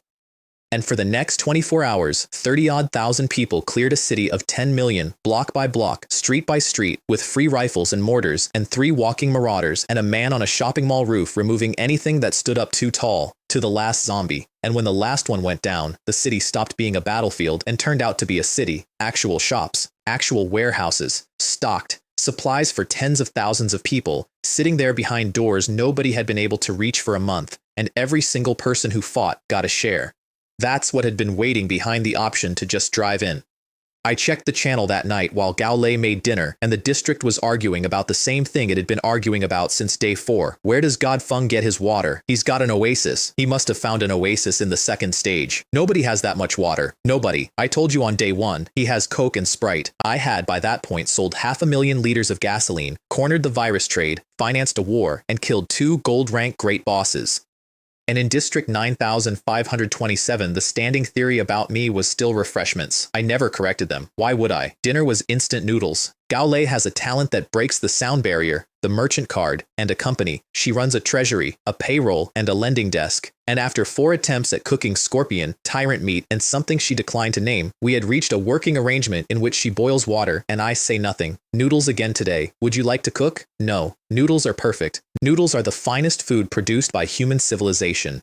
31 days earlier, I had stood on a highway with a rock in my hand and a bicycle with 3 wheels, doing 15 kilometers an hour, and a system that had just told me I had 500 kilometers to cross in 7 days or die. That night, I gave an order and 30,000 people carried it out. From a house that walks on 8 legs, does 700 kilometers an hour, runs on firewood, and makes its own bullets out of light. Then I drove into Dawn Station, and something opened that I had not earned and could not close. A channel, not the district channel, not Blue Star. Something above both, that I'd never had access to, and that I apparently now qualified for. And it was full of people talking about my species. They weren't talking about me. That's the part I keep coming back to. Nobody in that channel had noticed a man from the Dragon Kingdom who had taken a city. They were discussing a different world entirely, a race of blue-skinned geneticists whose weakest member had 50 health per point of constitution, and they were laughing at them. Another lucky little race, dumped every resource they had into 1/4 level and came here to try their luck. 4th level. I had reached the 4th level of life 11 hours earlier, and it had taken a month, both branches of a doubled quest, 2 great bosses, and 30,000 people fighting for a day. And this channel used the phrase as a punchline: the 3-eyed, red phosphorus, the Tiger Clan, Garen, Golden Light, the Fox people. I read for a long time and I did not type anything, and neither did the 3rd prince of the Blue Shadow clan, who was somewhere in that same channel at that same moment, 6th level of life, born stronger than anything my planet has ever produced, keeping his mouth shut for exactly the same reason I was, because one wrong word from either of us brings something down on everyone behind us. I closed the channel and sat in my kitchen. Somebody up there had used the words "lucky little race" about a species that could have ended mine on a slow afternoon, which means there's a list somewhere, and Earth is on it now, because I put us there by taking a city in front of the entire planet with a broadcast running. Fine. I've been the smallest thing in the room since the first minute of this. The system has told me so at every single rank, in writing, politely, every time I've climbed, so let it be written down. Let them file us under lucky. I've got 70,000 unopened treasure chests, a factory that never sleeps, and a company that gets paid in buns. Come and look at us when you're ready.